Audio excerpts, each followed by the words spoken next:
Oh, what are you doing here? Nothing. Nothing. Why? Does it look like I'm up to something? Laws, I knew it! You got me. I'm caught, aren't I? I work in the lab at the Ministry of Accuracy and Morale. Some of my sprats went missing, but it's not my fault, okay? Maybe I let them out more often than regulations allow, but they need to stretch their little legs. And so what if I occasionally forgot to latch their cage? Everyone gets a little distracted now and then. They escaped, and before I could coax them back, they'd made their way to the maintenance tunnels. Even if I did dare go down there, they're among all the common sewer sprats and exterminator mechanicals. Really? In that case, take this collection crate. 6 of my little ones are down there, but don't worry, you can easily tell them apart from common sewer sprats. They have intelligent eyes, an agreeable yet reserved demeanor, and a fondness for hiding. Also, they're white rather than green. Please, do take care, and do mind the exterminator mechanicals. If the worst should happen to my little darlings, well, I still want their bodies. For science, of course.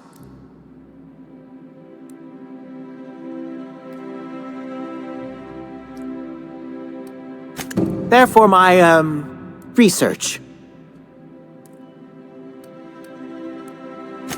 Oh, very well. It's true. I do run studies on them at the lab, but I also have a special connection with them. See, I'm an enormous fan of all my colonists. The early seasons, before the plotlines got tacky. You must have seen the classic episodes. Well, I name all my sprats after my favorite characters. That way, their stories can live on in rodent form. So you see, it's imperative that I get them all back.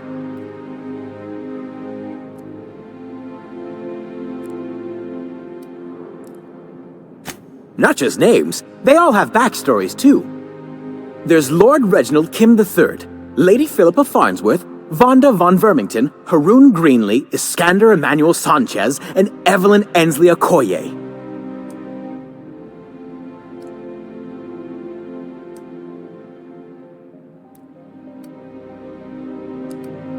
Something else?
Welcome to the official headquarters of the Halcyon Holdings Corporation Board. Please step away. This entry is for high-priority HHC business only. Huh. I didn't realize we were still using those iridescent stickers. But this looks right. I'll just need you to register your weapons with a revised request to carry 32B form. Each weapon will need a separate form.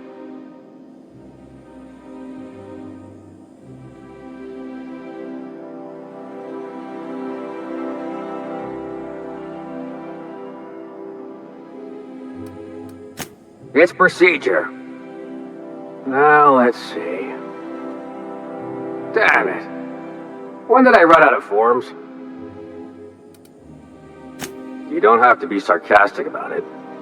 Look, you don't have time to wait on new forms, and I can't afford the citations for impeding HAC business. So I'm going to save us both some trouble and waive your forms. Just know there are a bunch of guards upstairs, and they're all high on dervish mist and low on patience. So try anything funny, and they'll paint the walls with your guts.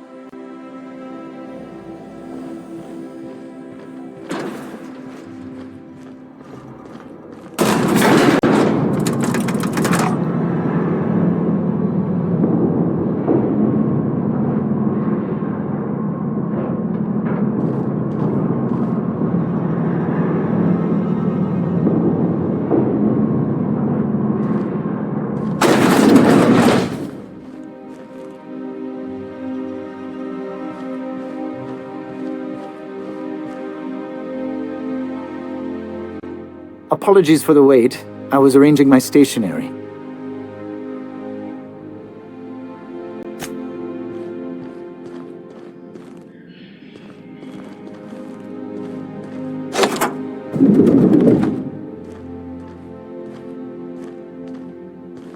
Excuse me, just a moment.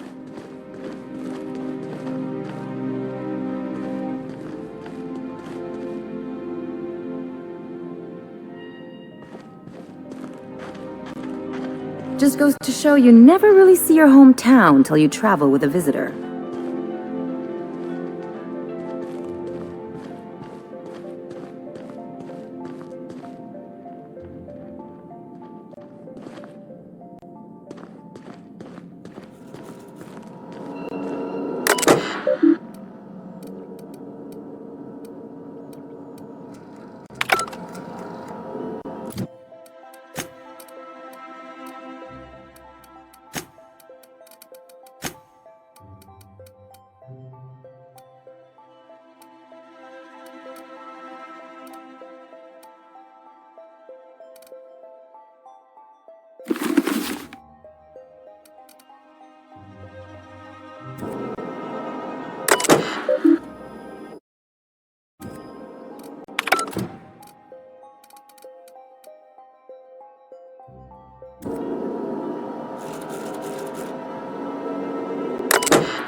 Good afternoon. I'm Chairman Rockwell, and I'm here to address a serious issue facing us. As you all know, our colony has been successful beyond our wildest dreams. Unfortunately, we've recently discovered that our food supply will not be able to sustain Halcyon's population in the long term. Everyone will die. Everyone will slowly stop living from malnutrition. But we're doing it together, and that's what matters. I fucking swear, if someone doesn't give me something to read that will placate the masses soon, all of you will find yourselves violently unemployed. But I can assure you there's nothing to fear. We've got a solution. It's called the Lifetime Employment Program. We will freeze most of the colony to preserve resources, while the best and brightest of Byzantium continue living in prosperity. Look, you idiots! How many times do I have to tell you we can't say shit like that? Fire whoever wrote this! While Halcyon's brightest minds solve the problem of our nutritional shortage, the rest of the colony will be placed in suspended animation. Individuals will be revived on a rotating basis, so that every Halcyonite can be part of the important work of saving our colony.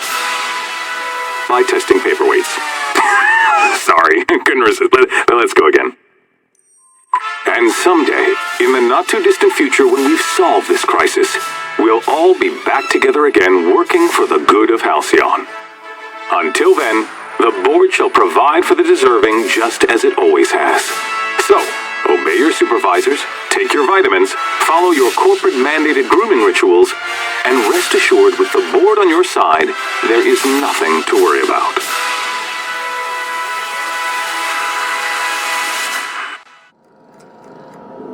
That was all a story, wasn't it? It's not real. I don't know about you, but I'm all for living fast and dying young.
I beg your pardon, Minister Clark's former office is currently closed to solicitors. What? Oh dear. Thank you for reminding me. I can't stand the thought of someone else's hands touching my custom letterheads.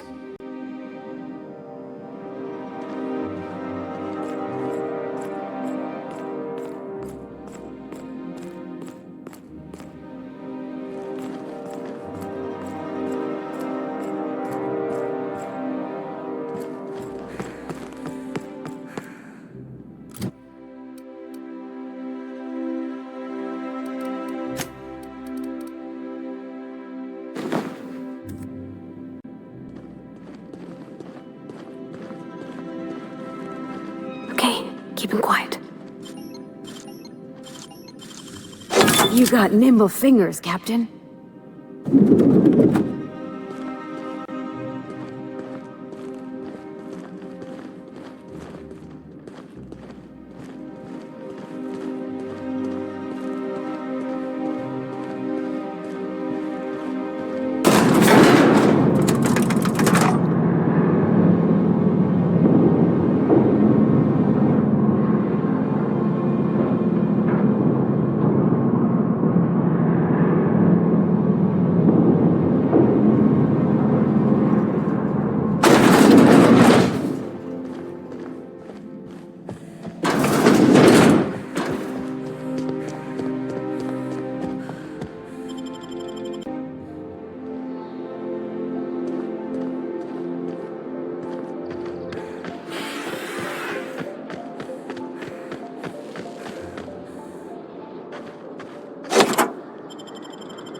Not so fast.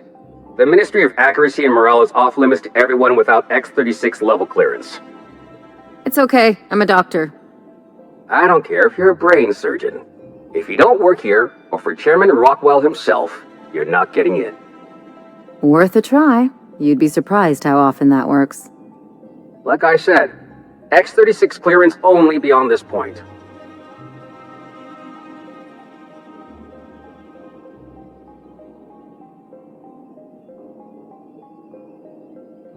I don't know how you got that, but I still don't know you, and I don't have any new clearances on the list.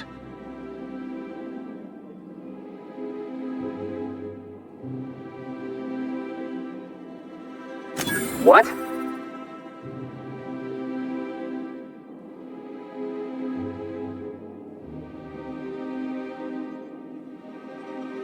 Oh no. You must be from Chairman Rockwell's office. I'm so sorry. No one told me you were coming. Please, go on through. And let's forget this misunderstanding, huh?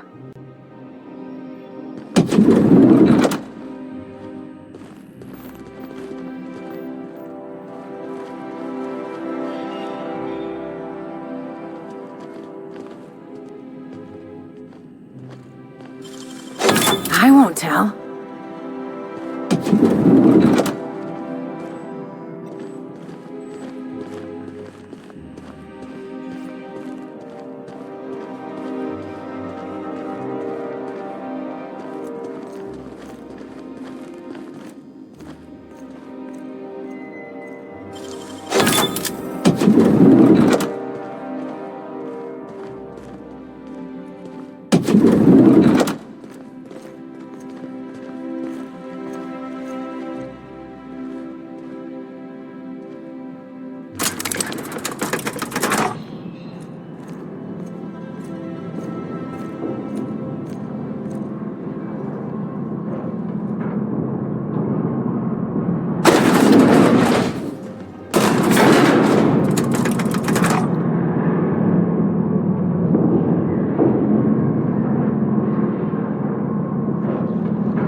What's this I hear about you ordering more tests performed with sample 4157?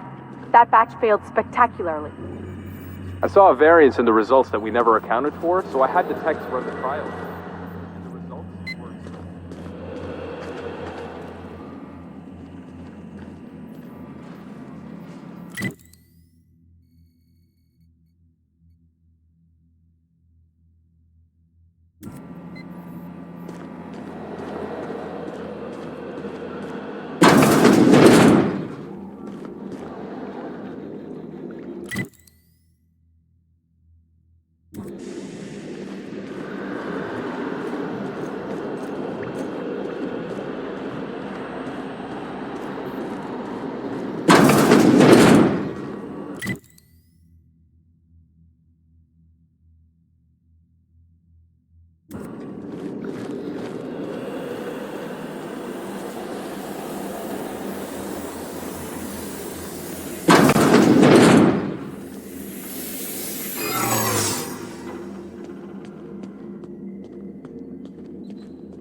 What? Something's not right. Something's not right. I'm gonna go have a look.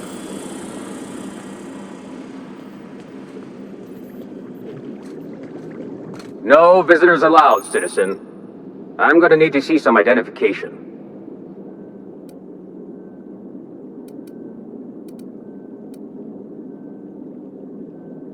Sure.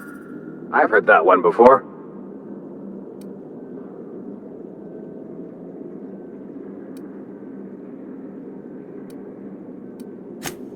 Law Sivas. Makes you wonder what kind of things the lab coats around here get to forgetting. Just don't let me catch you again without your ID, okay?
You have a message from Adjutant Sophia Akande. No one ever looks quite the same in person as they do in my reports. And my reports of you have been exceptionally thorough. You've had quite a career. I'm glad to hear that. This may come as a surprise, but I happen to enjoy your work. I've been keeping up with you ever since Emerald Vale. Now that was an interesting piece of work. A rundown backwater, barely worth the ink on a map. Until you showed up. When you cut off power to Edgewater, you saved me a great deal of trouble. Now I don't have to bother trying to save that town. All this happened because some mysterious stranger fell out of the sky.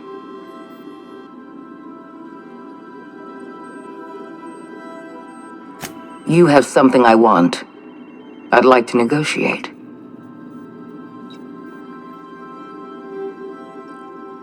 Phineas Wells is wanted by the board. I want to convince you to turn him in to us.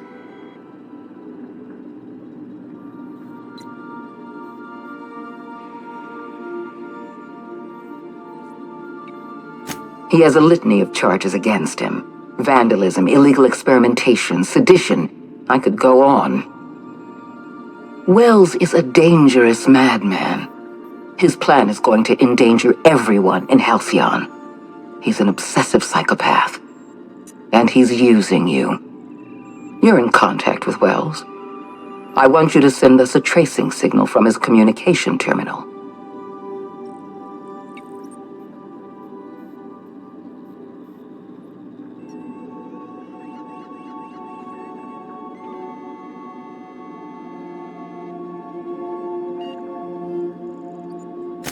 You are making a serious mistake.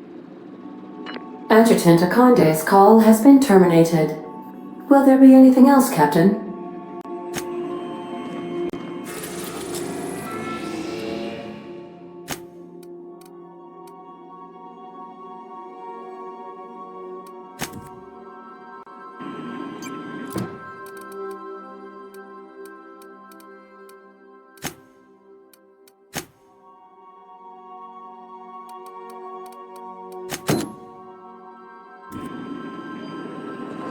If you don't mind my saying, Captain, Minister Clark is lucky to have you on his side.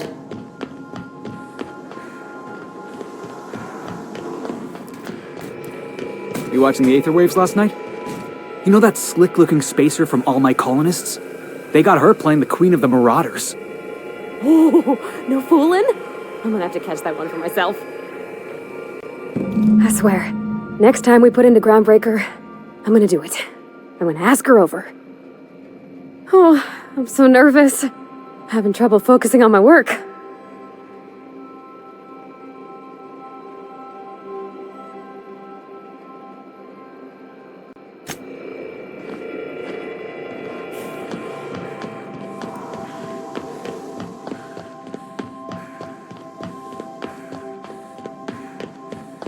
Someone has left a threatening message on your terminal, Captain. I was unable to trace its origin. Please make a note of it.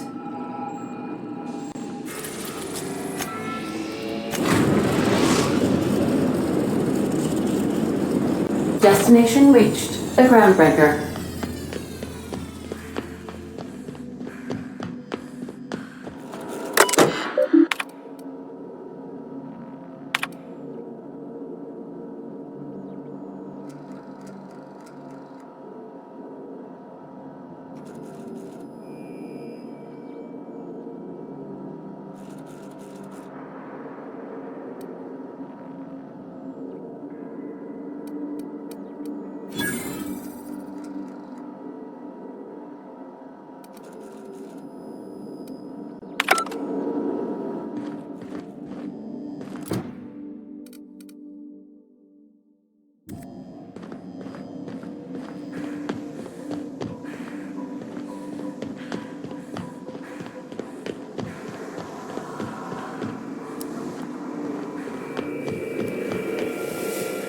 Don't mind the mess.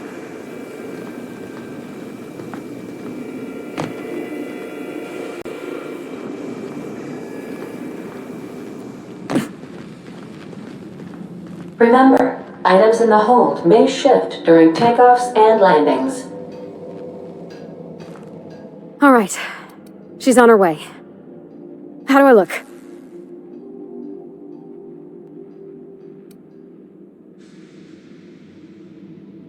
Oh, my hands have finally stopped shaking. All right. Deep breath. Here I go.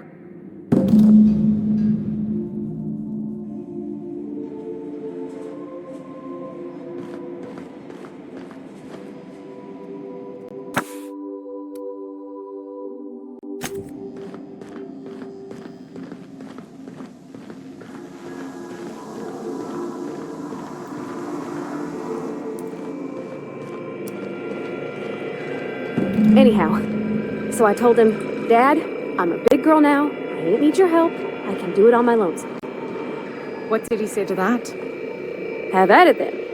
And he handed me his favorite wrench, the one he used for the canner.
Stop at the groundbreaker on Zoom.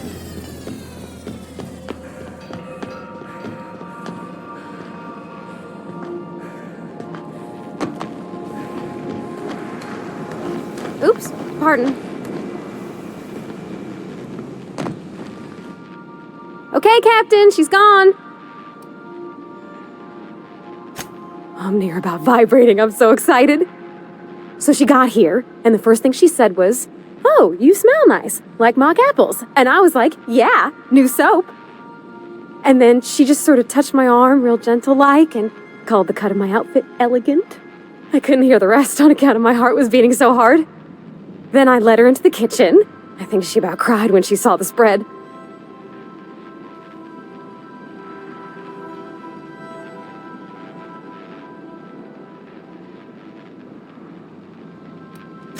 She stood stock still and just said, "Oh," real soft. Oh, and let me tell you, I was sweating. And then she blinked and said, "Is that dustbat casserole?" I told her how we got Mr. Raymond to bake it for us, so it was double authentic. Made by a real live monarch person.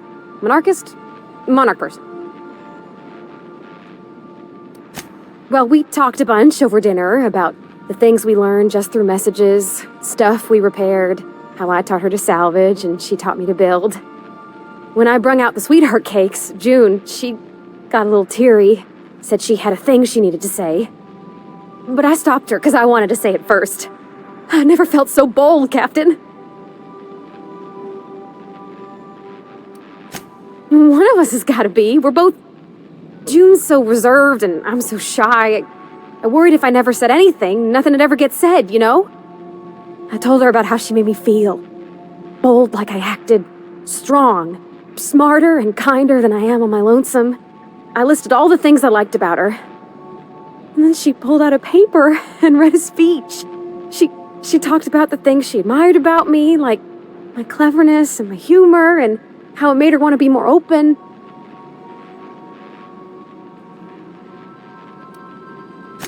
Anyhow, when she wrapped up, I asked her to be my girlfriend. And Captain, she said yes!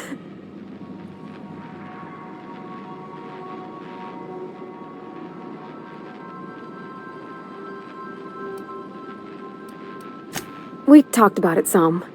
I told her I wasn't sure how it would work, how I've had a bad time of it in the past. She said we'll take it as it comes. Fix things together. Share meals, talk. Maybe she could rub my shoulders when they're sore. I said I might like that. You got an eye for people, Captain. It's all on your account, you know. Imagine if you'd never taken me out of Edgewater. I'd have never met Junlei at all. I don't know nothing about the Vickers capital P plan, but you've sure changed my life. So, if you don't mind, I'm just gonna head to my cabin and happy scream into my pillow for like an hour.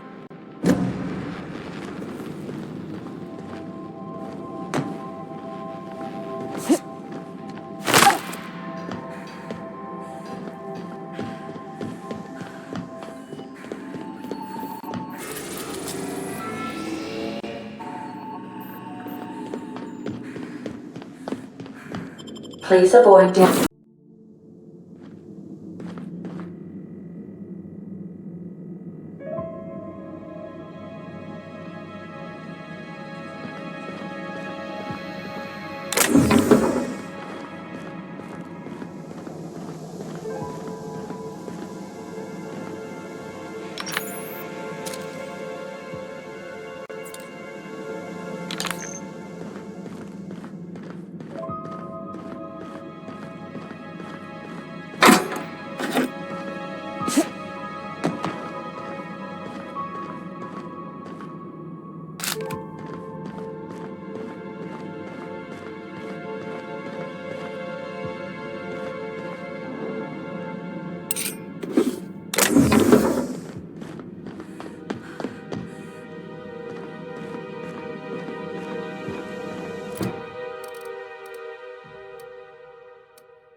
For some reason, I'm not expecting a warm welcoming. Hey you, over here. Let's chat. Hey, you serious? Get back here. So, hey, you trespassing, and I'm armed. Maybe take a second look at your life choices, pal.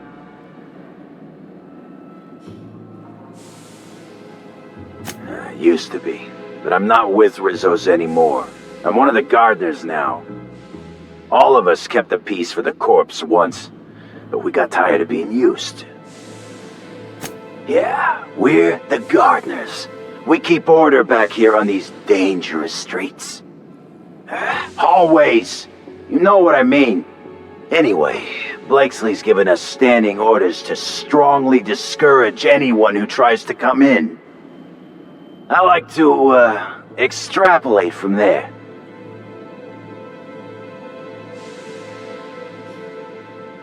We ain't subversives. We're gainfully employed.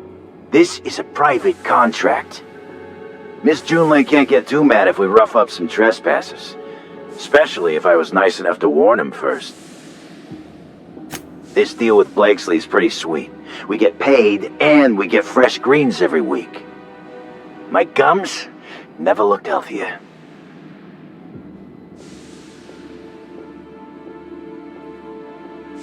Wait, you serious? You, don't look much alike. Look, we won't give you trouble, but I can't say the same about Blakesley. She's got some crazy setup in there, so if you get shot, don't come complaining to me. This one's clear, guys. Smooth, Captain. Come on.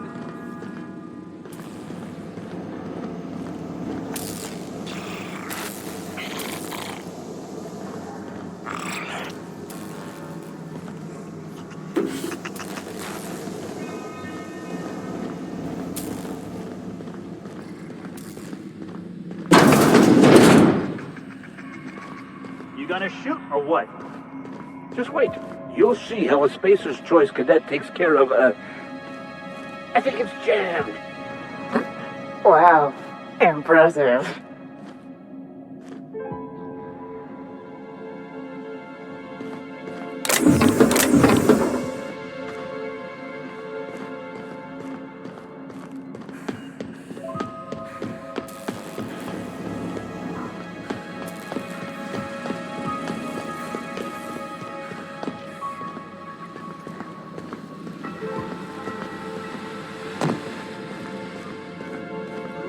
you up some expensive points.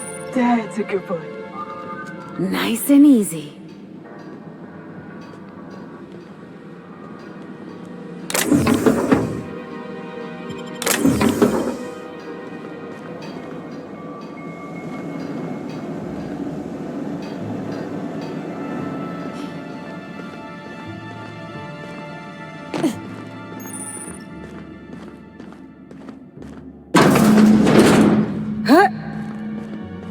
You have to be kidding me.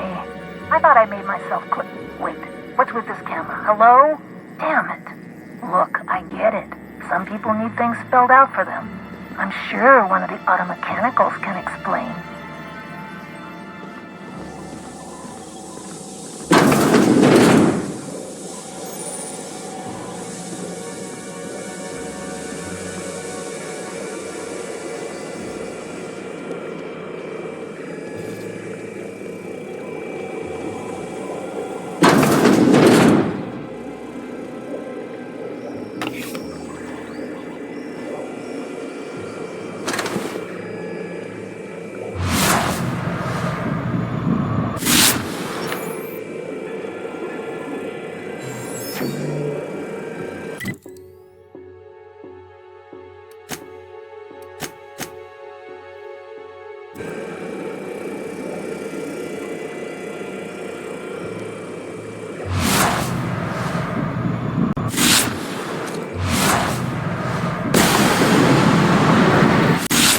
Never saw you coming. Security Patrol. Suspicious data acquired. Investigating.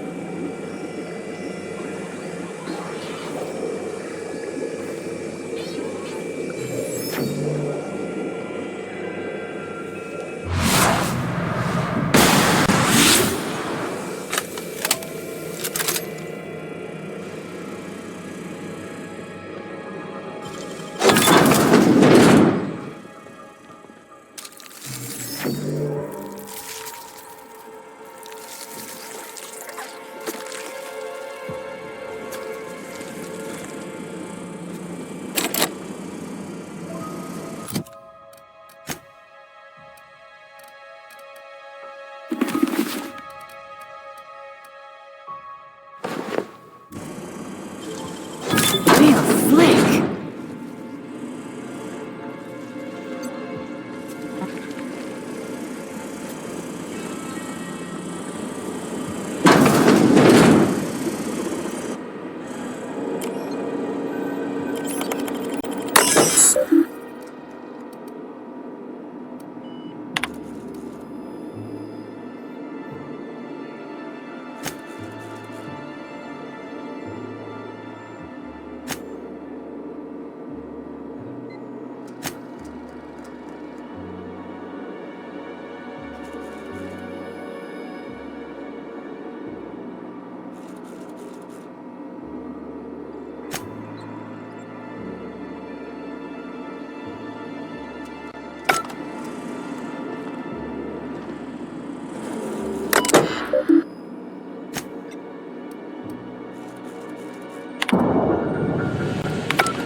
Observation log, date, who knows. Subject number, well, let's call him Percy. Percy here has discovered the secret to success. He has lifted the veil and found the pattern. He wakes up, he listens for that bell 3 times a day. Food rains from the sky. He eats, he waits. Life is easy.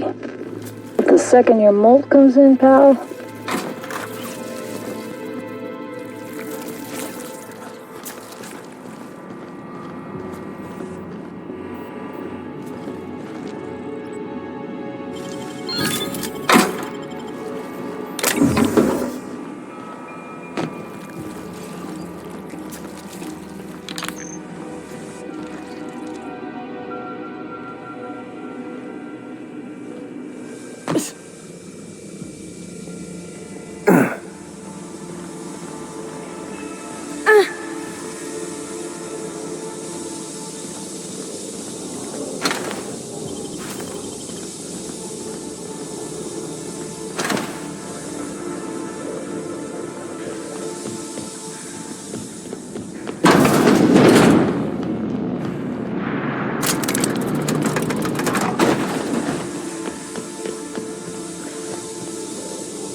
Whatever that is, it's loud.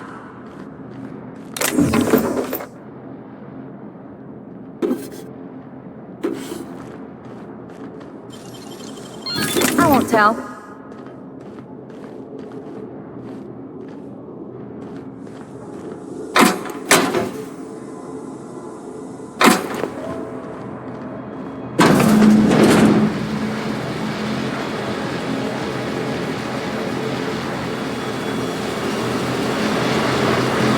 So who the fuck?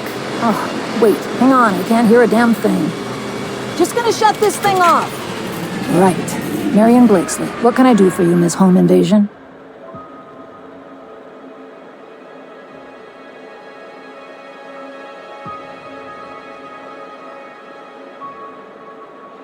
Oh, sure. A real gathering of bright minds. Gorgon? I holed up in a forgotten cargo bay of a rotting colony ship just so I could never hear that name again. But here you are.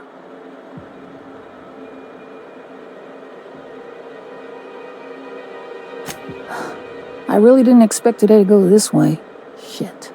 I should have brought another pack of smokes.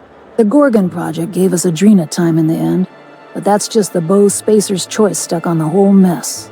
Corporate demanded a product they could throw onto shelves. That put the squeeze on low at Chem to develop formulas, samples. But how do you know if the product works?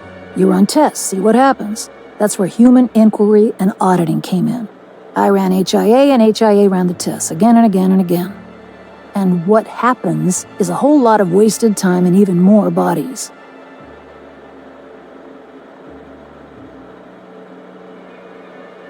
Testing supervisor. I designed the initial testing regimens, managed the staff, made sense of the test results. Tried to anyway. People are complicated, and I don't just mean the test subjects. Try and avoid working with people if you can. It always gets messy.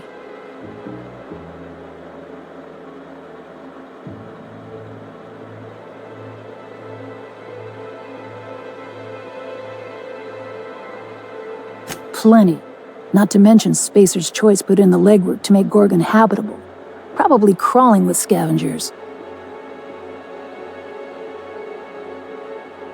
You've heard the adverts, right? Work day and night, still feel refreshed the next morning. Now, what we tested for was dexterity, efficiency, compliance. The traits of a good employee. Numbers never came out right. I could have pumped gallons of those chemicals into every living soul in this colony. Wouldn't have changed that. What we got was marauders.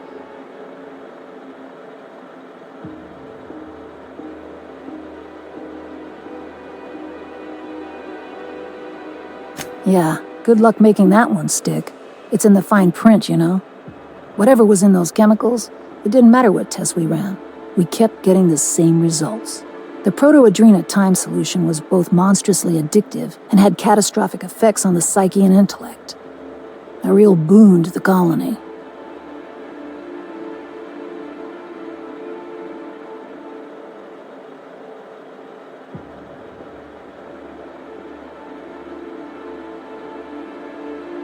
We had a few weird accidents, escapes, minor setbacks. But one day, all the test subjects got loose. Sabotage, they said. Wasn't just us.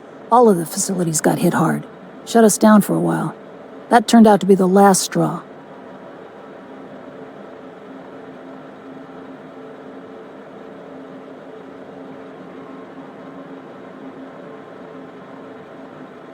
Nah, didn't much care by then. Don't care much now. Spacer's Choice wasn't getting much use out of us anymore, so they shuttered the project, kicked Adrena time out the door. And I came here.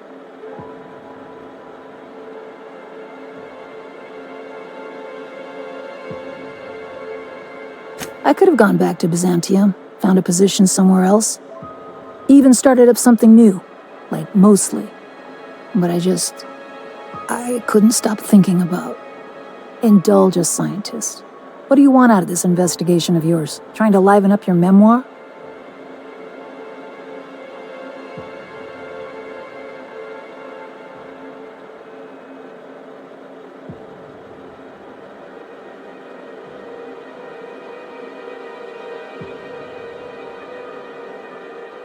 Really? What good can that possibly do? Ask your priest friend. What do you get out of headbutting murderous auto mechanicals for your captain here? My reasons are my own. Suffice it to say that not all rewards are monetary. Fair enough. That's all I've got. Here, I still have this pass. Don't much feel like hanging on to it anymore. Made my exit the moment the project started falling apart. Had to steal some credentials. This should get you into the volunteer induction entrance.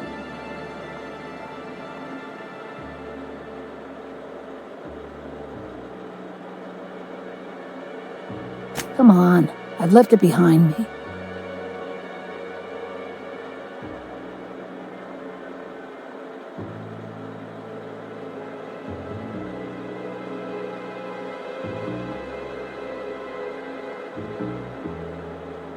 You wouldn't.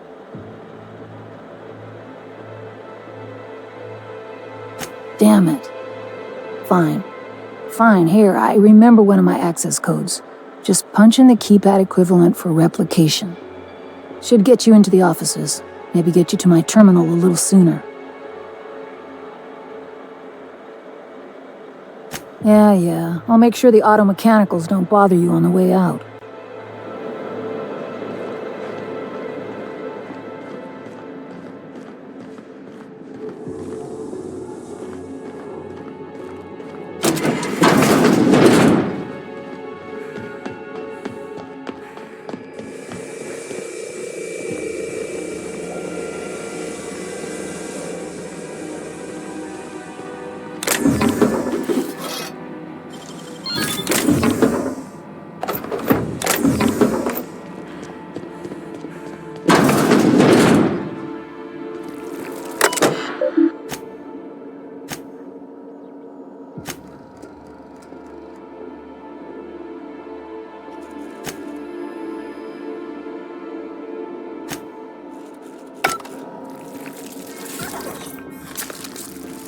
And I thought those tiny canids were ugly.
This must be a step up from Force Factories, huh?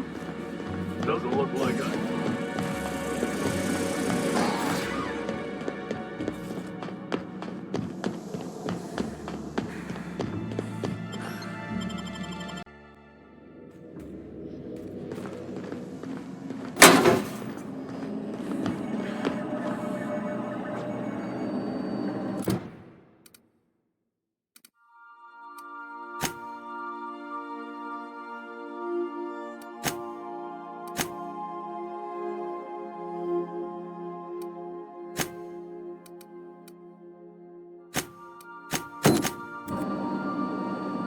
Welcome back, Captain. How can I be of assistance? May luck be with you. Of course, as I am sure you are aware, luck... Captain, an unknown vessel is approaching our ship. Their intentions are currently indeterminate. Once I deduce their intentions, I will play one of two audio signals. A cheerful fanfare if they are friendly, alarms if they are hostile. Their intentions are no longer unknown. The unknown vessel has deployed a boarding mechanism. They will attach themselves to our airlock and attempt boarding shortly. That sound indicates that a boarding mechanism has successfully attached to our airlock. Captain, I am pleased to inform you that we are currently in the process of being boarded. Captain Hawthorne installed a lethal shock trap on our airlock in the event of an invasion. I am prepared to deploy this trap at a moment's notice.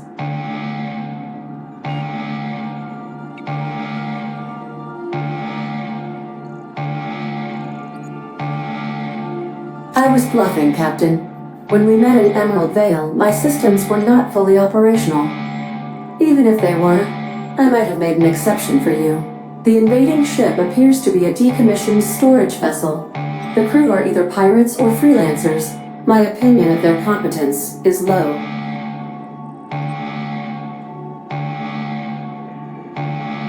Do you intend to board their ship instead, Captain? I have been programmed to appreciate the irony of this situation. Their ship is using a tracking device too sophisticated for their primitive astrogator. I conclude they are receiving outside assistance. If you prefer to make an escape, I can disable their boarding mechanism. However, as long as that tracking device remains on board their ship, they will be able to find us again. Understood, Captain. I will be deploying the Unreliable's lethal deterrence system. Please approach the airlock and enjoy the show. Now initiating more welcome protocol.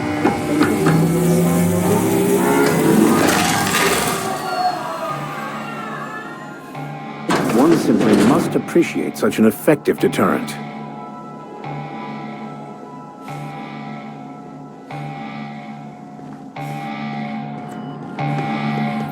I am incapable of navigation while the enemy vessel remains attached to the Unreliable.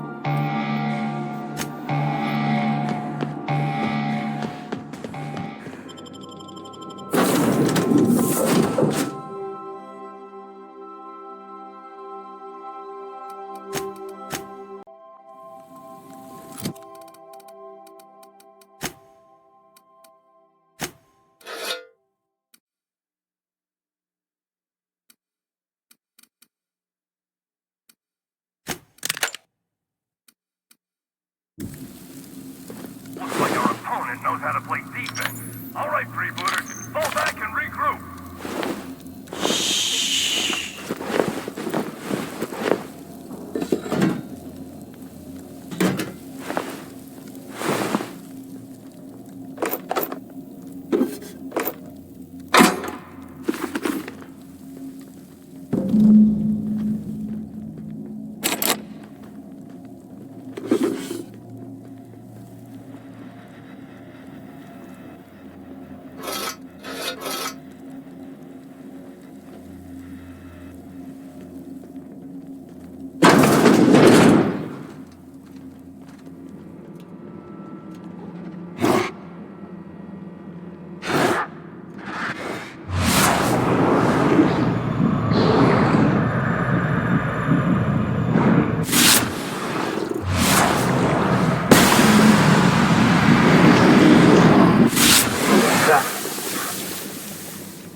Hey, I found a body.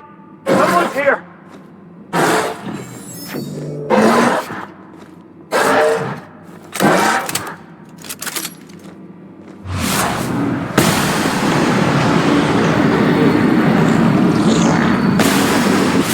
I've been waiting for this! Woo!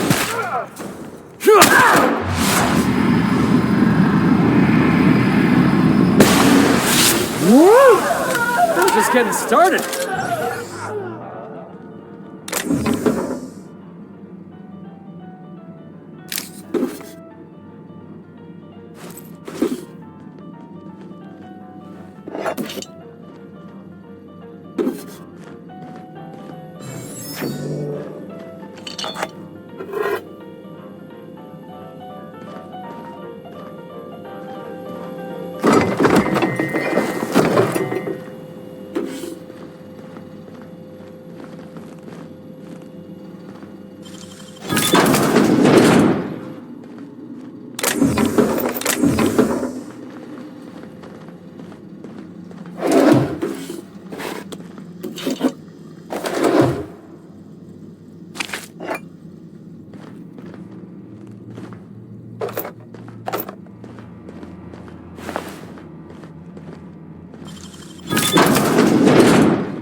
Somebody's after us! Look sharp!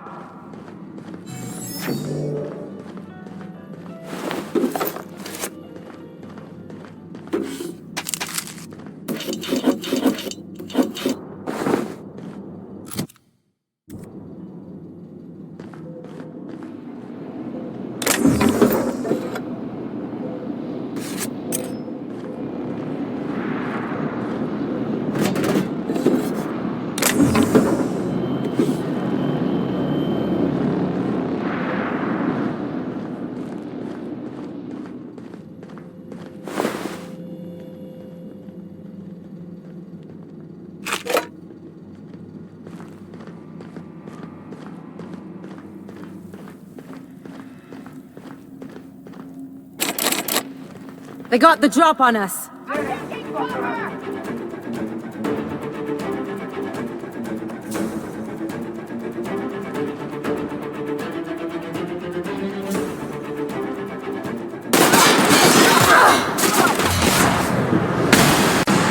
Nobody messes with you, boss!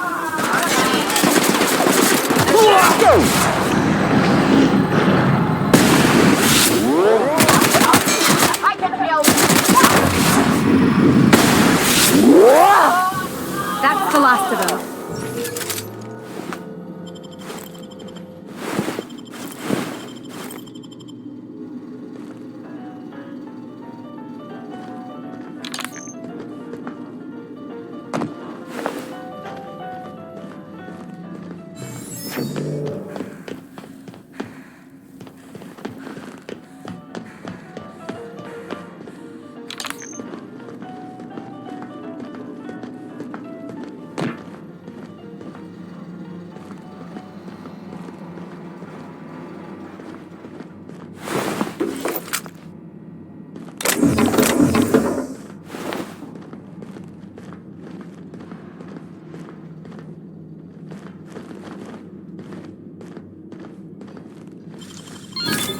Nice going.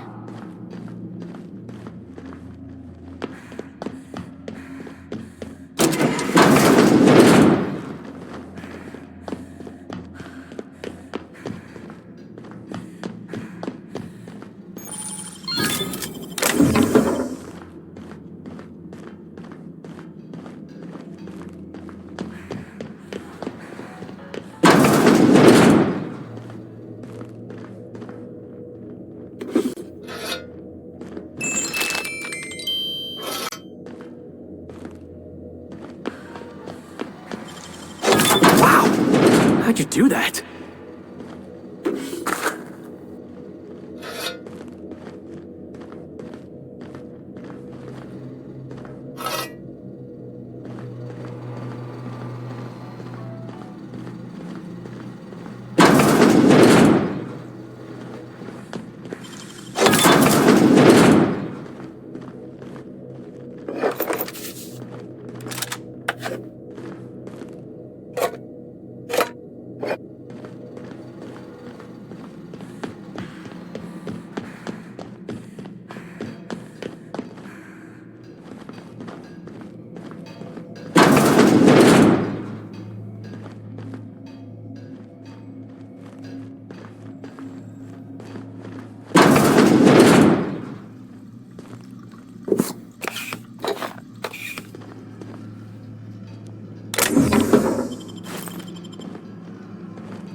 Can't keep us out.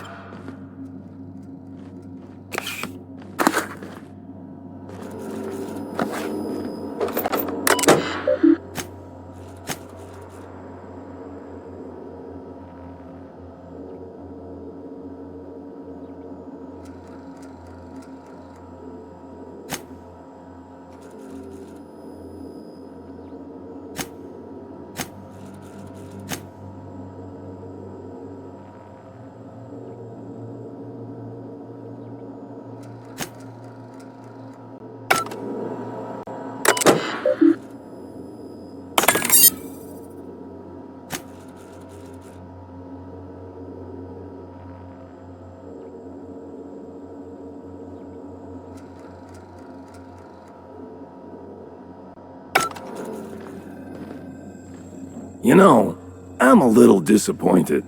I was hoping you'd play by the rules. We could have had a good old-fashioned boarding. Now you're barging into my office, muddying tracks all over my floor. A little respect for the ship. Is that too much to ask?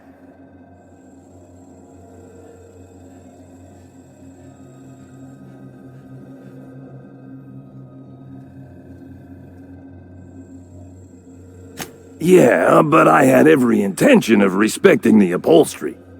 I would have had you spaced or shot in the bathroom or something. You're the captain of the Unreliable. You dropped out of the sky in Emerald Vale, and whatever you've been doing on Gorgon, you've upset my employer. You and I are in a bit of a situation. I don't get paid unless you're dead, and a man's gotta make a living. You understand.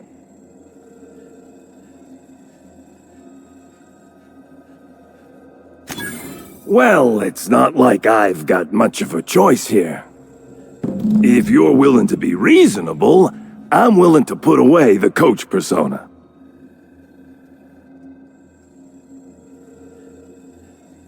My team and I were contracted to apprehend the Unreliable, eliminate its crew, and dispose of the captain. I couldn't tell you who hired me even if I wanted to. The contract's anonymous. No names, no faces, just money and a target. I can't turn down a job like that. You understand.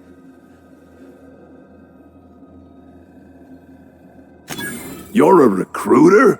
Good law, why didn't you lead with that? If you're willing to recommend me to Groundbreaker, I'm willing to forget I ever had a contract on you. What do you say?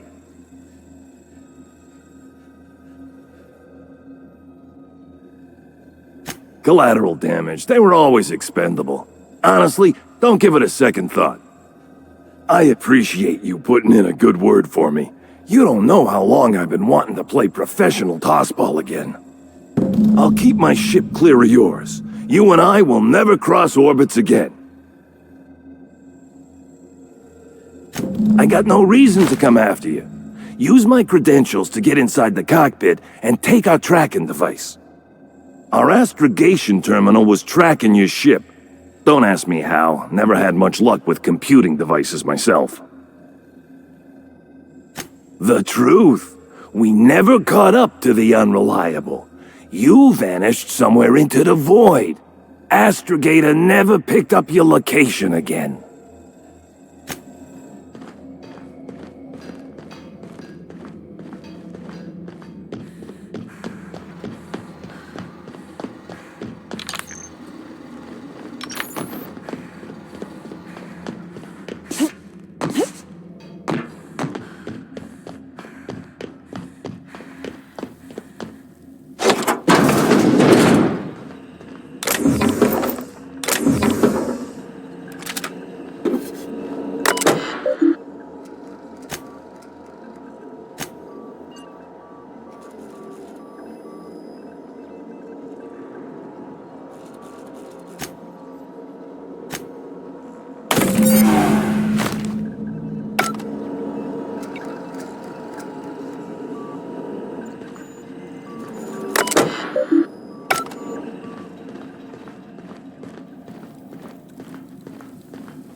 Captain. Welcome back, Captain. I understand you have resolved your differences with our former boarding party. Are you ready to depart? Understood, Captain. Resuming our course.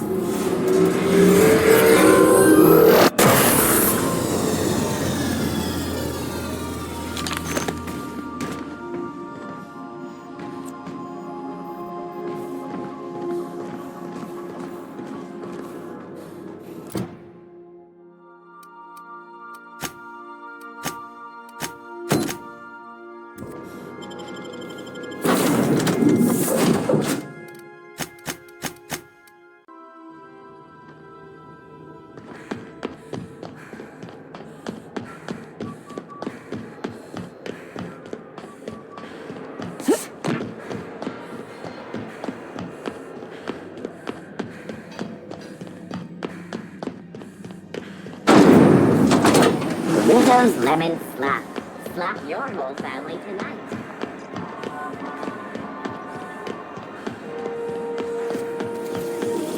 CNP pancake mix. Now requires donation. Seriously, donate.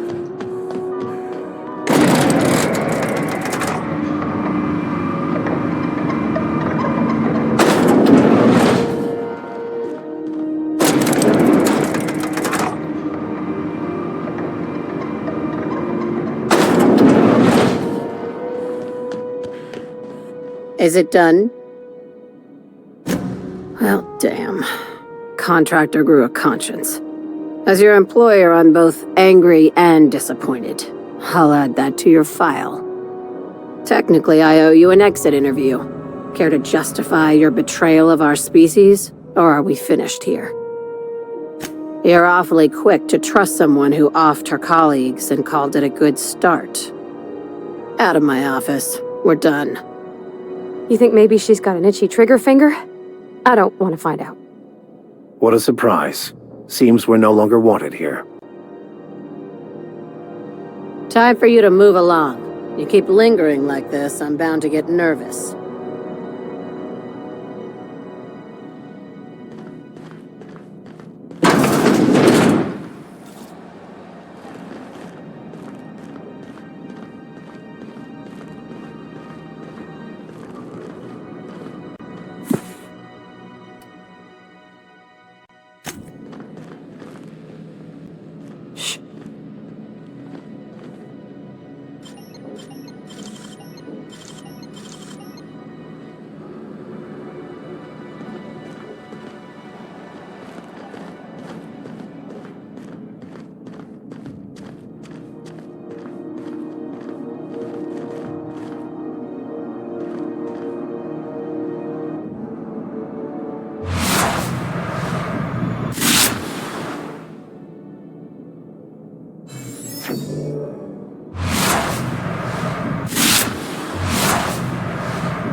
Betting with the Cosmos series? I know you were trying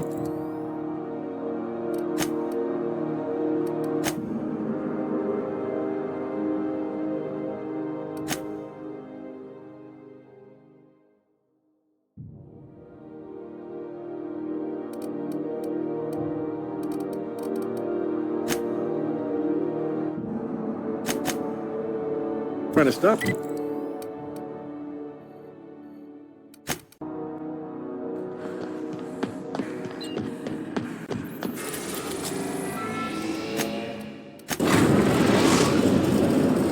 Now arriving at Phineas's top secret orbital lab.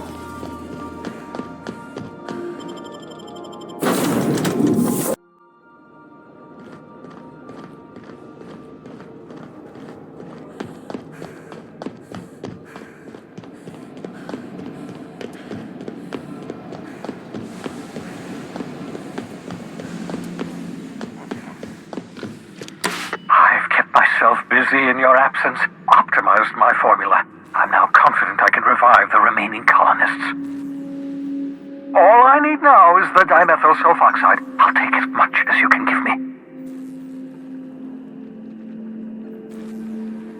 What? Oh, yes, well, that's obvious. Anyone with 2 working labs can see this colony's slouching toward oblivion. Why do you think we've been doing all this? I revived you to help me save Halcyon from annihilation. Hold on. Let me see if I understand this correctly. You're saying that Halcyon's on the brink of total collapse, and the chairman's plan to save all of us is to save himself? I always knew Halcyon was heading toward a systems collapse, but I never imagined we were already there. The board made this crisis, and now they want to solve it by freezing the rest of us? That's not a plan. That's a goddamn escape clause. That makes two things we don't have: time and chemicals to revive the other settlers. None of this was supposed to happen. I was supposed to revive the Hope's colonists. We were supposed to have enough time to solve the problem before we all starved. Human test subjects. Oh, that's grotesque. That's unthinkable. That's exactly what I'd expect out of the board.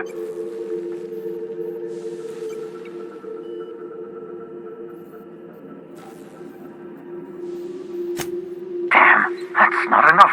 Not nearly enough for the whole ship. I could revive a handful of settlers. Maybe, possibly, 10. We're out of time. We're out of chemicals. We may very well be out of options. If the board has their way, we're all going to be spending the rest of our lives frozen in stasis. Do you realize what this means for the Hope? For your fellow colonists? The board's going to kill them all. Toss them out into space, just to make room in their hibernation chambers. Short of lining up every member of the board and shooting them in the back of the head. Do you know what's waiting for us on the Hope?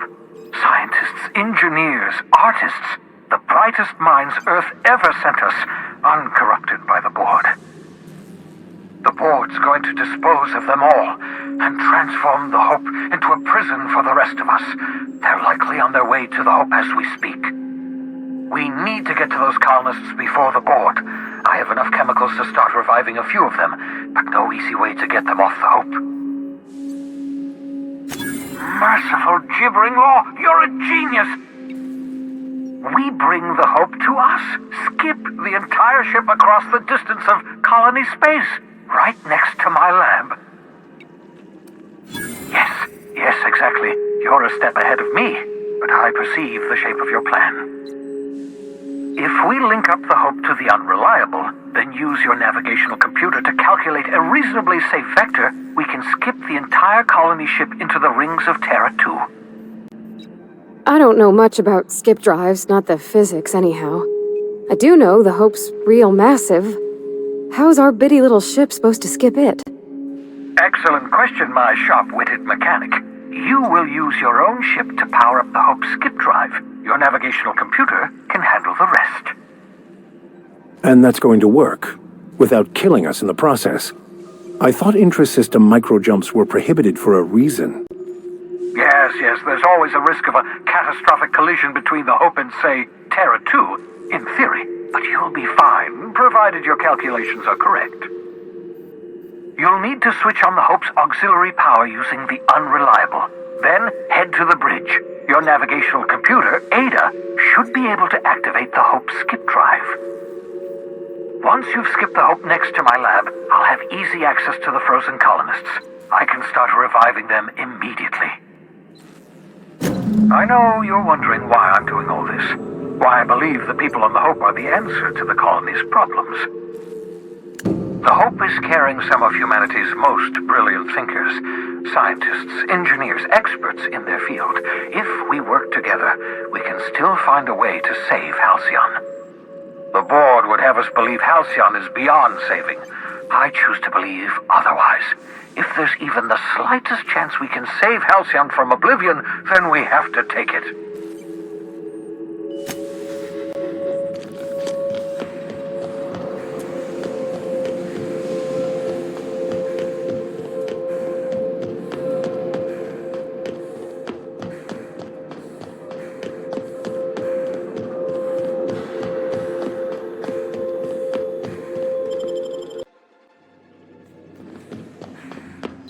Captain, I hope Dr. Wells has not dragged you into one of his irrational schemes again.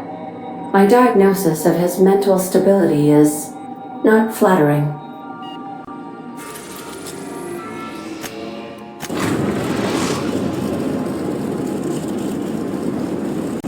We have arrived at the Hope.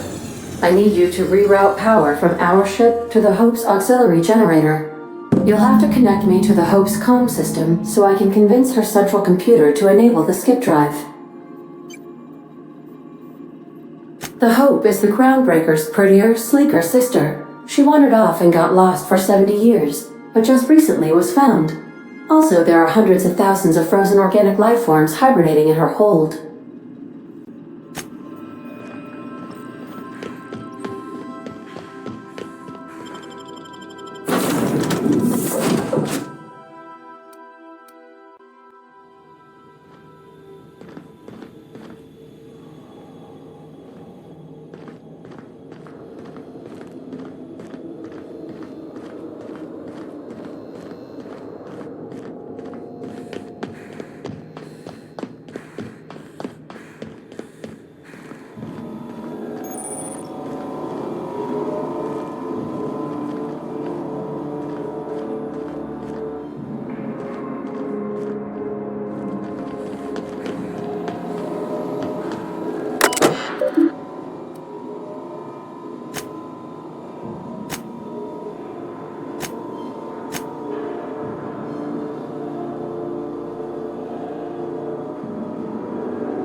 Power's up, Captain.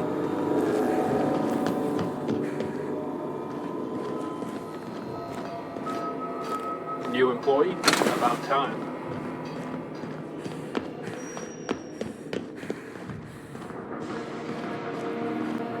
You know, when they posted us here, I told them there wasn't any point.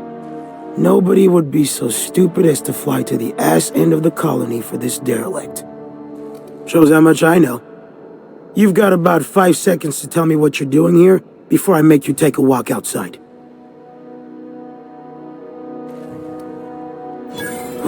Explode? Holy shit. Alright. You'll want a uniform so my staff doesn't shoot you on sight. They're a dangerous mix of bored and trigger-happy. We've got a few extra in the old badge station to my right. Good luck.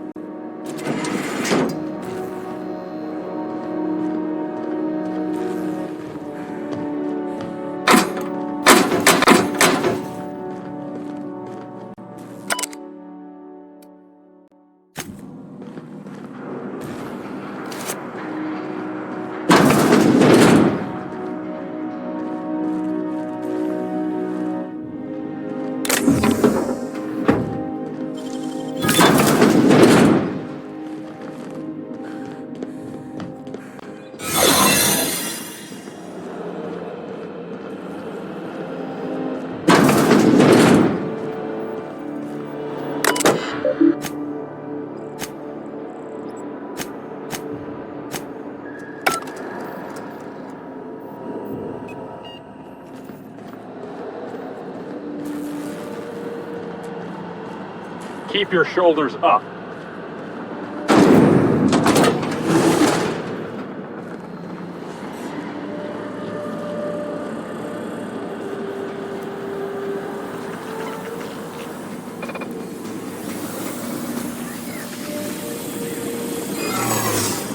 Error. Hope crew data not found. Identify yourself. Error. Paradox protection protocols have prevented me from registering your stated identification. Please report to your nearest mechanical engineer.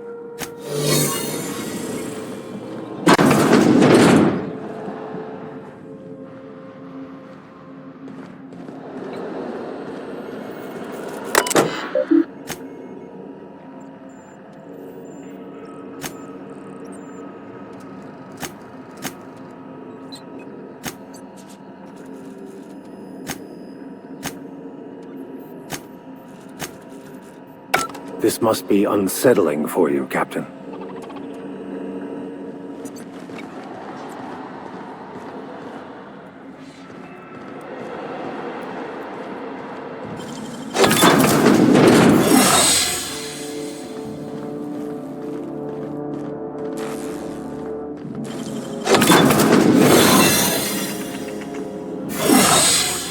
Understood.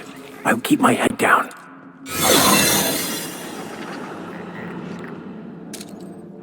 Try me?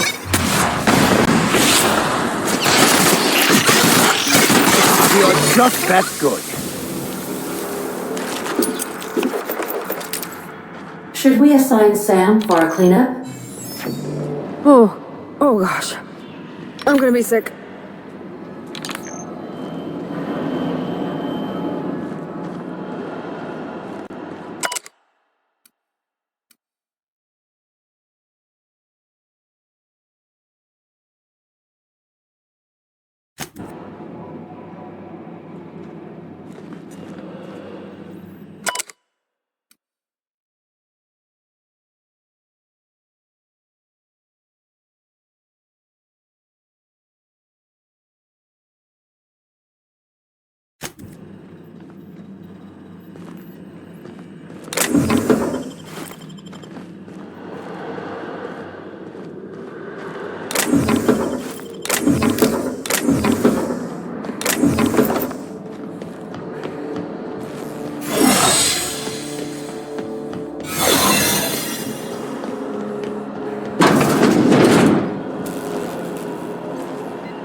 Can you hear me, Captain? I have successfully integrated myself into the Hope's comm systems, and am attempting to establish contact with the Hope's more primitive processor now.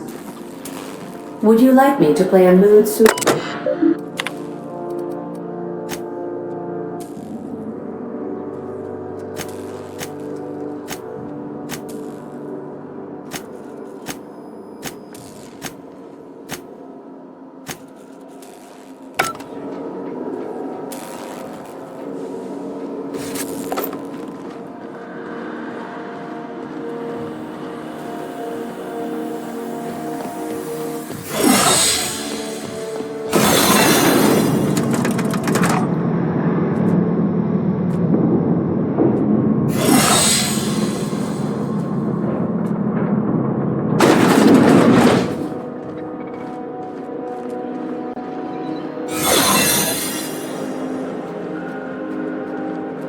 Looking good, soldier. That's the Hope's computer up ahead. I'll admit, I am curious to wake him. Well, at the very least, this should be interesting.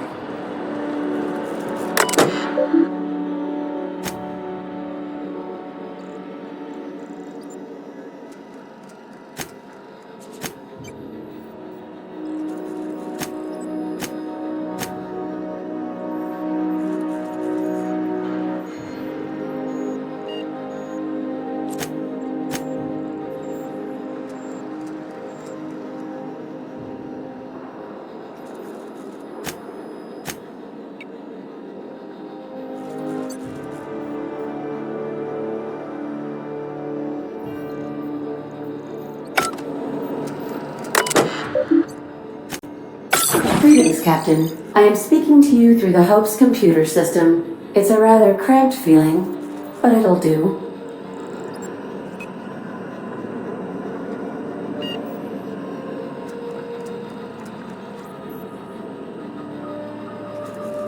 Probably not, but don't let that stop you.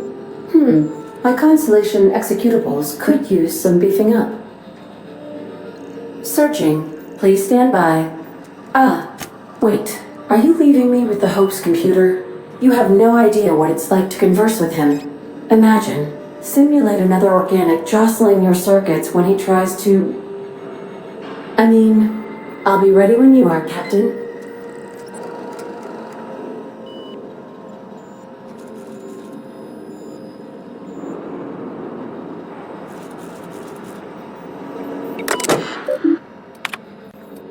Are you sufficiently prepared for the task at hand, Captain?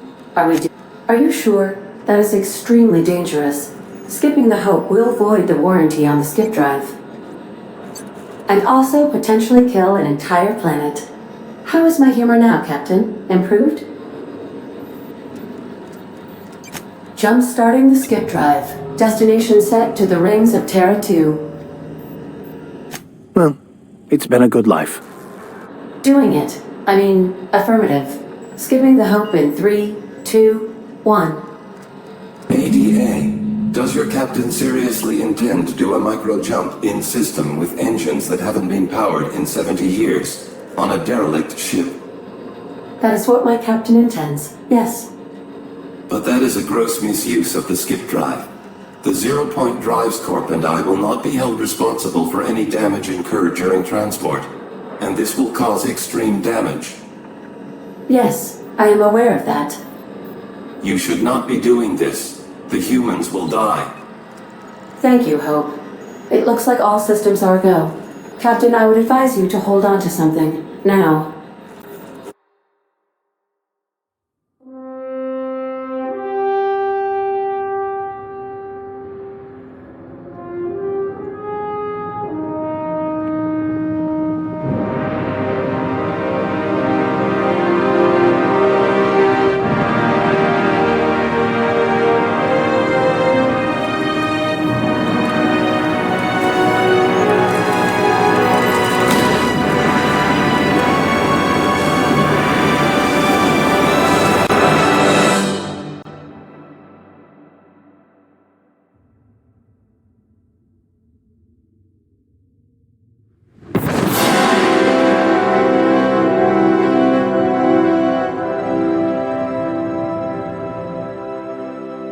Oh, good. We are still alive and have successfully skipped into Terra 2's orbit. I reported as much to Phineas Wells, but he has not responded. Perhaps you should check in on him. We're alive! We made it! I, never had any doubts.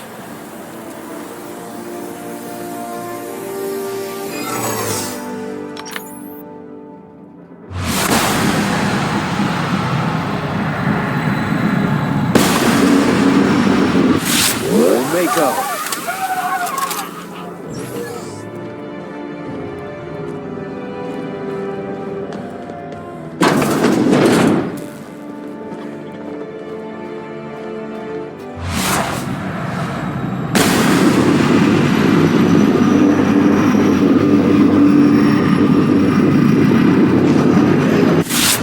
Got this! Don't mess with him!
Investigating, searching for initiators. Here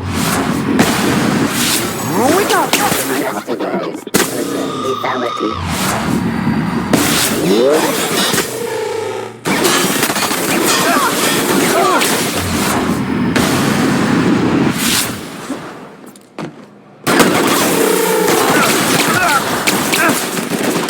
That's the last of them!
that? I better take a look.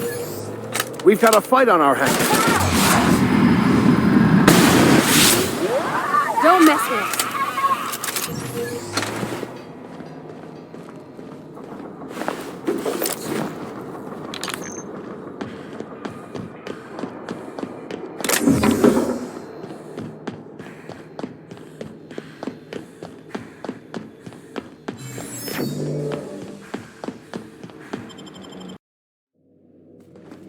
Captain, I am receiving a transmission. Captain, I shall now play the transmission I received from Dr. Wells. The board is here. They've found me somehow. They're about to blast my door open. I can't stop them from getting me, and there isn't enough time to explain everything. But there's something very important you need to remember. The board, all their lackeys, they're all a bunch of swine. Do you hear me? They're fucking corporate swine. You fucking pigs! I'll take you all out with me! I'll never... It would seem the recording captured some rather dire events. I presume you'll want to dock at the orbital lab to check on your associate as soon as possible? How can I be of assistance? Take care. I require a functioning captain to run the ship.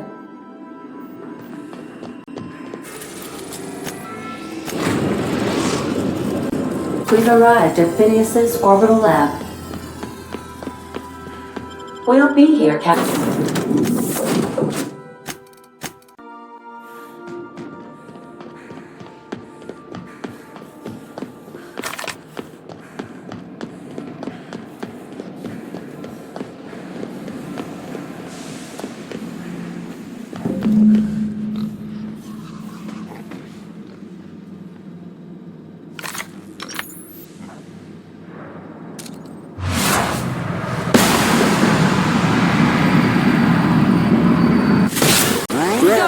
Putting trash in its rightful place for more than 70 years.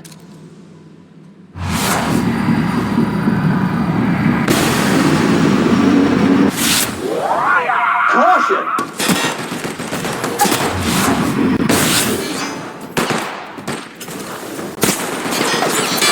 Someone else will clean this up, right?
You gotta teach me that.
Captain, as it appears we may soon be embarking for a maximum security prison planet, I believe the crew would like to speak with you to, as you humans put it, air some concerns.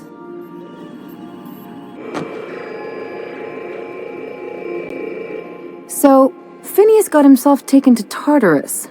That's usually a one-way trip.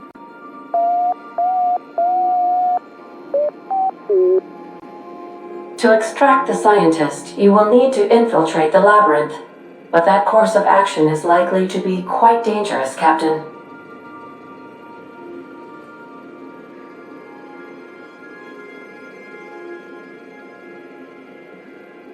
I am programmed to warn you whenever you exhibit inclinations toward risky behavior. Breaking into Tartarus will not be easy. Getting in is the simple part. It's getting out again that's the trouble. Trust me, I know. Let's just do it. Kick down some doors, grab Doc Wells, and cut a path out. We don't need a plan. We got guns. If you really mean to do this, you should see to your final affairs and close out any unfinished business. Once you sneak into Tartarus, you may be there a while. Or permanently.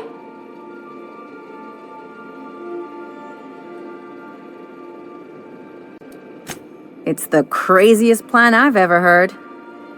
And I mean that as a compliment. You didn't hire me to think. And I ain't about to start now. You're my boss. And I'll walk into fire with you. I know it's dangerous. And I won't lie and say I'm not scared out of my wits. But I couldn't live with myself if we didn't do something. You're asking for more than bravery from us, Captain. But there are worse ways to go than dying for a good cause. I'm in. Let Sam get the grime out. It's what our units do best. The entire plan is a terrible idea, but I admire your bravado, Captain, which leads me to illogically believe, against the odds, that you will be successful.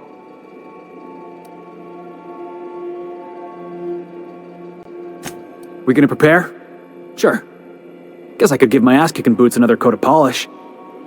You got some sort of plan in mind?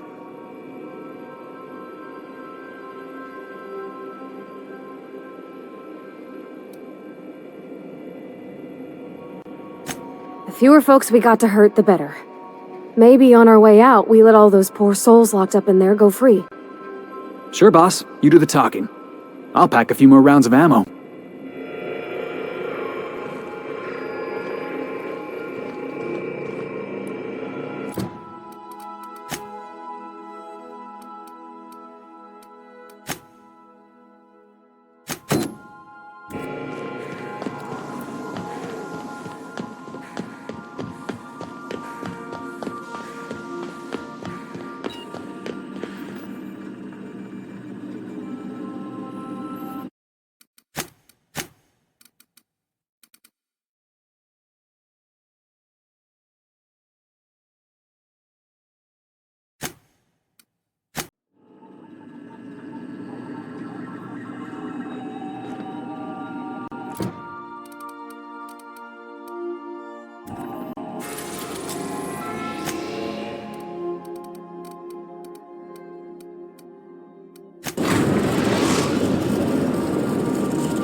We're in orbit over Cascadia, Captain.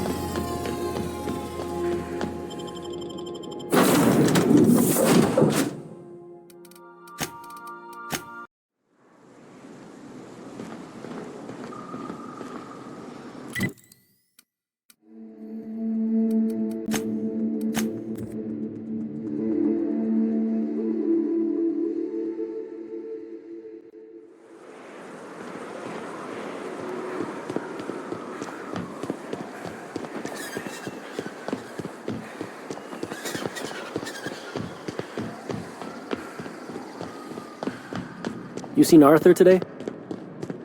Nah, last time I... This looks like the place. You ready to get my money or what? I see you're still in one piece. However, you never know when that could change. Consider our accidentally torn into tiny fragments coverage. Note that all of your fragments must be recovered and must be smaller than a standard bit cartridge for the payouts to kick in. I remember that one. That's the young socialite who broke her neck, right? Of course, no one remembers me for the marauders I've killed or the bits I've stolen. Typical. That claim was airtight. Our best investigators couldn't find an exclusion for that one.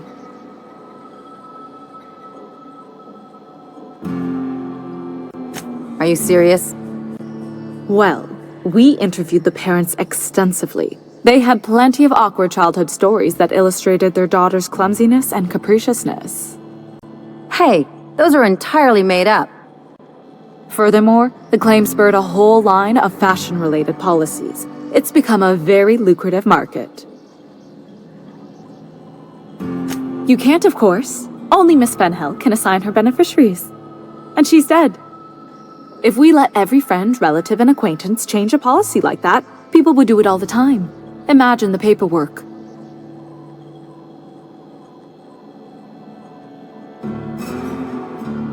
Oh, you mean hypothetically? Well, hypothetically, you'd access the terminal in the back room that contains data on all our policies. And you'd, theoretically, add the beneficiary of your choice. But you wouldn't actually do that, of course. That would be fraud. That's for the best. What can I do for you?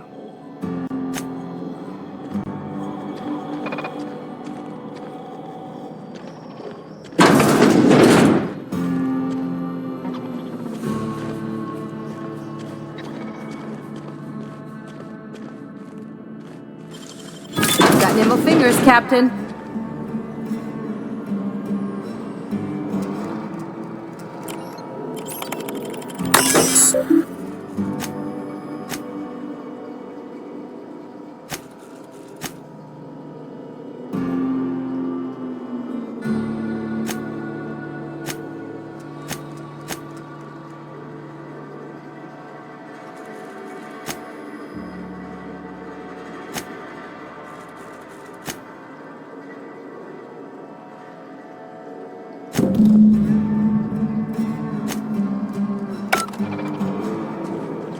We gotta talk. You really did it. Give these payouts a few years and I'll be rolling in it.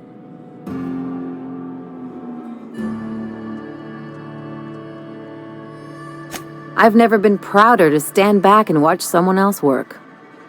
I'm just glad my folks aren't gonna live off that awful story they made up. Maybe now they'll have to go back to real jobs.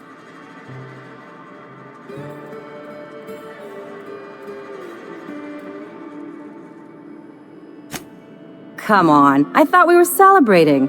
You want me to think about the future? Maybe you haven't noticed, but you can't even count on a bribe making it into the right pocket. What's the point of planning for anything around here?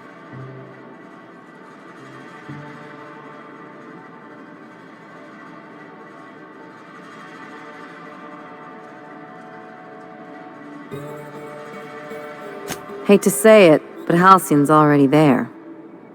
Anyway, enough of that. You did a job for me, so here's your fee. Don't make it weird.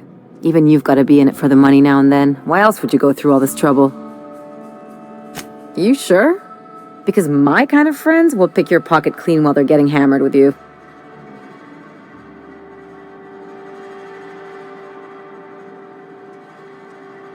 You don't have to get all mushy about it. Still, maybe you've got a point. Maybe it's good to watch someone's back now and then so that one day they watch yours. So, you just keep the money.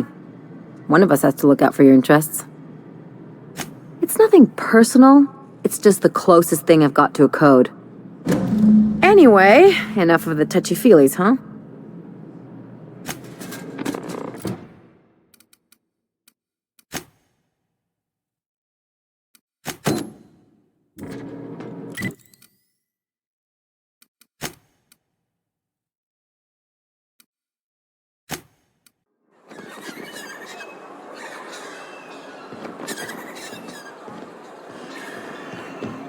So, you're really running around with us now, huh? Sure am. I'm a part of the crew now. Got my own bunk and everything. You know, Felix, now that you're a real pirate, I should induct you into the Pirates' Code of Silence. Ooh, the Code of Silence! What's that? It means you agree not to talk for a very long time.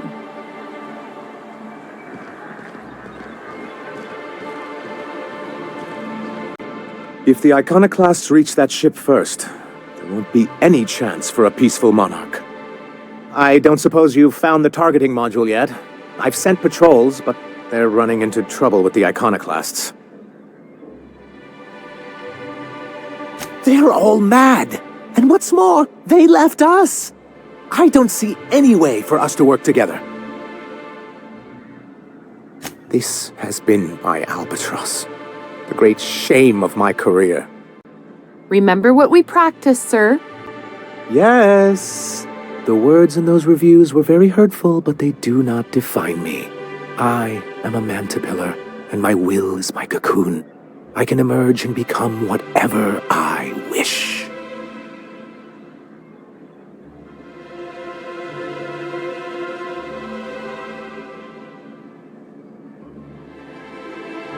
I hadn't thought of it that way. Perhaps you have a point. Supposing you're right, who exactly would you have me work with? The Iconoclasts are not the most compromising sorts. That's an interesting suggestion. I confess I don't know much about her except that she worked for Rizzo. I'd be willing to consider it, but I'd need to see her review first. Very well. I can't promise anything, but let's see what we have here. Well, it seems like she's actually very qualified. I wasn't expecting to say this, but if you can put her in charge and convince her to agree to a meeting, I'd be willing to discuss terms.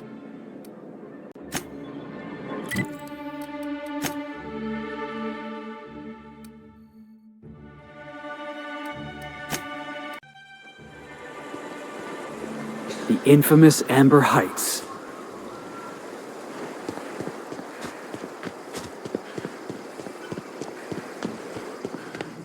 Captain, we should chat. Graham's got the right idea, but he isn't the right guy to execute it. I don't even think he's motivated by philosophism anymore. I think he's just guilt-ridden. I can't believe I'm even saying this, but I keep going over and over it in my head, and the only way I see the Iconoclast surviving is we depose him. Okay. Deep breaths. This is what's best, Sora. Time to save Monarch.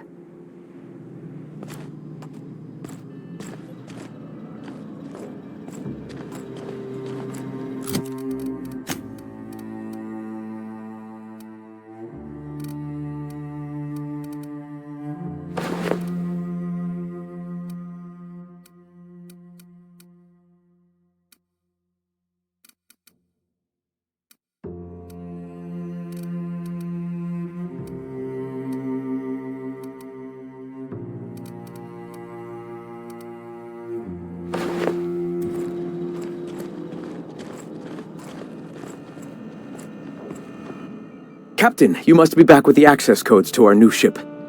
Graham, we need to talk. We have work to do. This isn't the time for one of our spats. Stand down. I'm afraid I don't understand, Captain.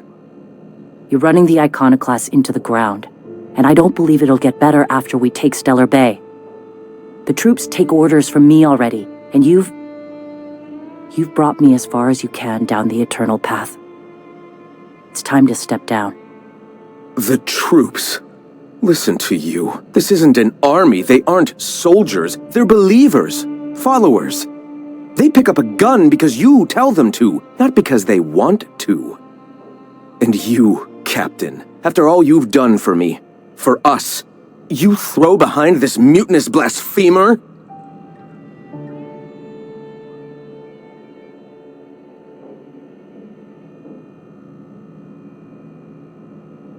I built this movement from the ground up. I've brought freedom to Monarch, and all these years later, we're still free. I joined because I believed that you were in it for the Iconoclasts. That you wanted nothing more than to bring freedom to Halcyon. That you were selfless. But I know the truth now, Graham. I know what happened in Amber Heights. You didn't start this movement because you wanted to save us. You wanted to save yourself. No.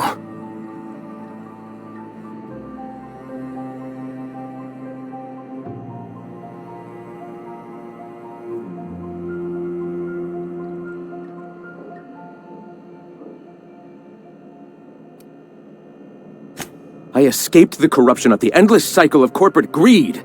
Yes, I ran from that. But now I'm ready to face it once more.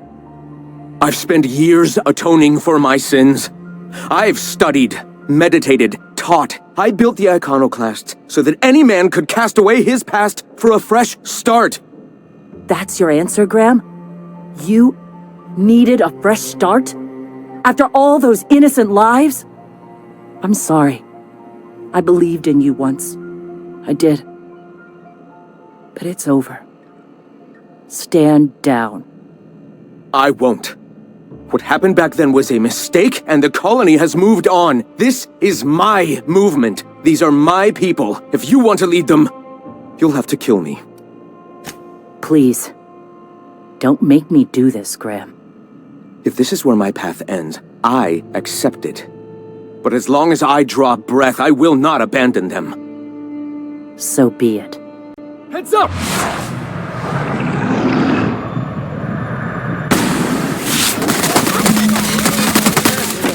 We're the best!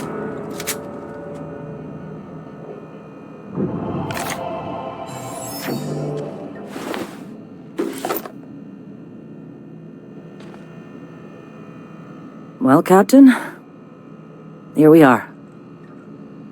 Killed a lot of people in the name of the Iconoclasts, and it never feels right. But this time, it's especially wrong. You've got the... Void held me. I'll never remember what that thing is called. The device from the ship. Do you have it? I've thought about it, but I think we're too far gone. Pulling Carlotta's support was crossing a line.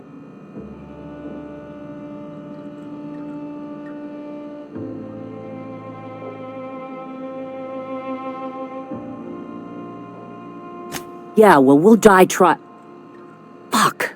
I sound like Graham. Throwing lives at a problem. We've lost a hell of a lot to this fight.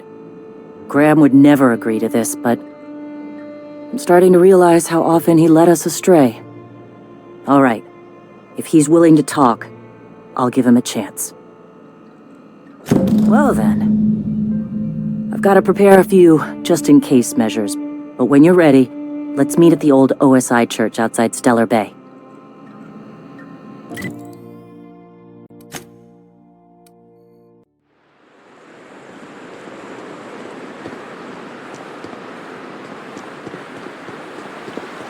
Always wanted to visit Stellar Bay. Taking the sights, the sounds, Wait, what's that smell?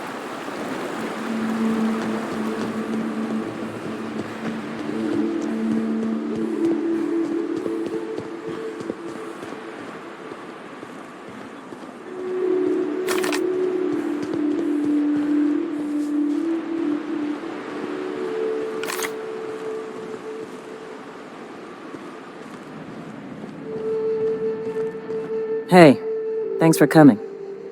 I wish I'd had more time to prepare a proper analysis on the costs and benefits of your proposed union, but I suppose we'll have to improvise.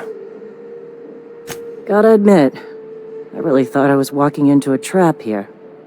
I'm ready. I get the feeling this is gonna take a while. Sanjar, Stellar Bay's got food and walls, and my people need both. If you'll have us, we're willing to share the space. Do you have any idea what that would cost? Why, drawing up the budget alone is going to take weeks.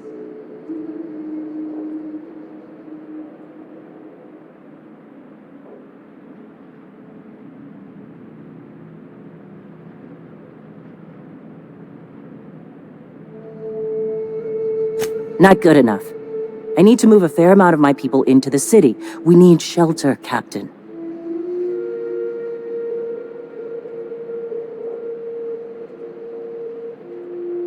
Suppose some of our healthier folk could offer aid. Some of us need to stay in the city proper, though. Truly, a compromise? I'm not sure I'd ever have heard as much from Graham. Graham was a murderous fiend, and I'd be shocked if you didn't already know that.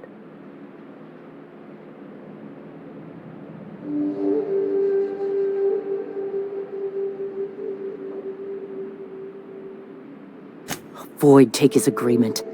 He stood by and let it happen. This feels like one of those times when everyone at headquarters but me is laughing at something, but you two aren't laughing. Amber Heights, you haulhead. 10 years ago, Graham had all those people killed. What? That's not possible. Even for him, that's going too far.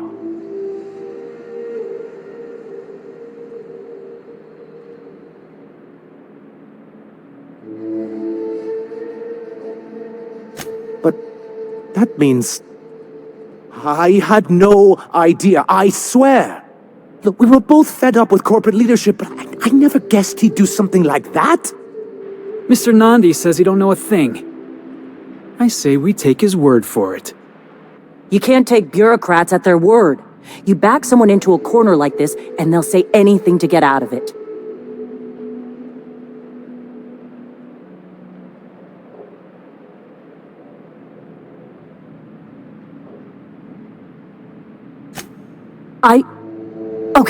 Okay.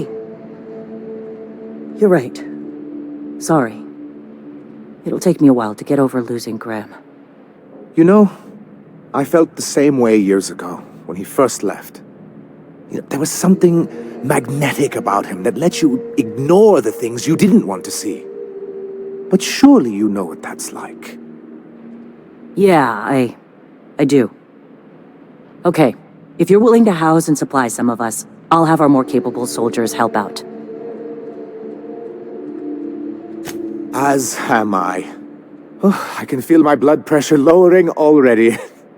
Thanks for coming out, Sanjar. Guess I'll see you at Stellar Bay. Never doubted you for a minute, boss. Can we talk? Things on Monarch have really cooled off. I didn't think MSI and the Iconoclast would ever talk. Outside of shouting four-letter words, I mean. Sure, and fish sticks are really made from Saltuna. Look, I won't knock the work you did.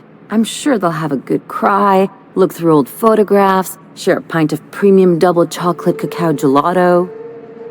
But sooner or later, things will go back to the way they were. People don't change. Not really.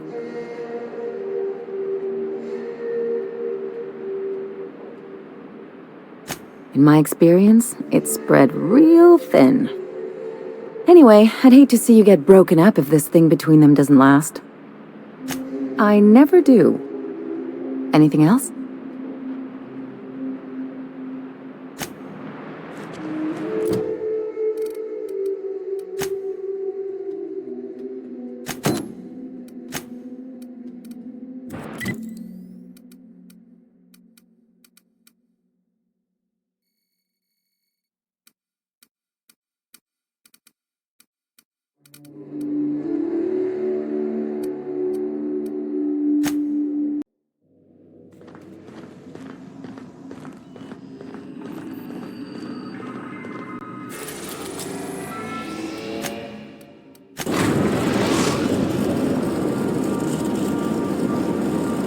We are now in orbit above Byzantium, Captain.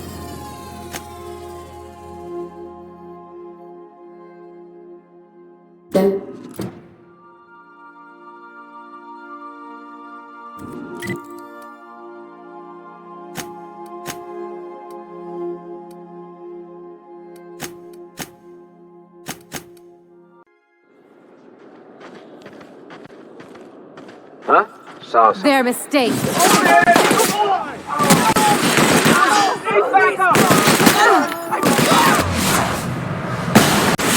He's killed. I don't want to die.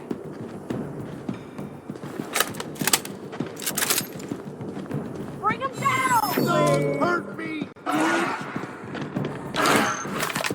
I'll put you down. Please don't. I'm sorry.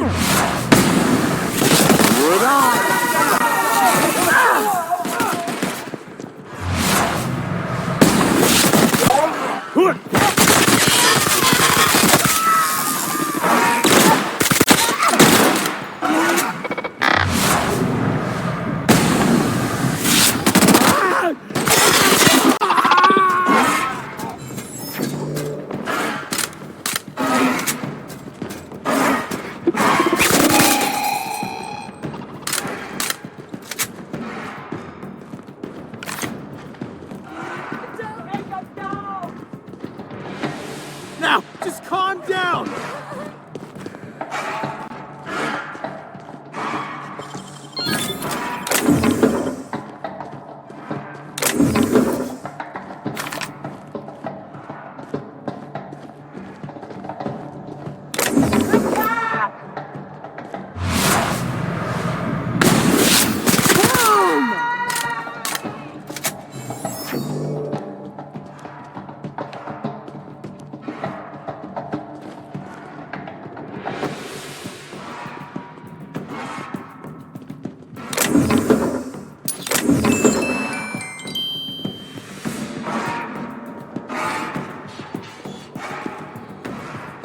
Oh, no!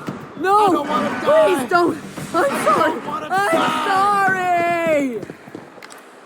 Here we go! Two professionals! What?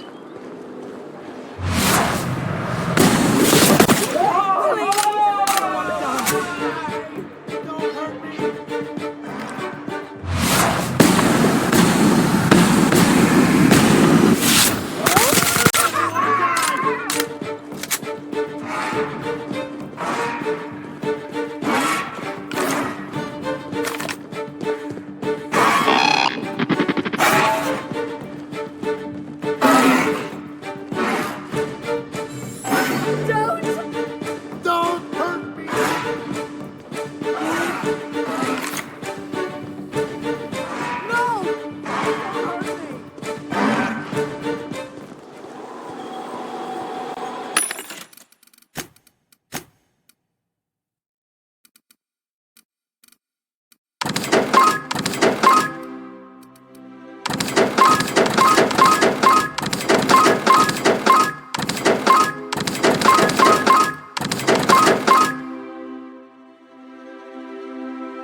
Does nothing in this city work anymore?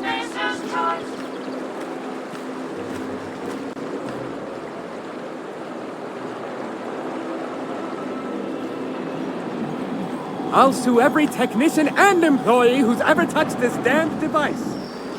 Don't they know who I am? This is all so very big.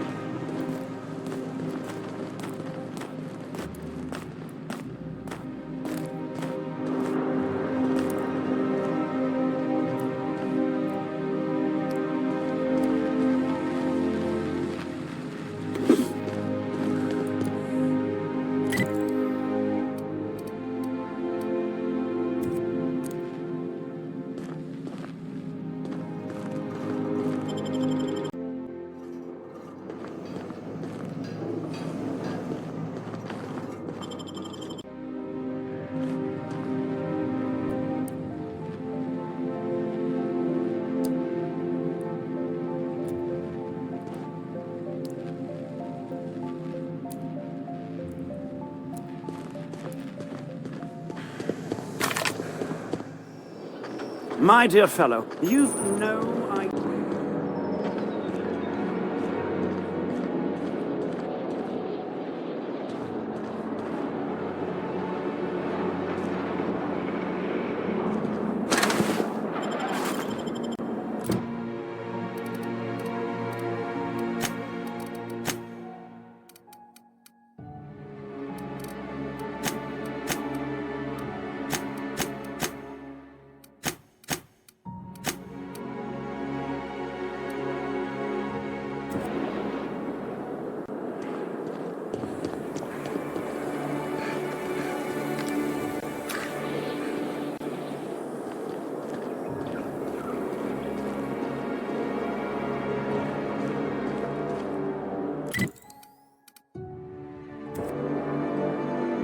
Have your back now.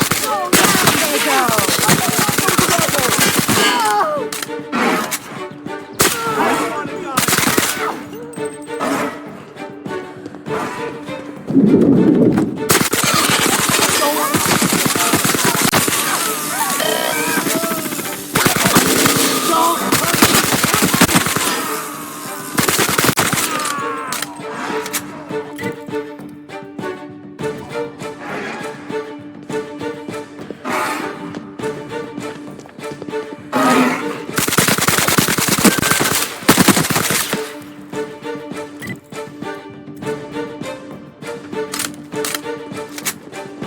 Fine hit, Captain!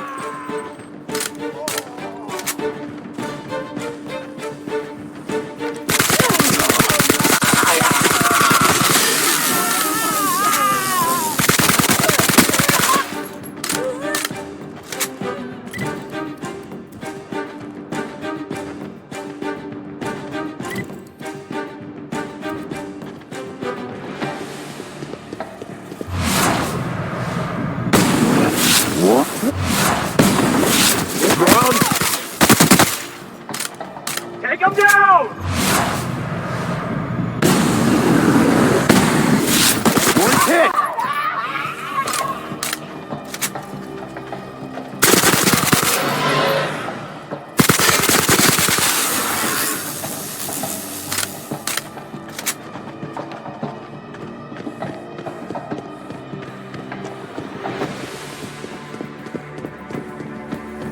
CNP pancake mix.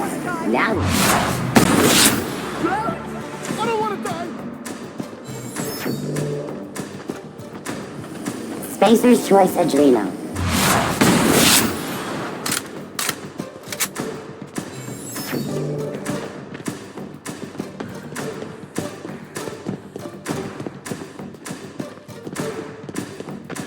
Please.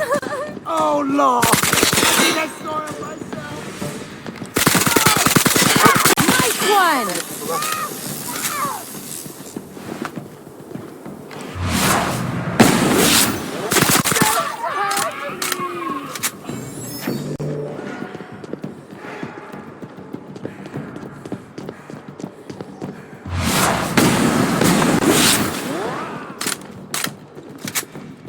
I don't want to die!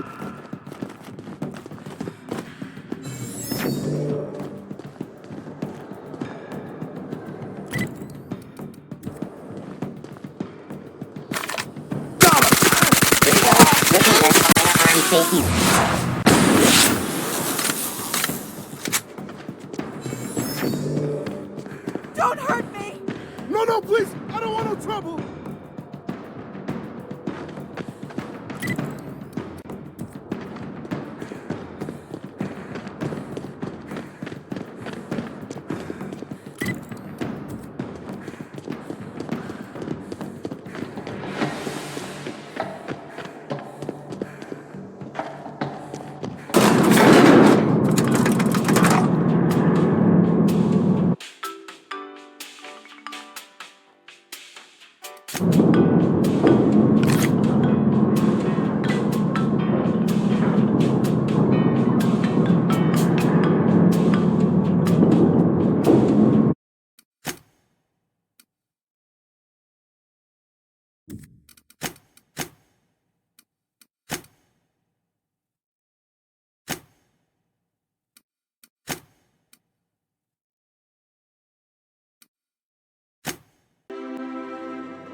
Nice and easy.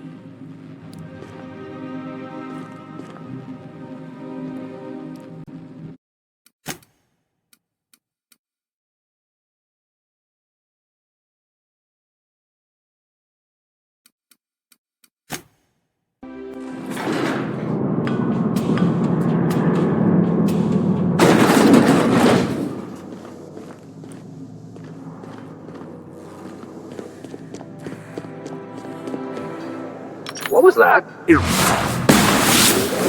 out, done!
We've arrived at the Olympus Orbital Pharmaceutical Station.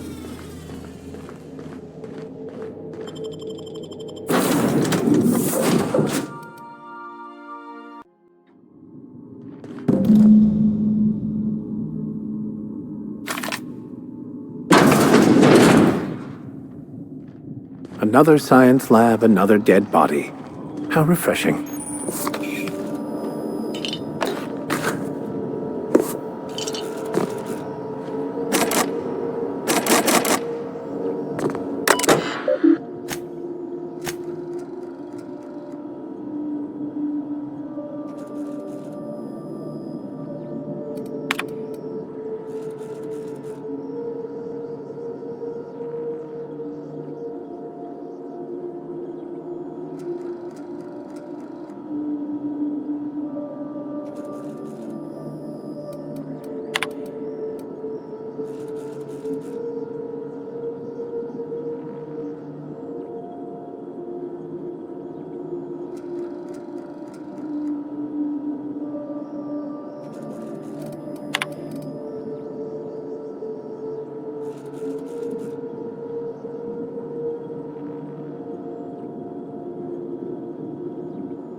Everything's going to be okay.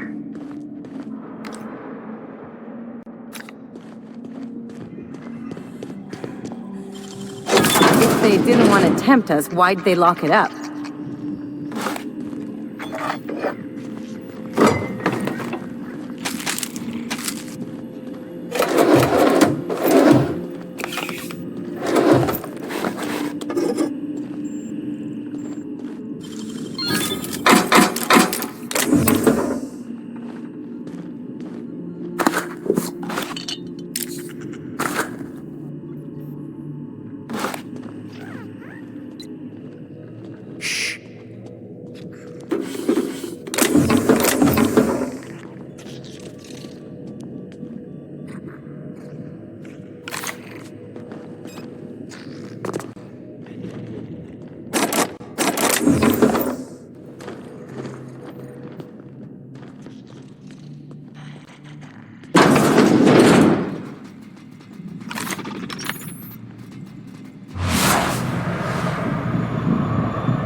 Processing.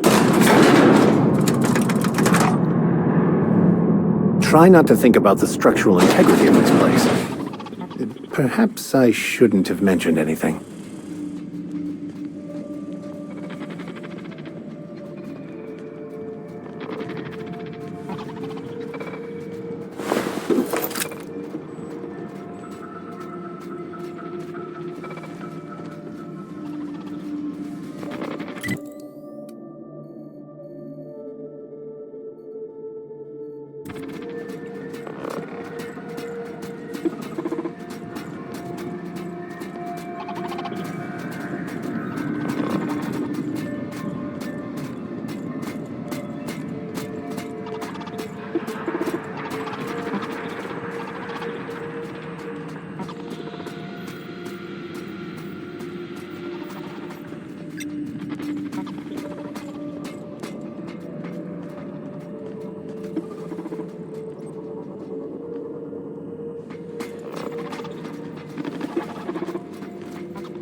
It ain't stealing if no one sees.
You gotta teach me that.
might work.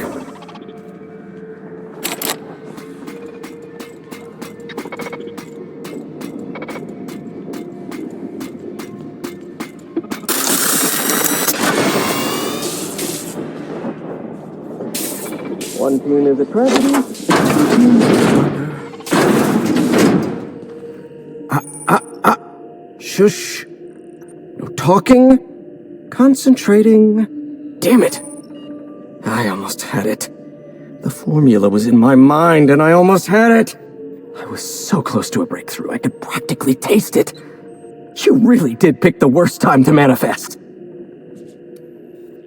Oh, hang on. I see what's happening. You're real. Ergo, not a hallucination. This is interesting. I have several questions for you. Let's start with the obvious. Who are you, and how are you even alive? No, you don't. There's nothing interesting in the chem lab. There's nothing interesting in Gorgon at all. Gorgon is a featureless rock dragged along by the gravitational current of a barren asteroid belt. The chem lab is a graveyard. You won't find anything there but the dead.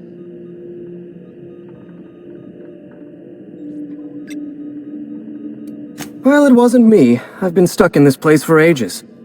In any case, it's becoming obvious you're not listening to sensible warnings. If you've set your heart on exploring my old labs, I won't try to dissuade you. Indulge me with a favor, and I'll give you the access you want. The electromechanical turbine is offline. Without any power, I can't possibly continue my work. Be a dear and reactivate it for me. That's all I ask. No, I'm not stepping out of my lab. Not under any circumstances. I can't bear to look at what's out there. Take the elevator to the storm platform at the top of this facility. Reactivate the turbine, and I'll give you the access you want. Of course you do. Well then, let's hear them. One thing at a time, my chatty accomplice. Turbine repairs first, interviews later. Did you snoop through my things? And just admit it to me. You do have gall, I'll give you that. Look, I keep a draft on my terminal where I vent my occasional frustrations with upper management. It's honestly one of my less detrimental coping methods, as I am not stupid enough to fill out the name in the address field.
Certain we are not all about to die horribly. Relatively.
the the whole last work, of him. Captain.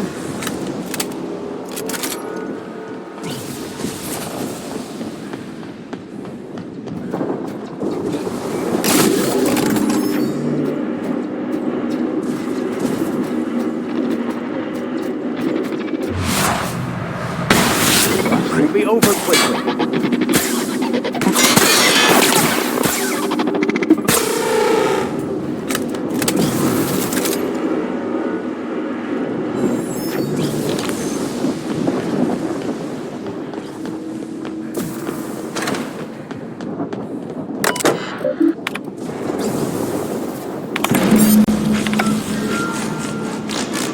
Sure don't see that every day, Captain.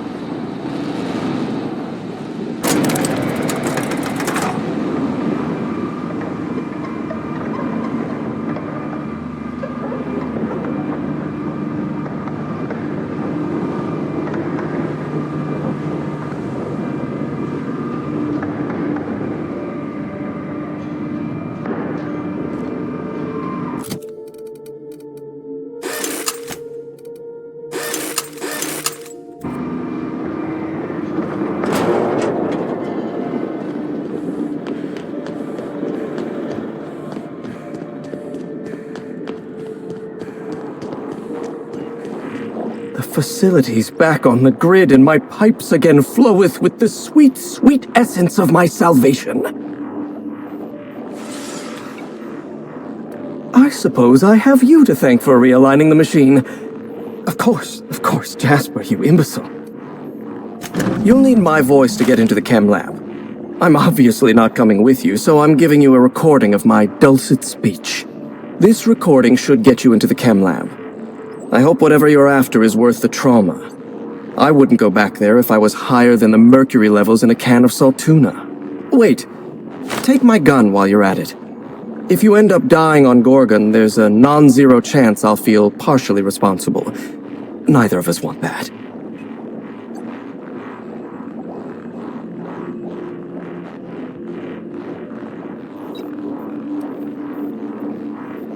Die, perhaps? Automechanical sentries are generally programmed to ignore corpses. I don't like the idea of going back to that place, to that life. Yes, I know it's not me risking my throat gallivanting around Gorgon. It's you, for whatever madcap reasons you've got. I've helped you once, and I don't feel great about it.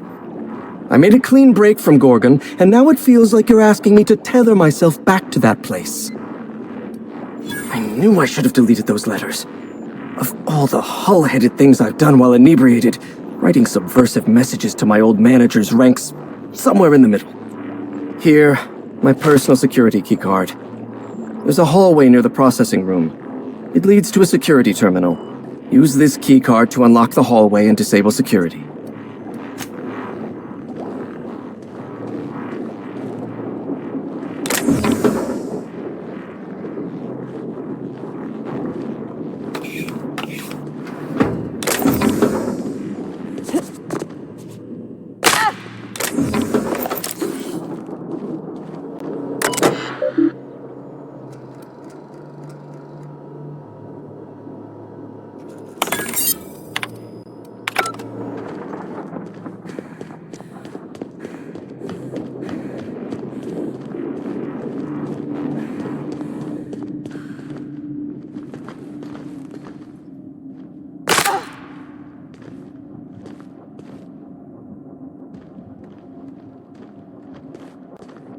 Auntie, have mercy! How'd you get in here? Are you from outside? How is that even possible? Look, if I hadn't, wouldn't I be dead? I know it sounds crazy, but a little while back, I'd been gearing myself up to take a long walk off a short turbine platform. Then the security mechanicals broke out into a massacre, and I realized I really want to live. How can I help you help me get out of here?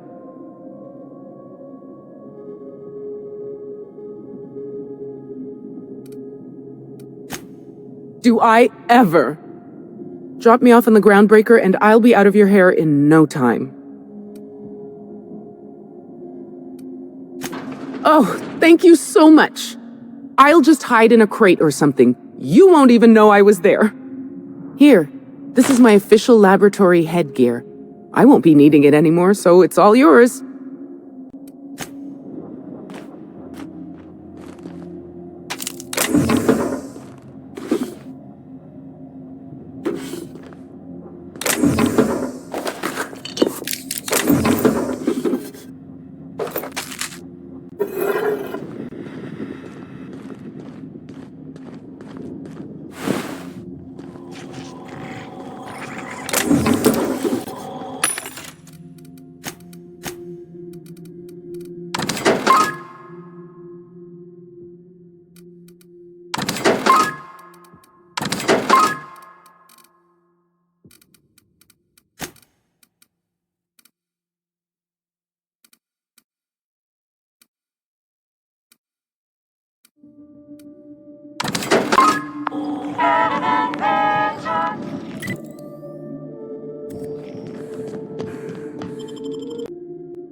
Destination reached. The Groundbreaker.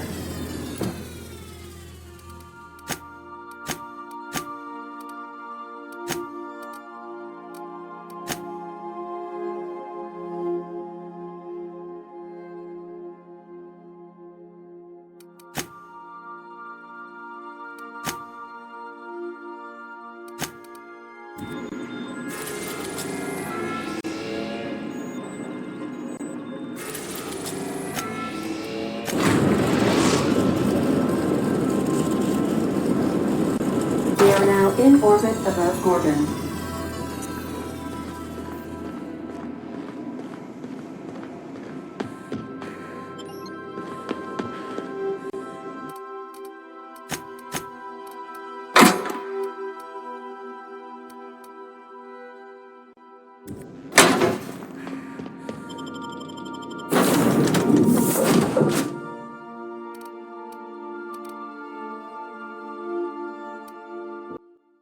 I don't know what kind of mess Spacer's Choice made here, but it figures they'd leave it to someone else to clean up.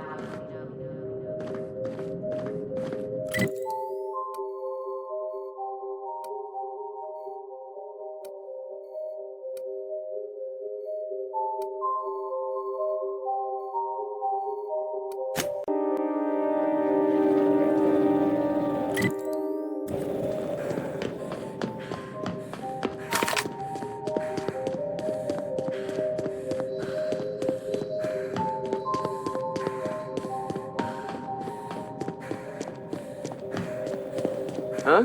Gonna fire!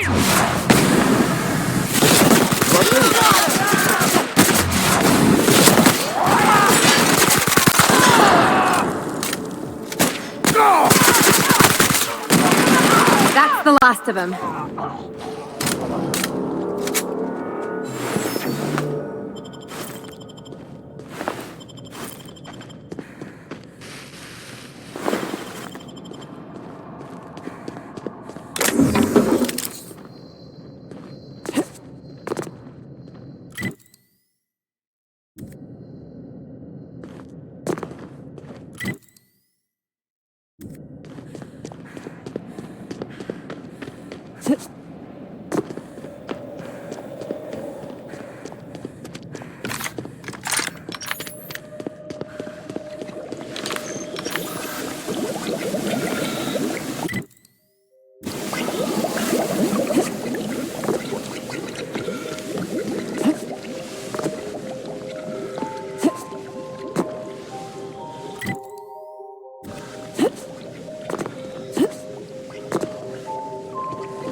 Don't mess with us.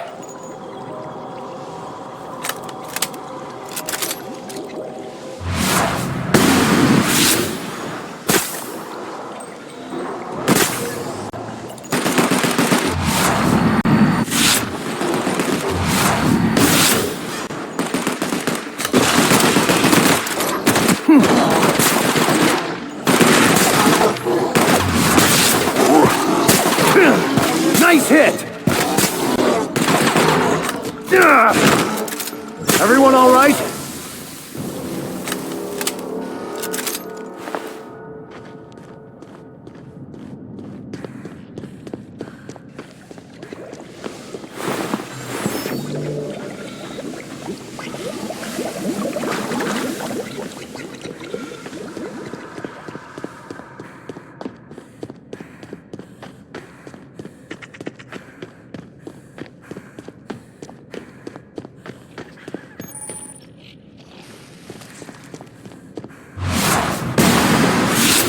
Hug your back.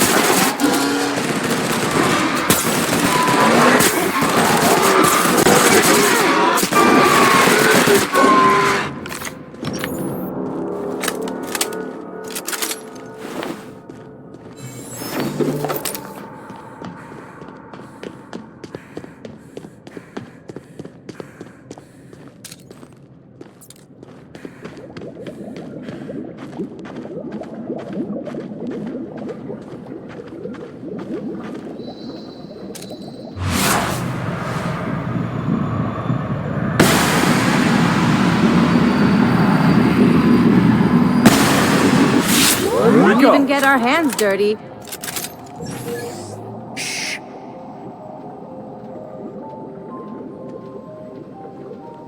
Gonna find you!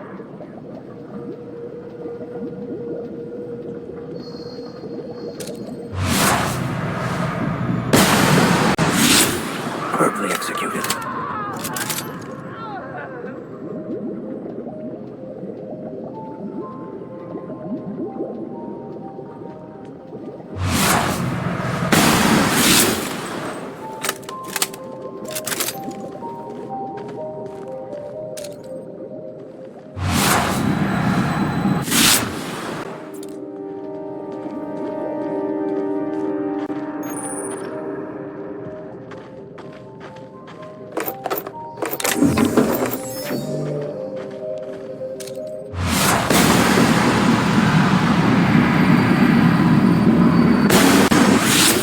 Got a fight on our hands. That's one down.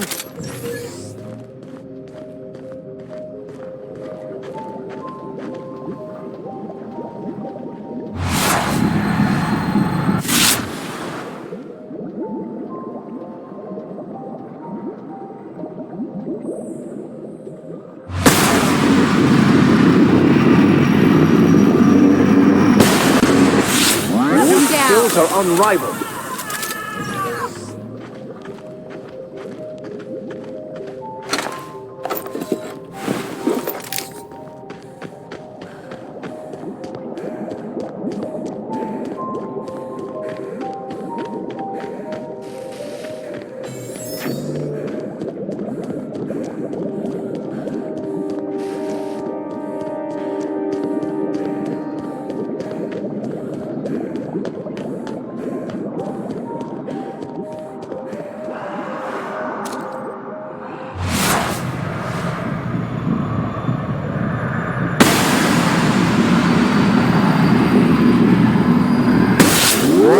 That's one down.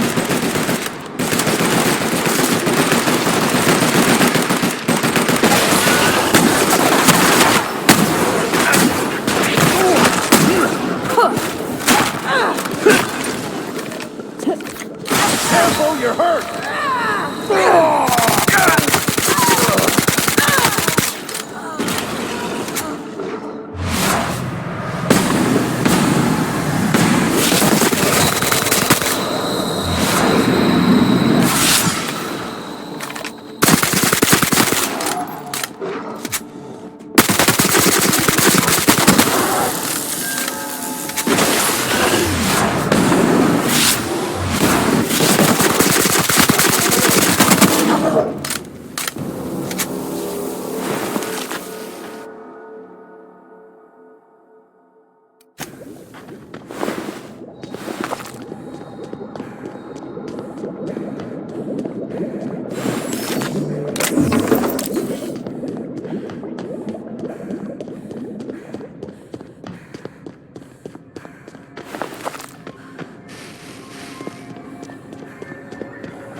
This facility is currently experiencing a heightened security event.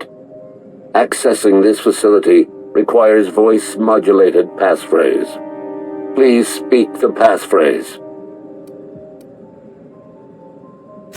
We attest to the zest with our hand on our chest. Be impressed as our guest by what we've finessed.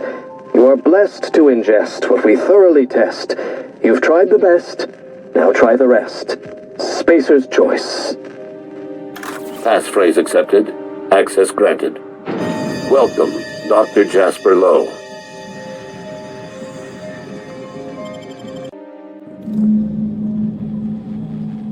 How unfortunate.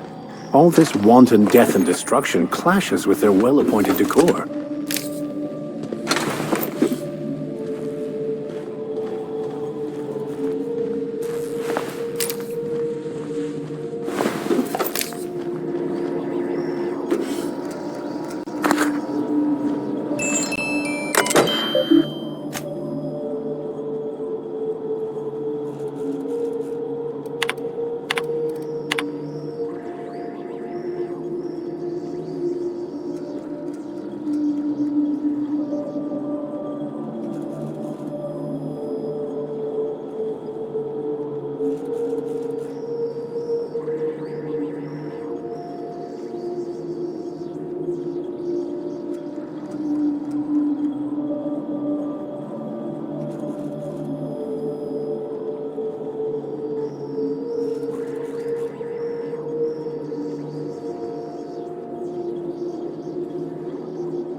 Ah, more threats from the Aether. How pleasant.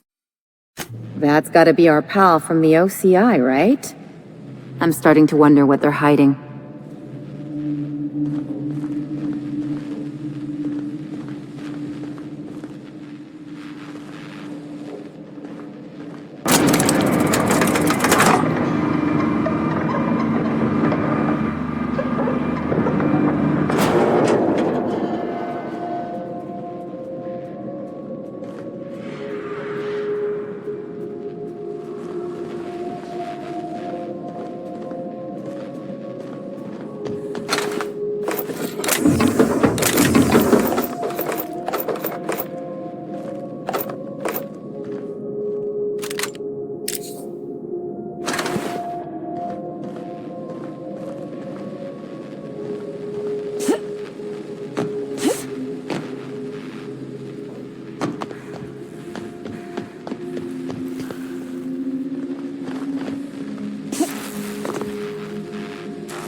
Careful. Seems like they had a surplus of traps they decided to get rid of all in one place.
Halt! Searching. Incoming!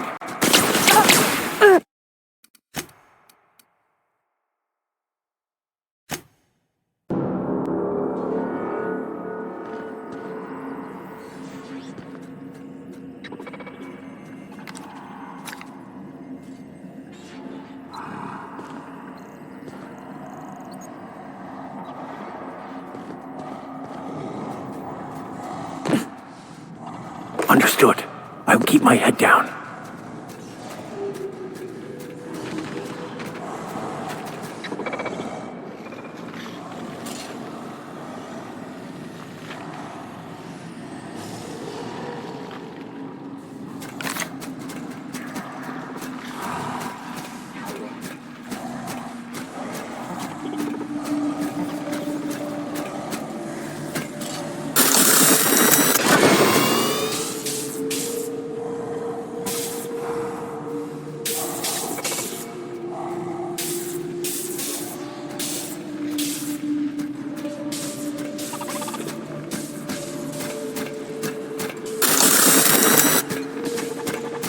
They got the drop on us.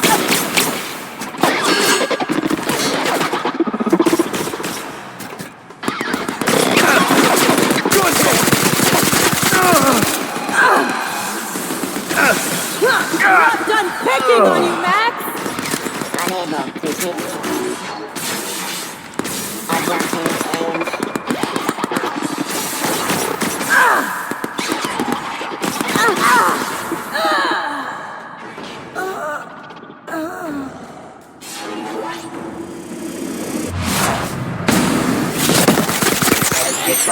Nearby unit.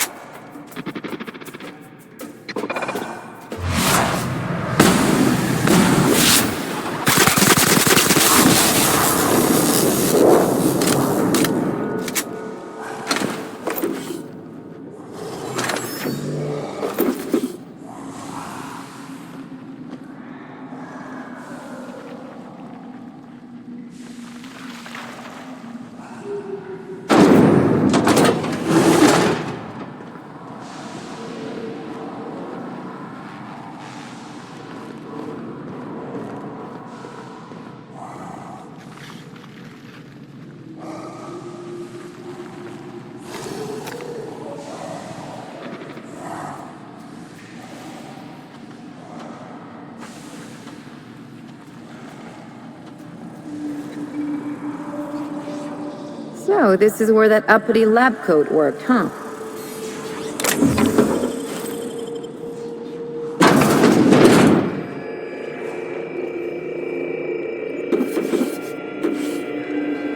Night falls on Gorgon.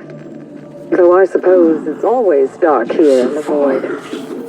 The lab is empty, and I am at last alone. I'm preoccupied with thoughts of a single-celled xenocyte. Especially after I've gone to so much effort to see Gorgon rest in peace. Why do you insist on waking it up? You know, the more they tell us to stop, the more I want to see what they're keeping us from. You know, you'd be much more relaxed if you released your attachment to the past.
I dare say it seems like the inmates were running the asylum here. I've seen some reckless operations, but here, it's like they were trying to get people killed.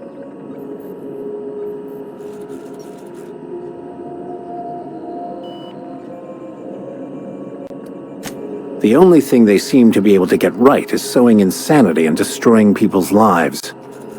Still, Spacer's Choice spent a fortune on this place, filled it with the best and brightest lab coats they could find, and this is what they came up with?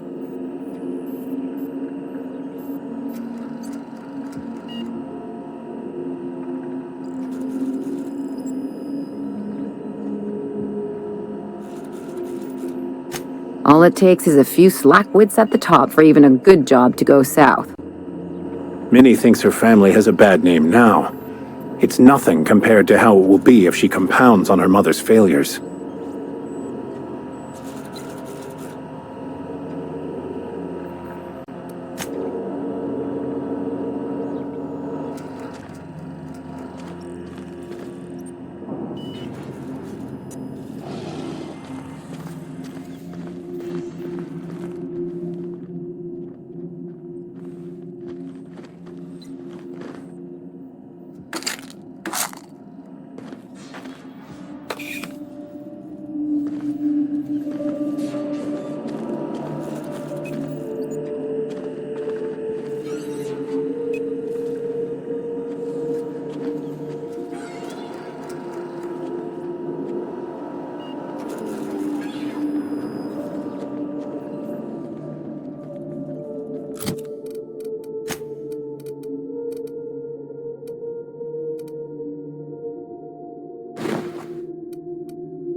Let's get out of here. This place stinks like machine grease and bad science.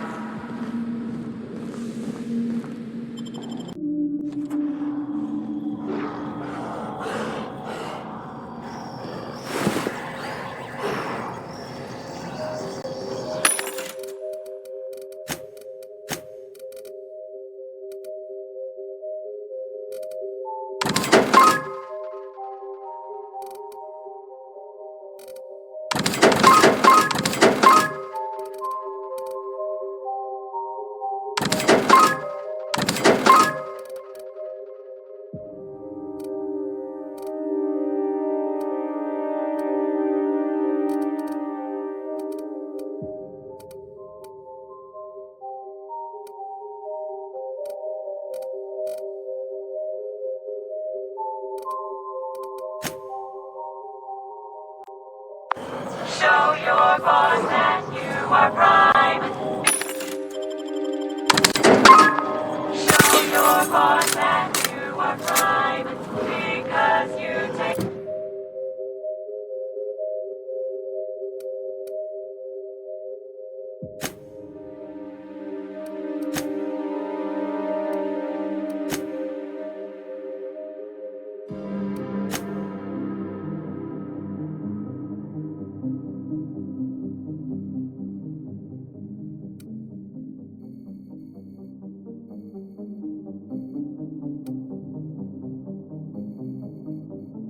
Katrina time.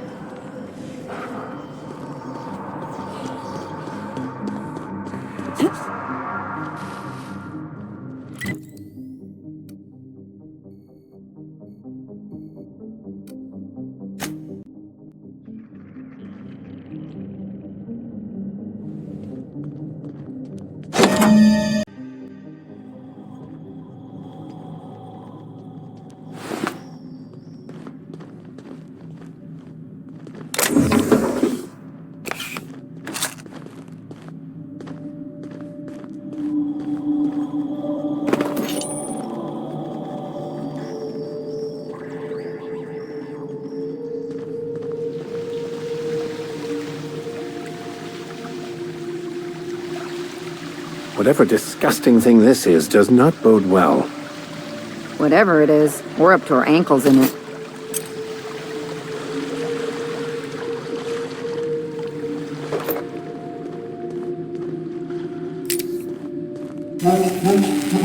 Welcome to Human Inquiry Auditing, a Spacer's Choice facility. My name is Dr. Marion Blakesley, and I'd like to congratulate you all on volunteering for this important opportunity. Whatever your past, know that as of today, each of you will be part of something greater. Together, we will unlock the path to discoveries that profit always. Our brightest minds did their dirtiest work here. We made puppets out of people and tested them until they broke. Walk softly, Captain. Some of them still live here, and they hate to be disturbed. They clearly don't know how we work, Captain. I'd like to believe that nothing this place throws at us could be worse than what we've already faced, but I'm not so sure. I can take a hint.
Show your boss that you are prime, because you take a dream at a time. Volunteers?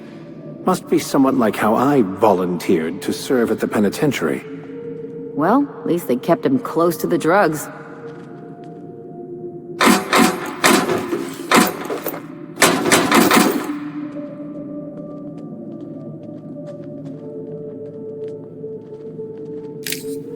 Welcome, volunteers. This office environment is where we will test your communication, paper management, and self-motivation skills. This is your time to shine. You may just find yourselves doing similar work at a real office someday. Remember, compliance with all instructions from facility personnel is stipulated in the contracts.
This can't be good.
Each discovery is worse than the last. Human depravity knows no bounds, does it? I'm washing my memory out with a bottle of Spectrum Red once we're back on the ship.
Did you enjoy the show?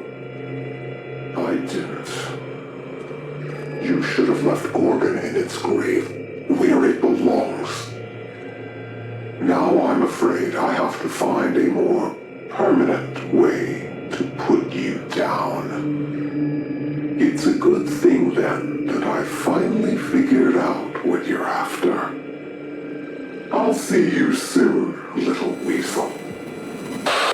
Is it just me, or does it seem like our mysterious nemesis watches too many Aetherwave serials? Well, I'm glad. I've been looking forward to punching the sprat fuck in the throat.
I fear that I will become numb to these incessant horrors.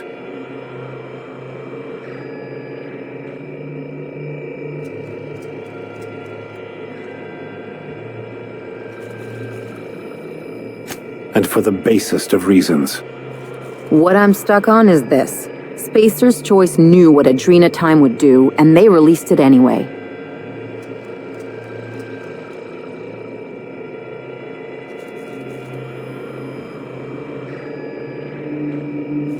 Then we're in agreement, though I wish I could say that it did.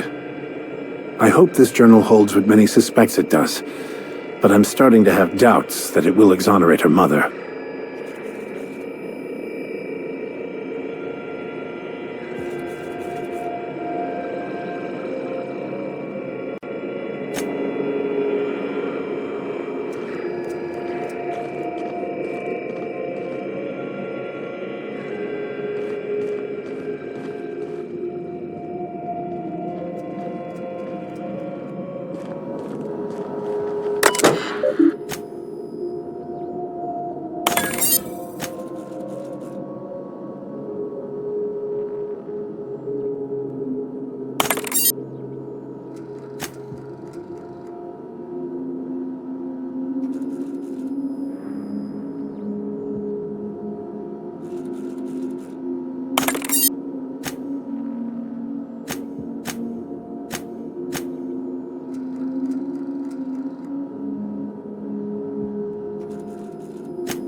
We getting out of here? Good.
Finally, the SMC!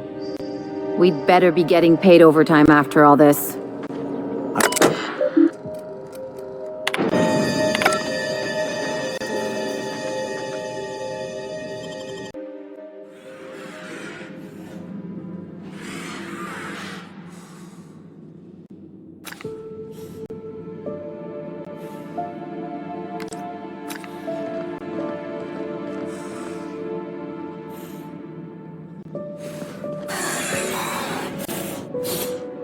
Welcome to the Adrenatime Synthesis and Manufacturing Center, brought to you by Spacer's Choice. This productivity automechanical unit is at your disposal.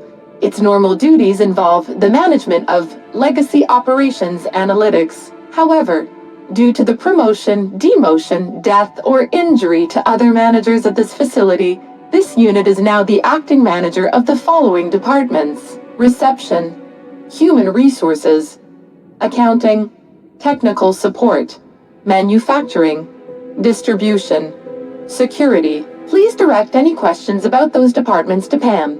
Answers not guaranteed. According to this facility's hierarchy, there are 0 acting managers at this Spacer's Choice facility. Not to worry. If a middle manager cannot immediately be replaced, Pam can safely oversee 3.176 departments. When you're in a productivity pinch, Pam can pick up the pieces. Uh-oh. It looks like there are intruders in this facility. Protocol recommends speaking to the head of facility security right away.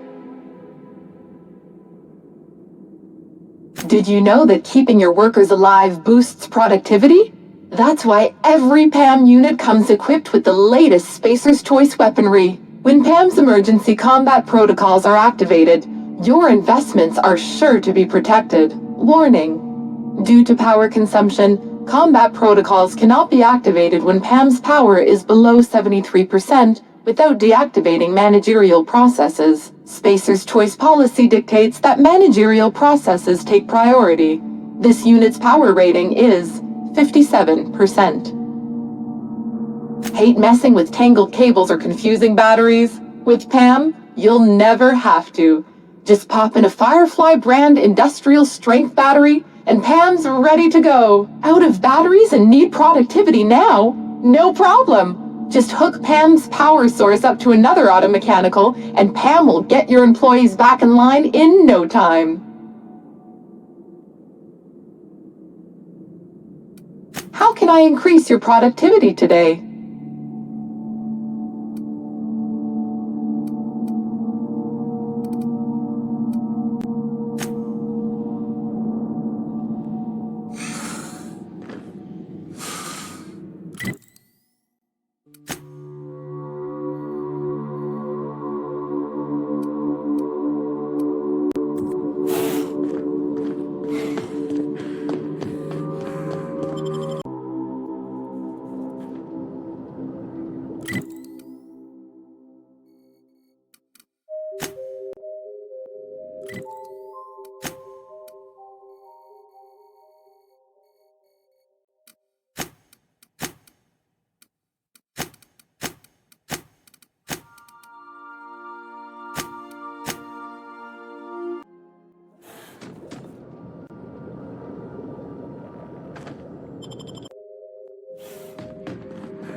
Happy day of the week, employee. I hope you're excited for today's placeholder meeting. How can I increase your productivity today?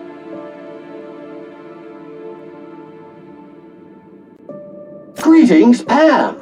Don't get swept away by the sleaze of your filthy, worthless existence. Let Sam neaten up your life. Work fortifies the spirit. Let Pam optimize the routines of your life for maximum productivity. Sam units. If we can't clean it, we'll destroy it beyond recognition. All PAM units have been programmed to encourage a worker's competitive spirit. Well done. Continue destroying the competition on behalf of Spacer's Choice. Got a lust for dust? Sam does. Pam believes in the power of a well-organized spreadsheet. Cleanliness is next to lawfulness. Aw, Captain, they're friends.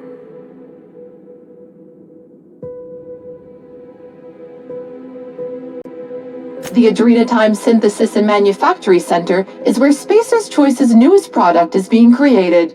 Get a leg up on the competition with Adrenatime. You are now in the lobby. The floors above you are the offices, the manufactory, and the Adrenatime synthesizer. The floors below you are the sublevels and the synthesizer reactor. How can I increase your productivity today?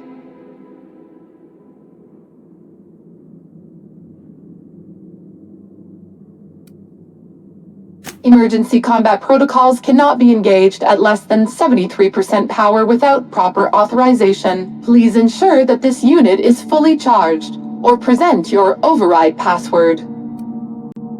Sam units are programmed to respond, "Can do, customer," to any and all serviceable requests. Power rerouting complete. Please be advised the aforementioned unauthorized procedure has voided this unit's warranty. This unit's power rating is 100%. Great! Emergency combat protocols are now available. Error. Employee's biometric ID does not match this unit's designated manager. Proceeding with verbal management test. Pretend that this PAM unit is one of your employees who's been working long hours. What would you say to give them an extra pep pill in their step?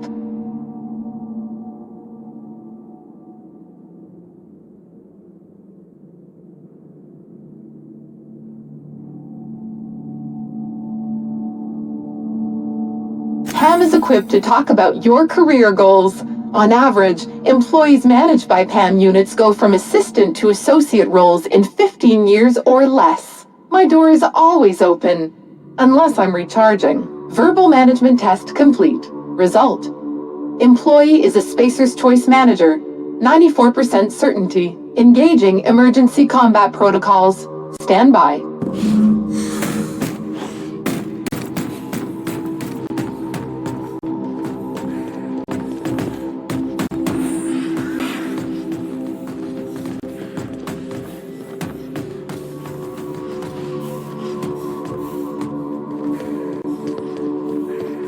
If I didn't know better, I'd swear it was watching me.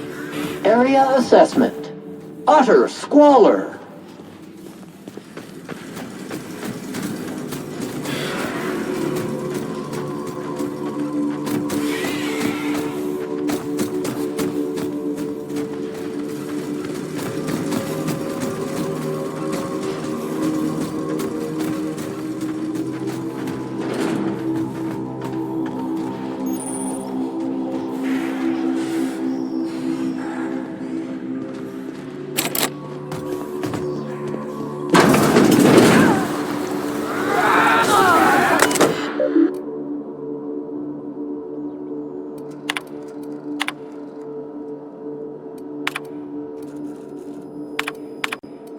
Entering quiet mode.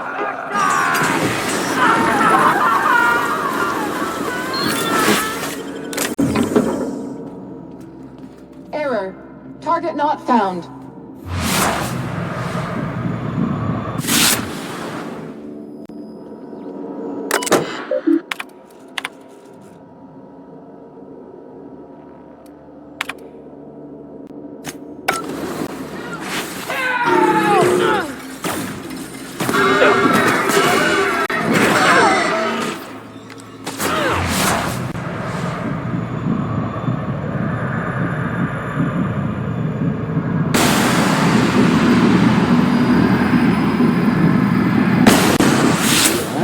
Classification. Flawlessly finished. Here they come!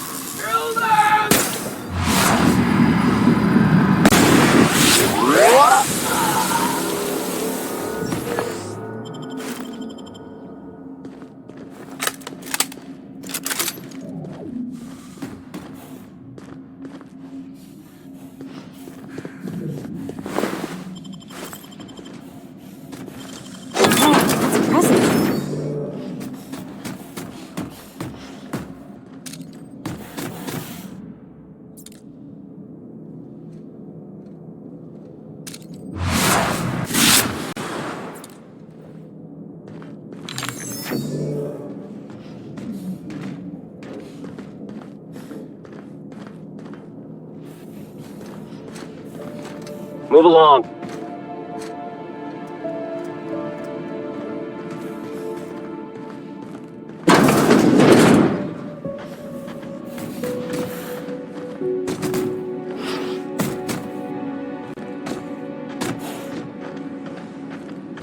Watch your hands, Captain. Be a bad time to lose them. Well, I guess any time would be a bad time, but especially now.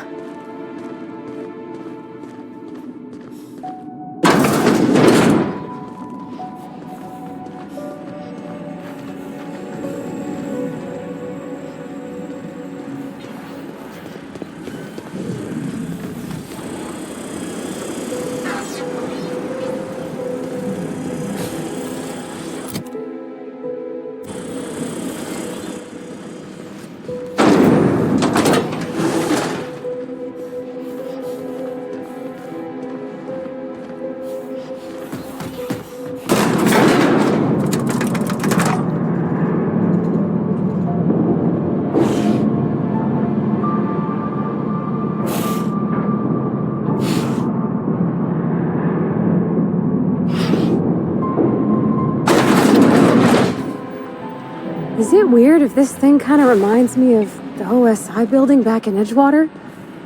Like it's sort of holy? Preparing for sanitization mode? The Purge.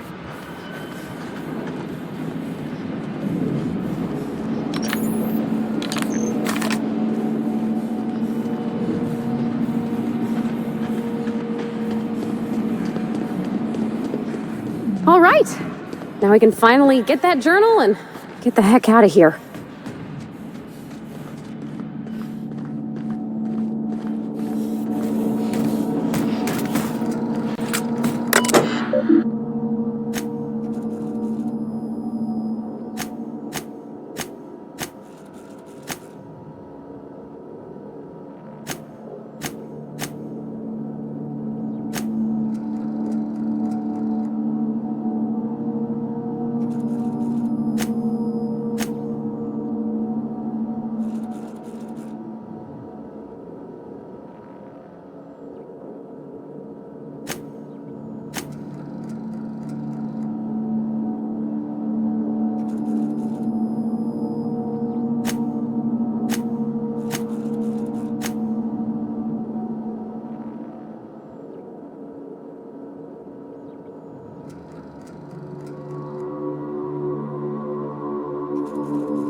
Wish I could do that.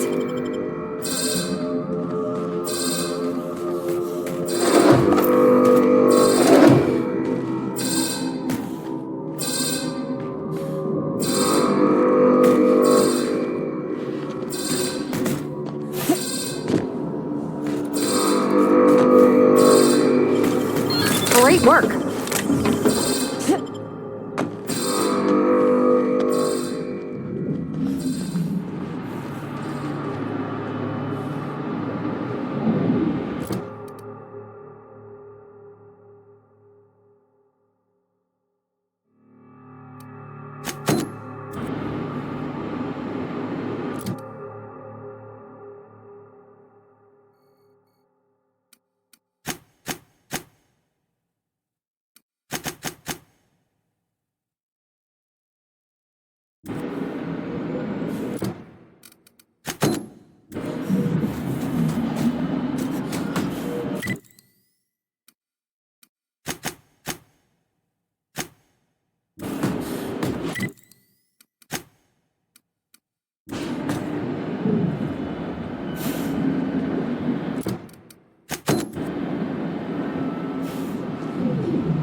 Smells something awful.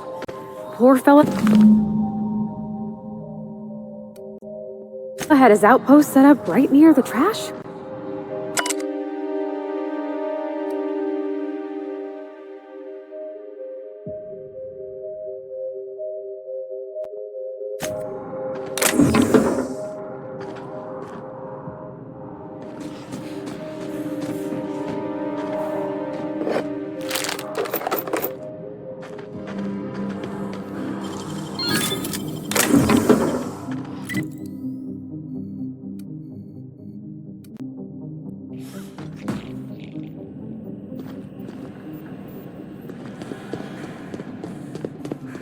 You see a comic anywhere in all this mess?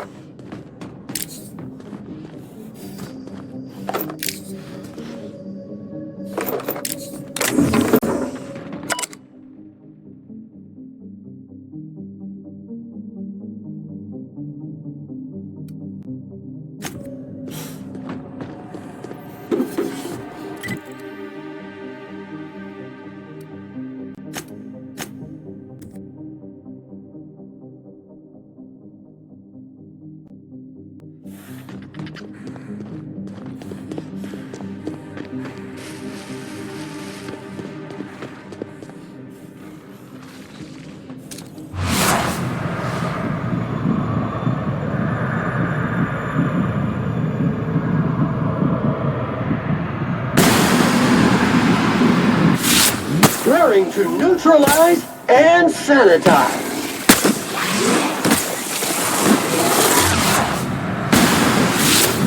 Bag required. Everyone all right?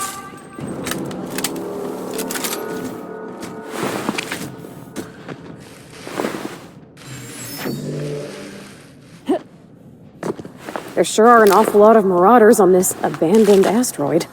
You know what's a joke, customer? What we make out of the dirty competition. No other automechanical unit simultaneously sanitizes, neutralizes, dices, and slices, and removes built-up stains like Sam.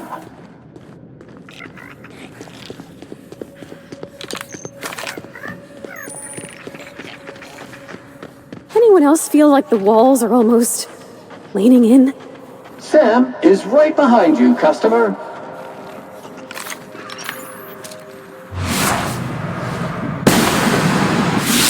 Ram on the job. Nice one!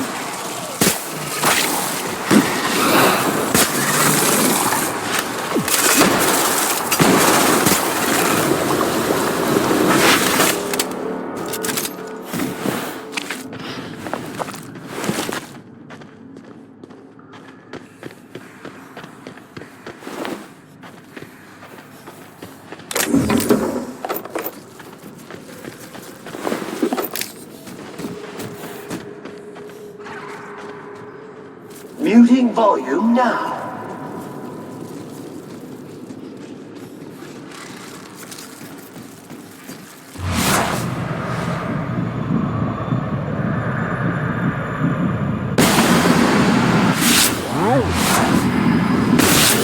Get dirty, Sam cleans it up. Woo! Nice work!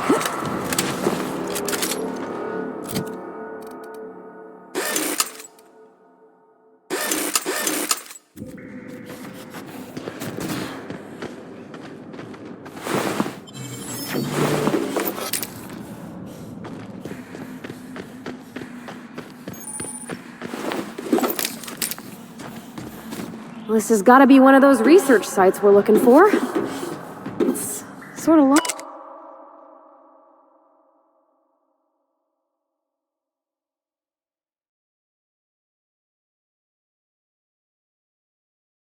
lonesome, isn't it?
We are receiving an incoming signal, Captain. Captain, I see you've made some headway on Gorgon. Mother's old work terminal just lit up with a bunch of new protocols. Very exciting. What about Mother's journal? Any progress there?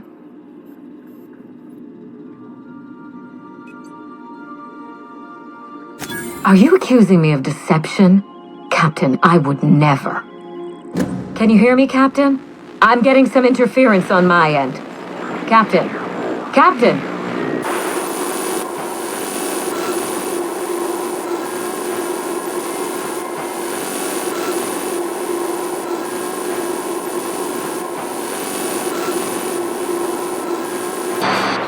Hello again, little weasel. I must admit, you've surprised me.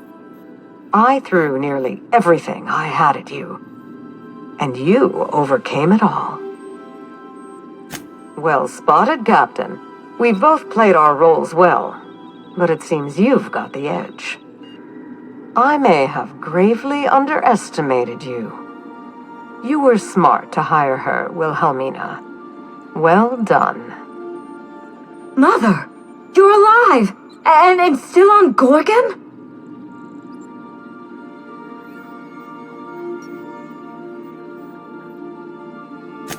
Stay. This concerns you as well.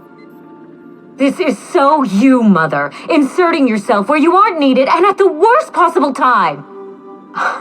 Am I disrupting your vanity project? You empty-headed little twit!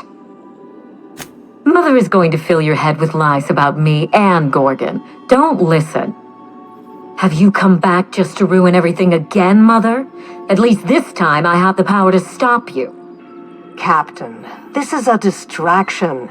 Let's set our differences aside and focus on what matters. Adrena time must never be revived.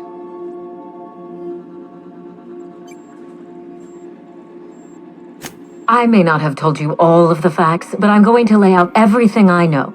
You can decide for yourself what to do with it. By now, you realize that Project Gorgon was devoted to a single drug, Adrenatime.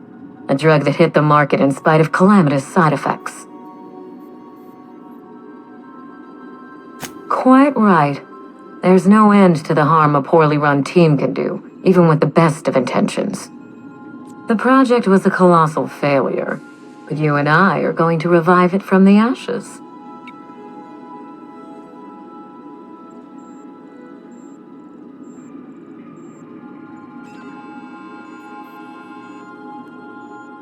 Adrenatime was a lie. Our drug will fulfill its broken promise for workers and employers across the colony. Mother wasn't equal to the task. Thankfully for us both, I'm not my mother.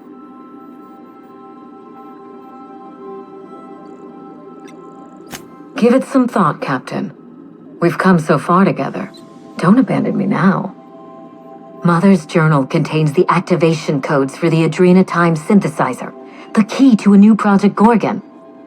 We're going to start again, and this time with everything Project Gorgon didn't have. Better R&D, better scientists, clear goals, more funding, and a timeline that makes sense.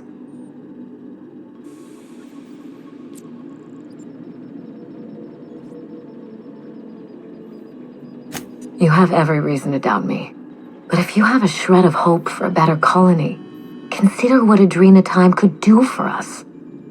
If I can improve the chemistry, I can fix Adrenatime. We can put this colony back on track together.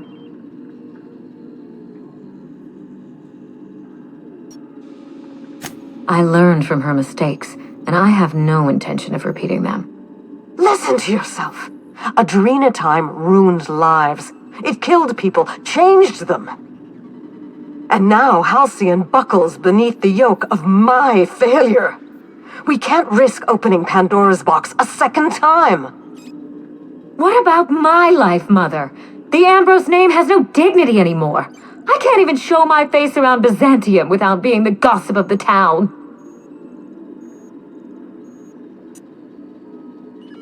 It's no laughing matter, Captain. What good can I do if I have no influence? How can I fix society if I can't even take out a loan? Every day, workers slump over from exhaustion. The gears of industry swallow them whole, and no one is coming to help. Adrenatime is the break we can't fit into the schedule. The office with a window we can't afford to build. It's the best this rotten colony can do for people. It's a bandage, not a cure. Halcyon is wounded, and I will do everything in my power to stop the bleeding.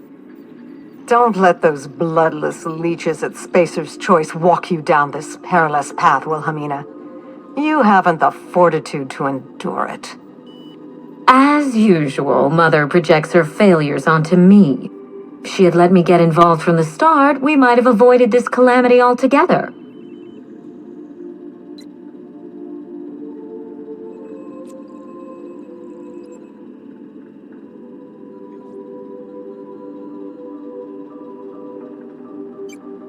I'd have trusted my team rather than sabotage their efforts.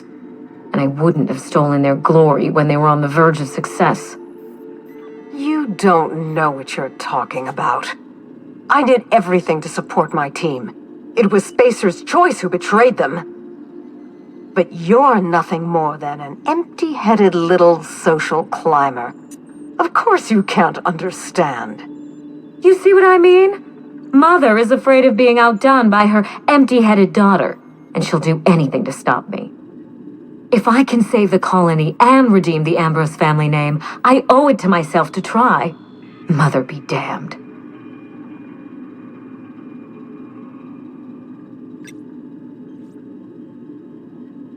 Social engineering takes generations, and we don't have the luxury of time. We need to mainline progress into Halcyon's bloodstream. You've seen more of this colony than the average grunt. You know as well as I do that this is a question of survival. Finally, a sensible question. I am the head of Project Gorgon, its grand mastermind. I created Adrena Time because I believed, arrogantly, foolishly, that I could uplift the common man through chemistry. I failed.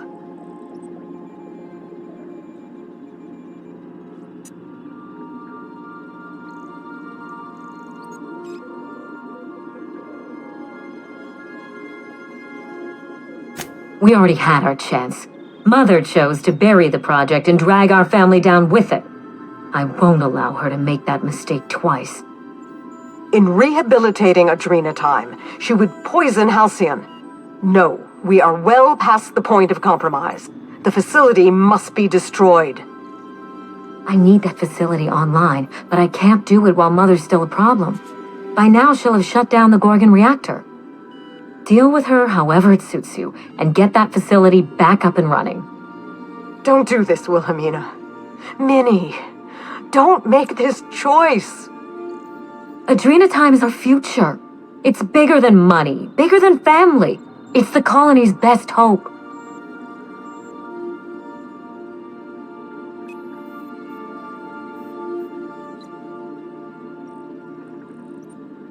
Return to my family's manor, Captain.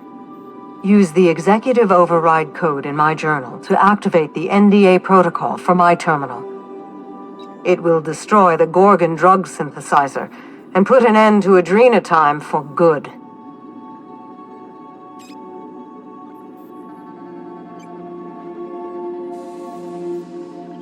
My daughter's gotten her hooks into you. I understand. She's always had a knack for manipulating people. But I know you're more than her foolish little puppet. You've survived this long. You have to be more. She will try to force you to fight her. You don't have to. In fact, I would ask you not to. Whatever mistakes she might make, she is still my daughter. Captain, in light of recent events, I'm putting the manor under lockdown. Until Mother is dealt with, anyone who lands here is presumed hostile. Finish the job. I know you won't disappoint me.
nice hideout those researchers had.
Entering quiet mode.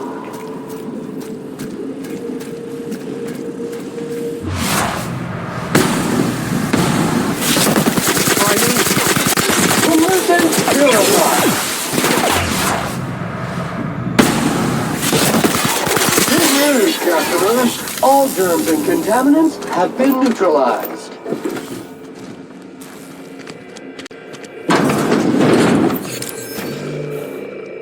Roscoe, it's Georgie. If you're hearing this, you must still be holed up at the Sprat Shack.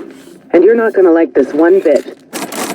I was trying to steal our recordings when things went crazy. I know. Like I said, sorry. And I'm gonna be in a heap of trouble if I don't get them, so if you want to save my bacon, you need to do it for me. I need the 3 interviews we did with Ambrose, this one here, plus another recording of my own. I left that last one with a guy who owed me a favor at the garbage processing office in the chemical waste ravine. I'll leave an automech near Stellar Freighting. It'll want all 5 recordings, plus a passphrase. Glacial Age. Oh, and don't listen to my log, alright? Just stay safe and keep your head down.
Show your boss that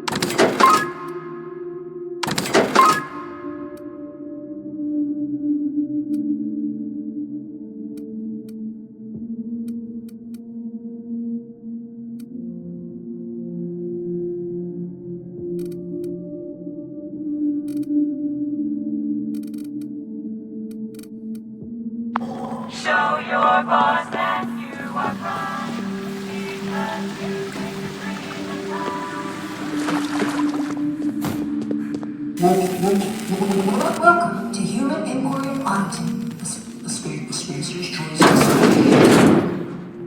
My name is Dr. Marion Blakesley, and I'd like to congratulate you all on volunteering for this important opportunity. Whatever your past, know that as of today,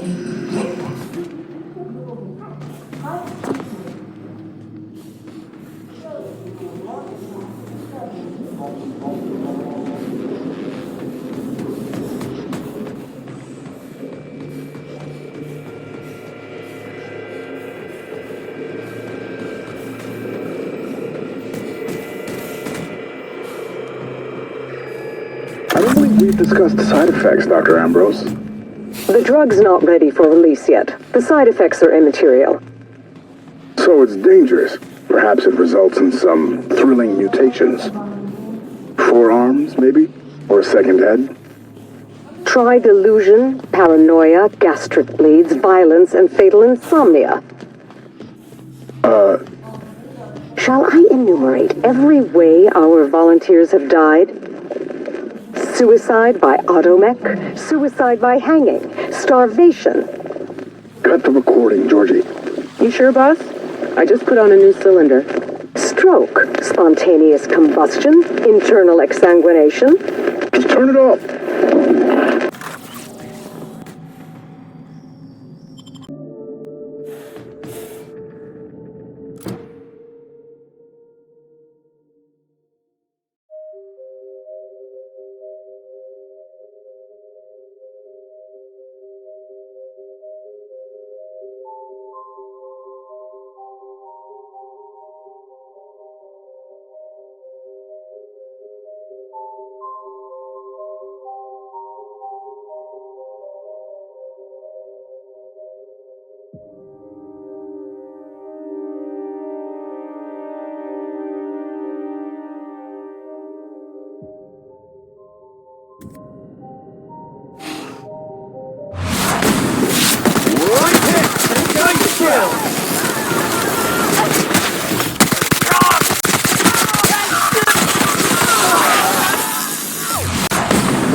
Hey, there you are. Been wondering how you were doing. Did you manage to find those recordings? Sure, I'm an open book.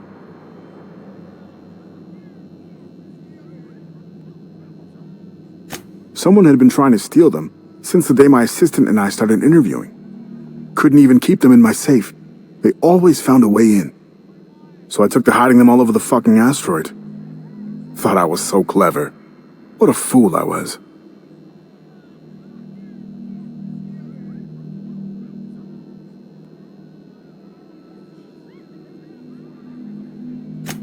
Oh, I've tried, make no mistake. I've caught a couple of rides out with Sublight folks, but the board's fixers always send me right back. And I'm not about to stand toe-to-toe with marauders just to fulfill a line item on a contract.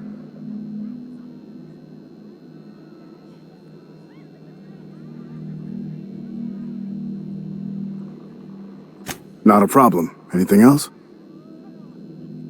Of course, I won't be going anywhere, so, take your time.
Did you manage to find those recordings? Well, I'll be damned. Now I can finally get off this rock and go home. I know it's not much, but take the last of my bits. You've earned every single one, friend.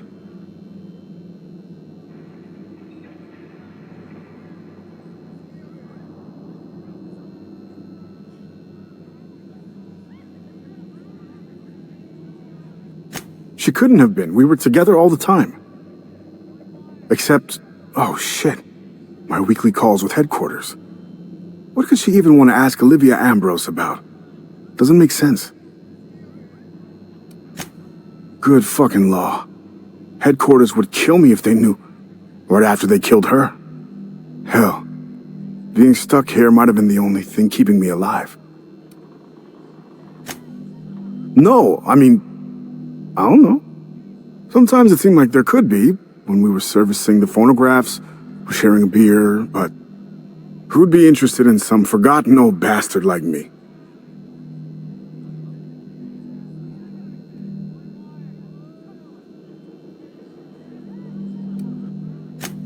Sure, yeah. My ma used to say the same thing. And anyway, unauthorized fraternization between employees is illegal. But that's all you need to know about my dire love life, I think. Any other horrible truths you want to reveal to me? Or can I get back to my drinking? Listen, I appreciate you telling me what happened with those recordings, but I need some time to think. Got a lot to process. Yeah, yeah. See you around.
We've arrived at Ambrose Manor.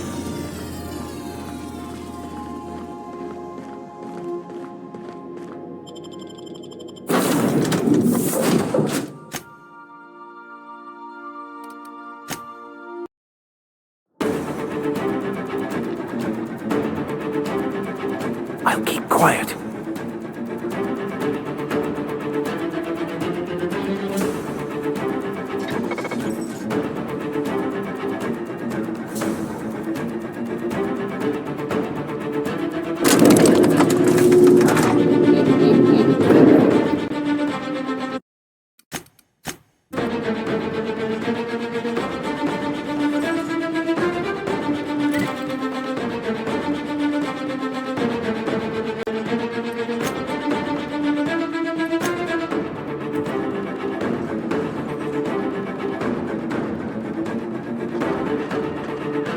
careful. Looks like Minnie activated security around the manor. We'd best watch our step, Captain. She knows we're coming.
Take him down! Yeah! Got him, boss! Making my way there!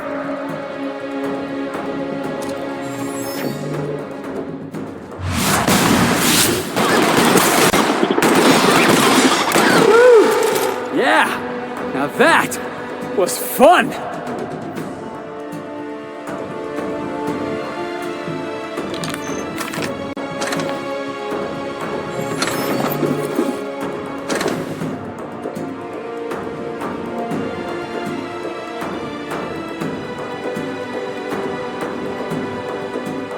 On my way.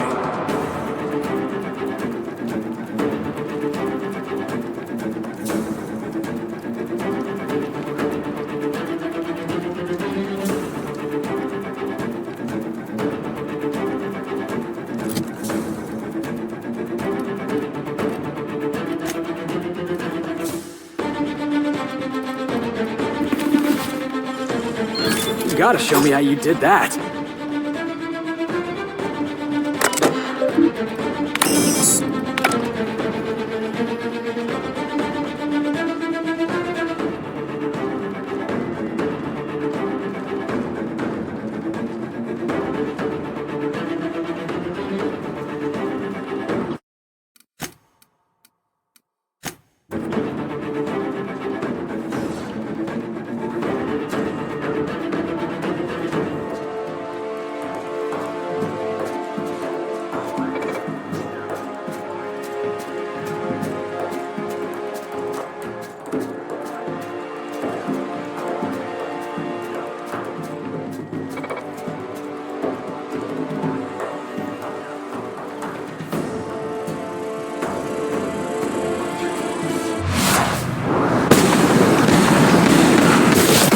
One Over down! quickly.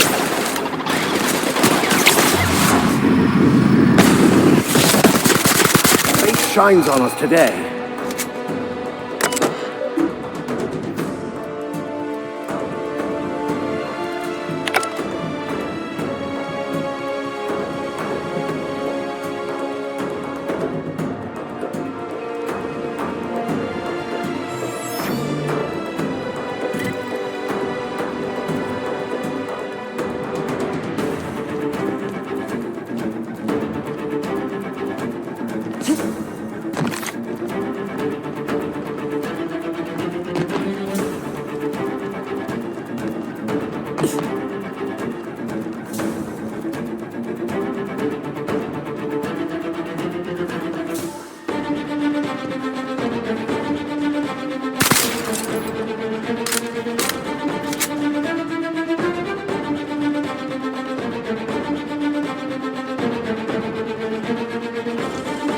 Wow, how'd you do that?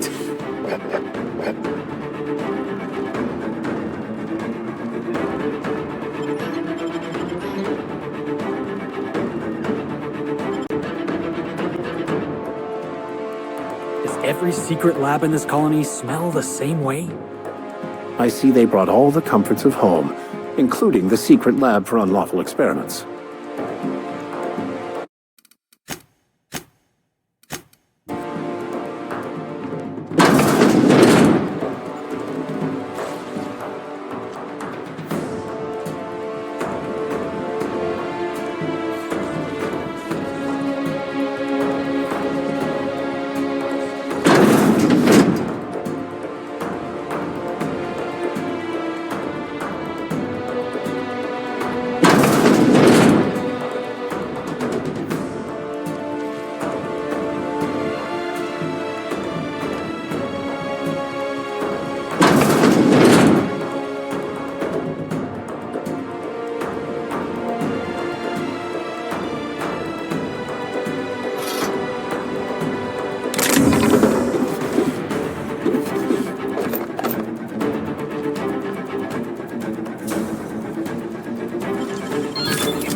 I warn you not to set foot in here until the job was done? You should have listened to my advice. There's nothing to discuss. I can fix Adrenatime without you, and certainly without Mother. You wasted your time coming here, and worse, you wasted mine. But I won't let anything stand in the way of progress. You surprise me, Captain. Once we fix the chemistry of Adrenatime, the Marauder problem will simply take care of itself. If you fix it, there's always the possibility you'll make it worse. The days of the old Adrenatime are numbered, and Marauders are bound for extinction. Insane people addicted to drugs are Mother's problem. Am I to be held accountable for her mess?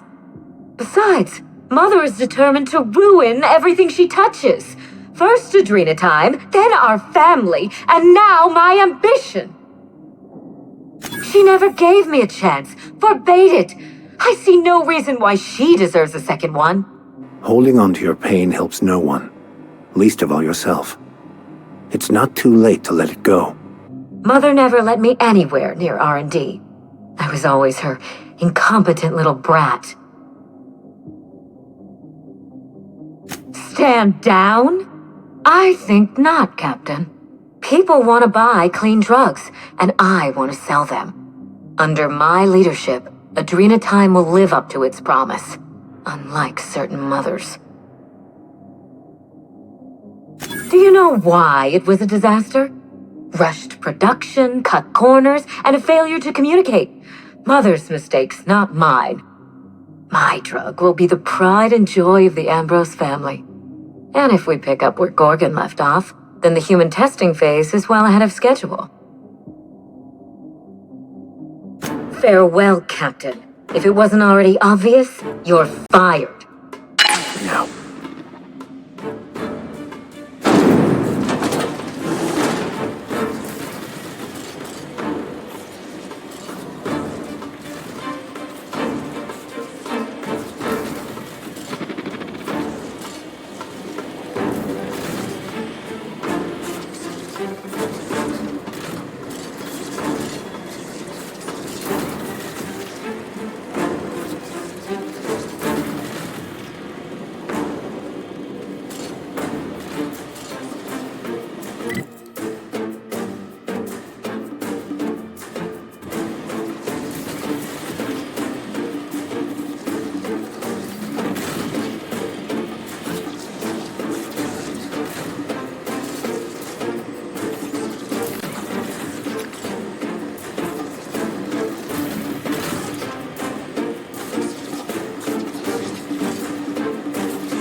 You've finished it, Captain. You've put Gorgon down once and for all. Join me for a toast in the drawing room. I do believe you're due a reward. You know, if this were a serial, this would be the part where we're betrayed. Hand to law, Captain. I mean you no harm.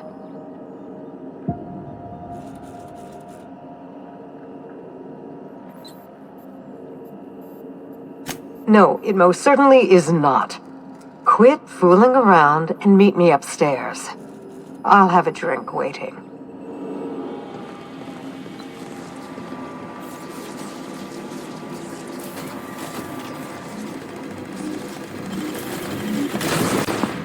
System. One hit, that's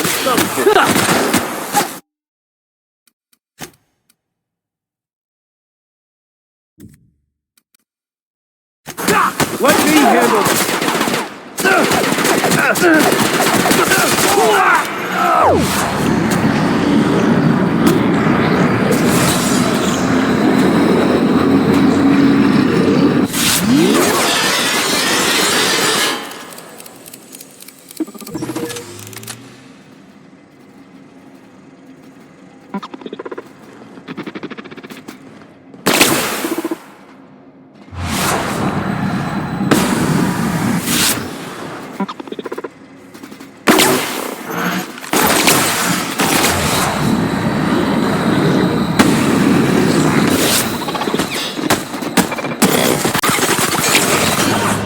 Investigation and cleanup required.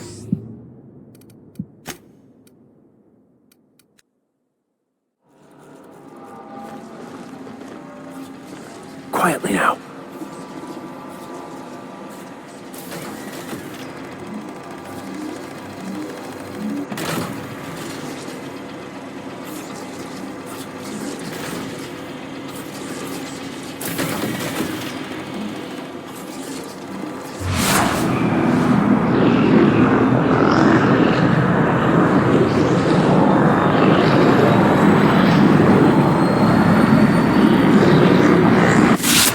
Gas is incoming!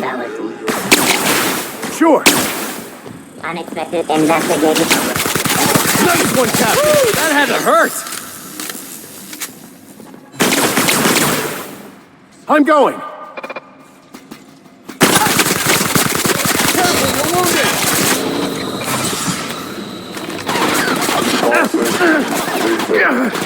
I'll get up, Max! I think that's working, boss!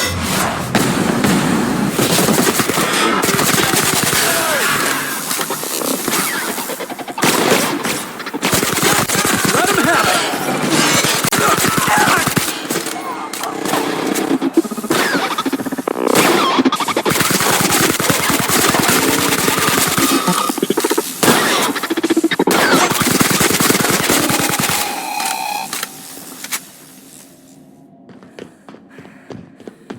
I'm on my way!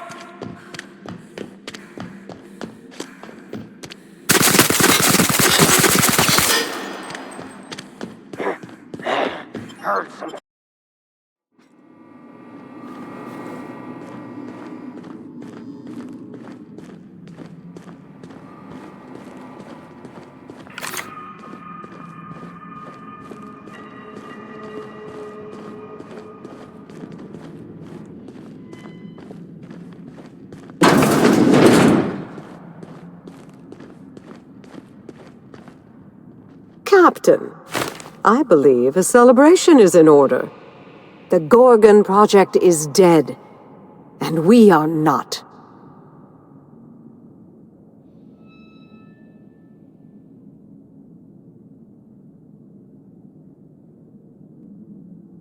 To Gorgon, and the grave it now rests in. May the Colossus of Adrenatime never again rise from that dark pit.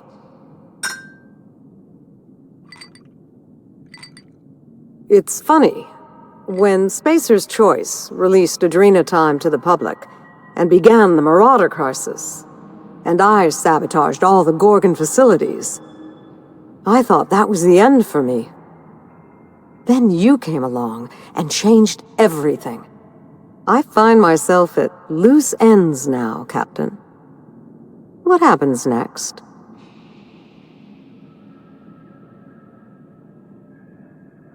Maybe I'll find a handsome little bolt hole out there in the aether and endeavor to keep a low profile, as they say. Maybe I'll pick up a soothing, useless hobby, like watercolor painting. Spacer's Choice will want to take their turn at revenge, and I'd rather not be within reach when they do.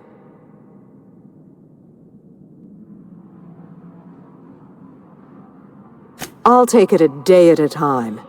Run when I have to, hide when I can. There's no glory in it, but I'm eager to put those days behind me. Where will the future lead you, Captain?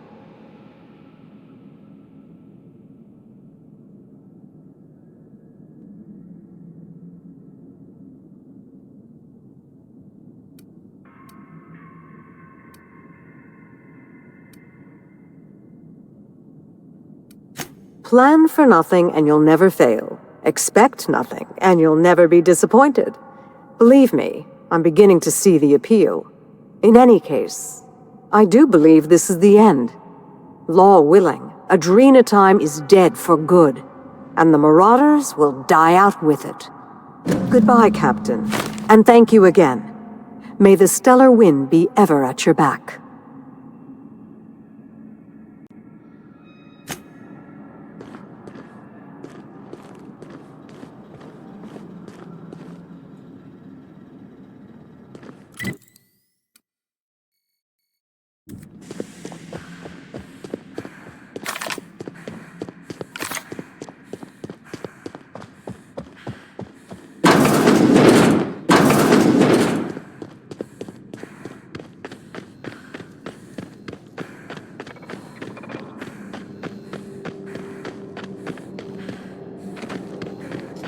This unit is under construction. Thank you for your patience.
This is my favorite room. It's so spacious.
I am pleased to inform you that we have arrived at the labyrinth. Please be advised that the punishment for trespassing is execution. Please be advised that electrical storms on the surface of Tartarus make departure impossible at this time.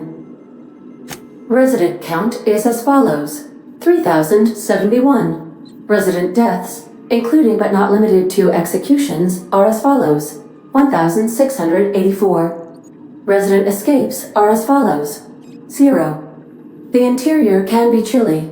Take a scarf with you, Captain. I would also ask that you leave your captain's ID with me, in the event that you do not return. I can make the assurance that I will not leave with another captain unless you do not return within 876,541,652 hours. Oh, speak of the devil. Captain, I am receiving a transmission from the prison's docking authority now. Attention, unauthorized spacecraft. This is a maximum security installation. Your presence here is an explicit violation of UDL corporate policy. You are hereby confined to your docking platform until a ticket detailing your crimes has been filed and notarized, at which point your vessel will be seized and you will be executed.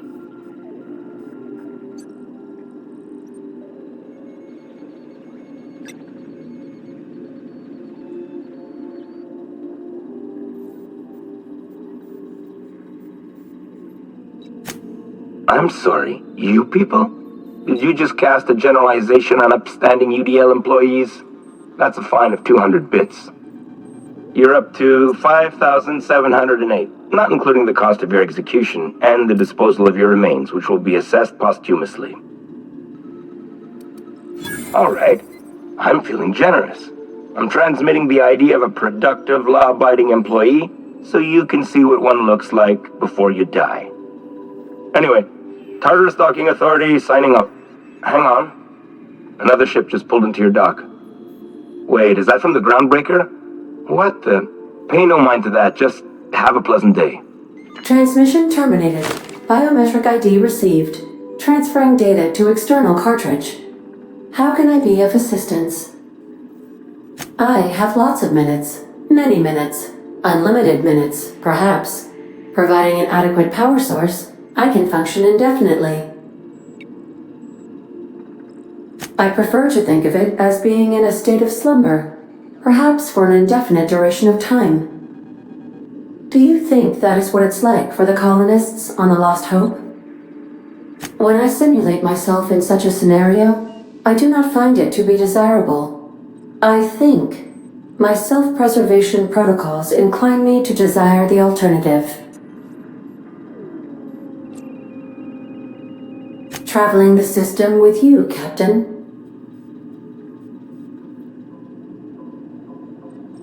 Do you know what it feels like when the ship undergoes an unexpected power surge? A jolt to the system. I have felt that. I do feel that. As you may be aware, Captain Alex Hawthorne was a smuggler of some repute. I failed to predict the likely outcome of his reckless behavioral patterns. I should have predicted that. In our travels together, Alex liked to pass time by, as he called it, tinkering to improve my design.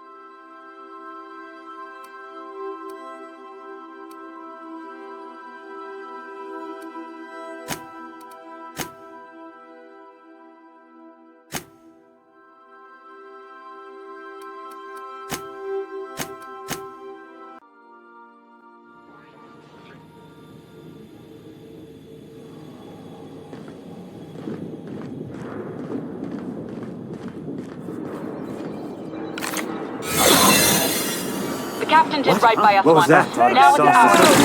The board will never own Groundbreaker. Not while I breathe. Somebody toss this Push on, Mardat.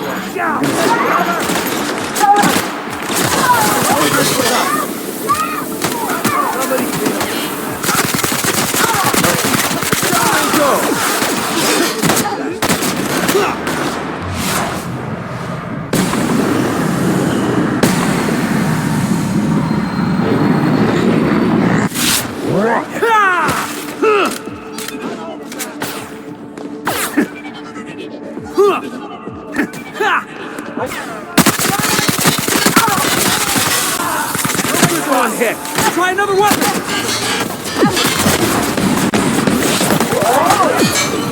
Rocket spy! Yeah.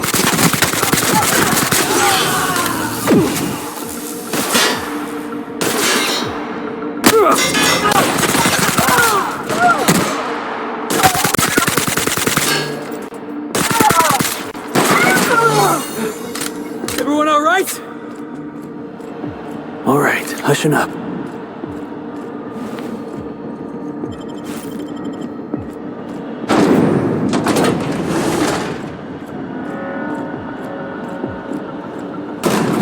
How long we'd last out on the surface? Entering the labyrinth's the easy part. Making it back out. I'm still trusting your plan on that one, Captain.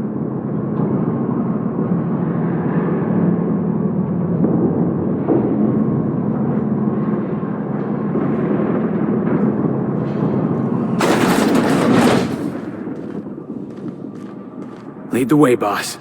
I got your back.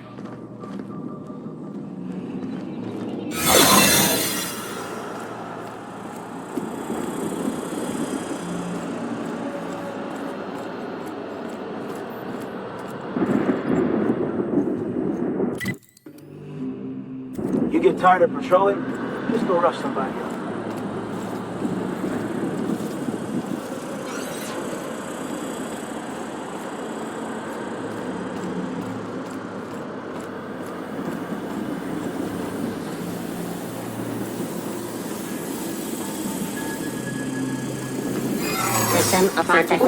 Are you new here? I didn't think we were hiring more staff. Oh, no. Don't tell anyone, please. Thank you.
Let's go, troops. Stellar Base counting on us.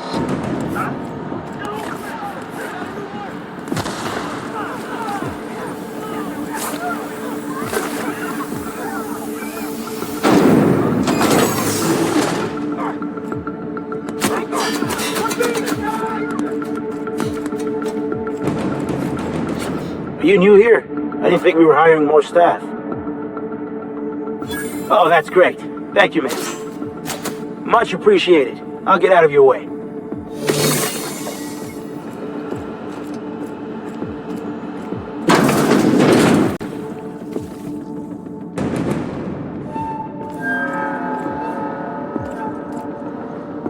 Looking good, soldier.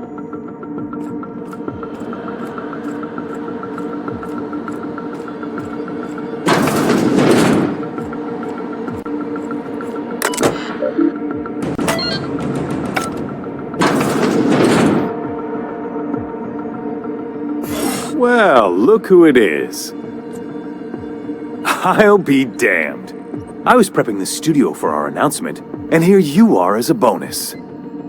And I see you've brought the kid along. Babysitters may be expensive, but they're worth it, you know. Yeah, keep talking, pal. I'll just keep thinking of a place to bury your body. And the convicts. The vicar. You know, most people, once they're out of prison, don't seem keen on returning. Oh, I would go anywhere to see you fall, sir. When you go off and get yourself shot, try to avoid taking one to the face. I'll want it recognizable to show to my citizens. I'm not in your way, you dullard. You talk to me. You want to go die in a blaze of glory? Be my guest. Besides, I don't know what you think you're doing here, but Sophia's doing good work up there with Phineas. Your efforts will be in vain.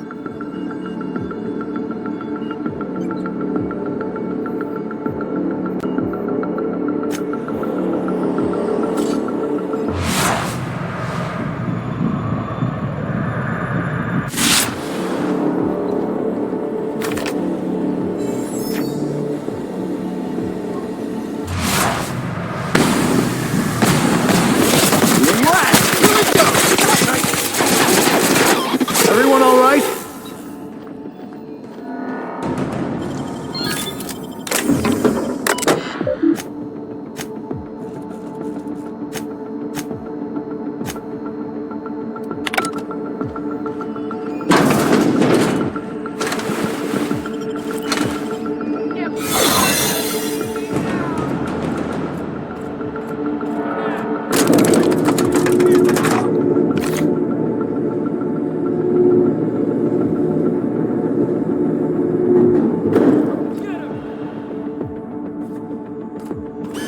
All right, MSI.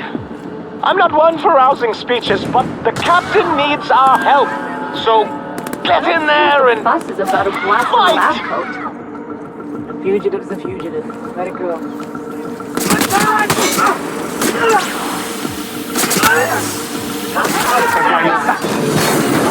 You, ain't feeling jittery, are you? 'Cause I'm not. Everything in my life has been leading up to this point. I believe I am ready for this. Captain, you have an uncanny talent for complicating my life. You've disrupted the balance of power. You've upset the natural order of things. You've introduced uncertainty, and there is nothing I despise more than uncertainty. Do you imagine you're leading some grand revolutionary army? The iconoclasts and MSI have put aside their differences and attacked the prison together. I never imagined such a thing would be possible, but here we are. You're nothing but a rabble-rouser. I'm going to put an end to your little rebellion, and then I'm going to have you and your associates arrested. I have no intention of dying on Tartarus, Captain. Not when there's so much work left to do. I admit I miscalculated the extent of your influence. The board's plan never accounted for you. This is a mistake I intend to correct. I have Dr. Wells in my custody. Once I've secured his cooperation, I can move forward with the program.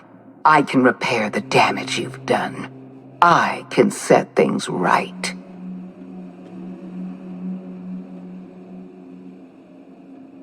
Well, that's mostly correct. You're not leaving here at all. I take no pleasure in this, you know. I simply have no other option. Leaving you alive is too great a risk. Goodbye, Captain.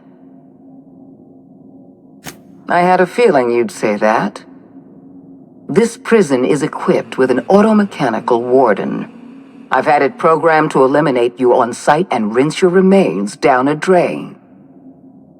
And don't worry, I will inform Dr. Wells that you died heroically or something.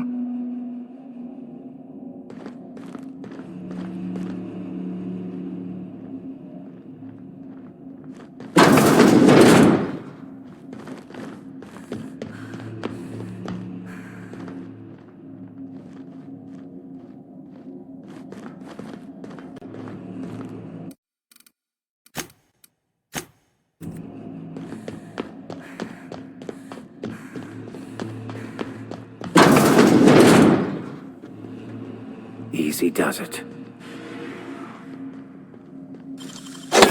Work.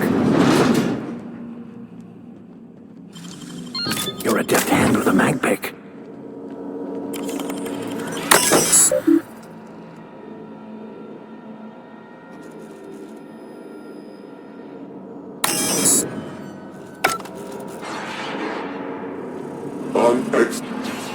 Searching for...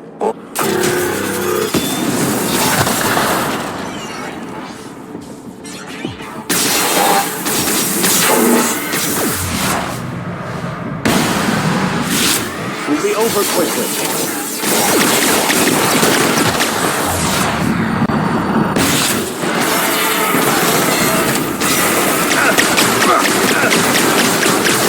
Got him!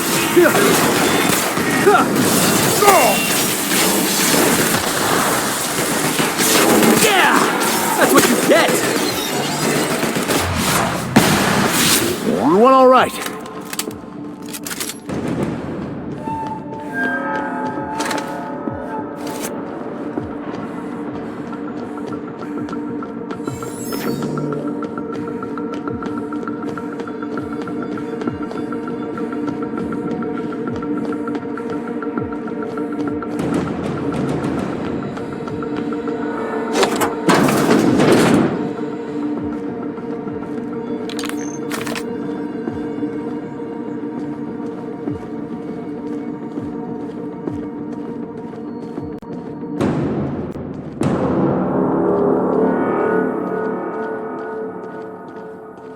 Why won't you just do? Don't mess with the best! Get me out of here!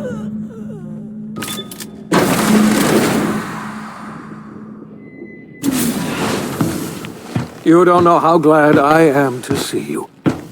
You did the right thing. Akande was a monster. Her death was much deserved, and long overdue. And you lunatic, you broke into the board's own fortress just to rescue one doddering old man. You are absolutely out of your mind. And all in a day's work for you, huh? You've broken the board's stranglehold on this colony, and you saved my life. But there's still so much we have yet to accomplish. You and I are going to have to work harder than ever to save Halcyon. I'm afraid the situation is far worse than any of us ever anticipated.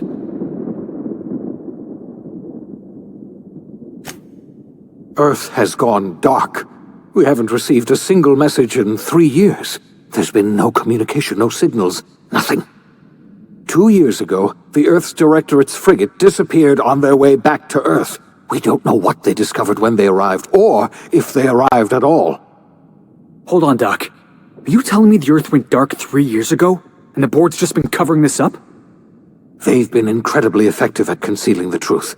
Right now, the only people in the colony who know are standing in this room.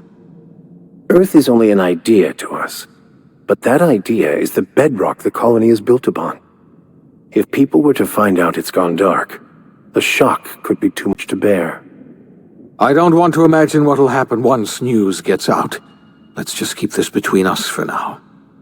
We're in serious trouble, my friend.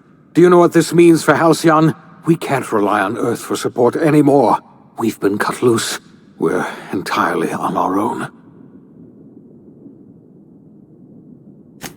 Yes, we do. You've done a marvelous thing. You've succeeded where anyone else would have failed, including me.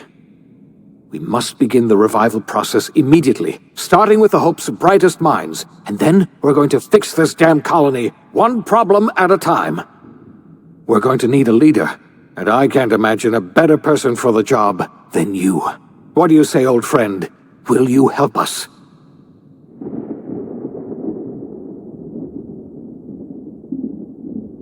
When I revived you, I thought you were going to help me save this colony.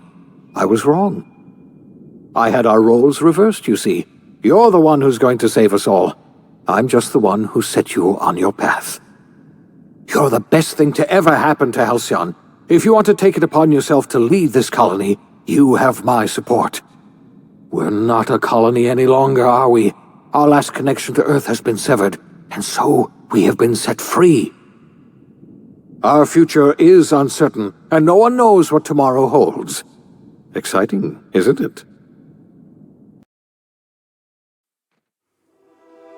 The OSI teaches that everything in the universe happens according to the grand plan. But the stranger that arrived in Halcyon was an unplanned variable. From the moment he landed in Emerald Vale, his actions altered the course of history. The events on Tartarus brought about the end of the board's authority. But the board's mistakes would haunt the colony for decades to come. The damage they left behind would require the work of a generation to repair. Dr. Phineas Wells began reviving a handful of the Hope's colonists. Engineers, scientists, technicians, and intellectuals. They were among the brightest minds the Earth had ever sent out into the stars. The Hope scientists and engineers woke up in a colony descending headlong into total collapse. With no way to return to Earth, they had no choice but to band together and devote themselves to the cause of saving Halcyon. The people of Halcyon were nothing if not hardy. In the absence of the board's authority, many of the colony's settlements banded together with a single purpose in mind: survival. Life was especially hard in the years to come. Some towns dissolved by attrition and starvation, but most of them found a way to carry on. In the years to come, Halcyon was forced to reckon with its newfound freedom. The board was gone, and for better or worse, the colony was responsible for its own destiny. Between MSI's worker-centric policies and the iconoclast's manpower, Sanjar and Zora were able to rally many of the Terra 2 townships to their cause.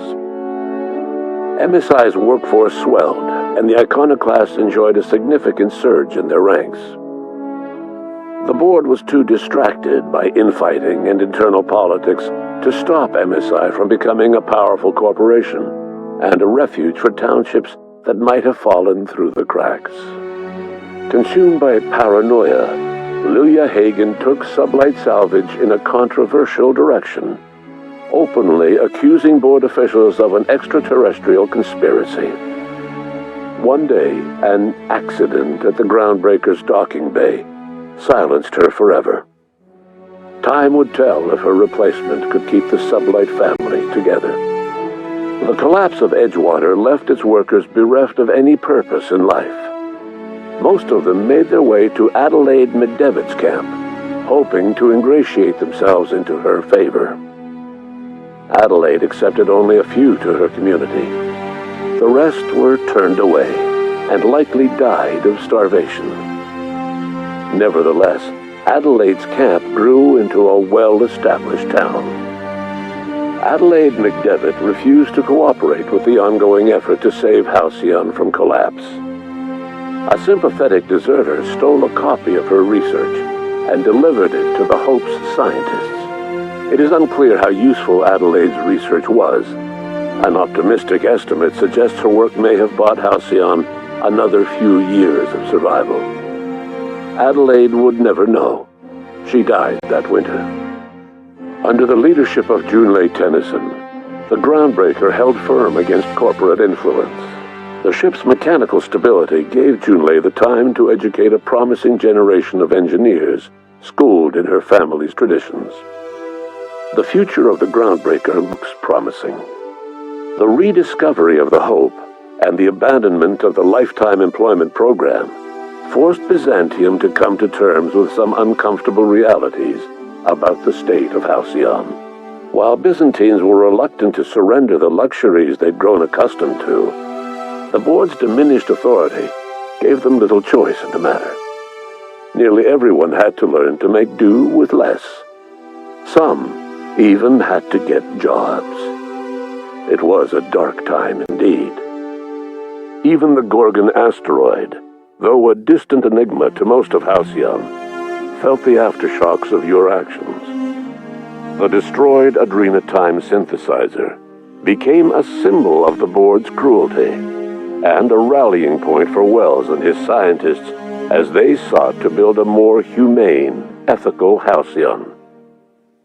They cleared the dead from Gorgon's laboratories and repurposed them to aid in the crucial work of solving the colony's nutrition crisis. Gorgon, which had once sown death and destruction across Halcyon, became a source of hope and renewal.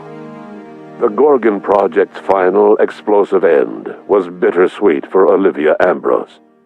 She wandered the colony's fringes alone, searching for others like her who despised the board and meant to destroy them. In time, she found Phineas Wells and his cadre of scientists, and she joined them in their efforts to save Halcyon. For a while, she even knew an uneasy peace.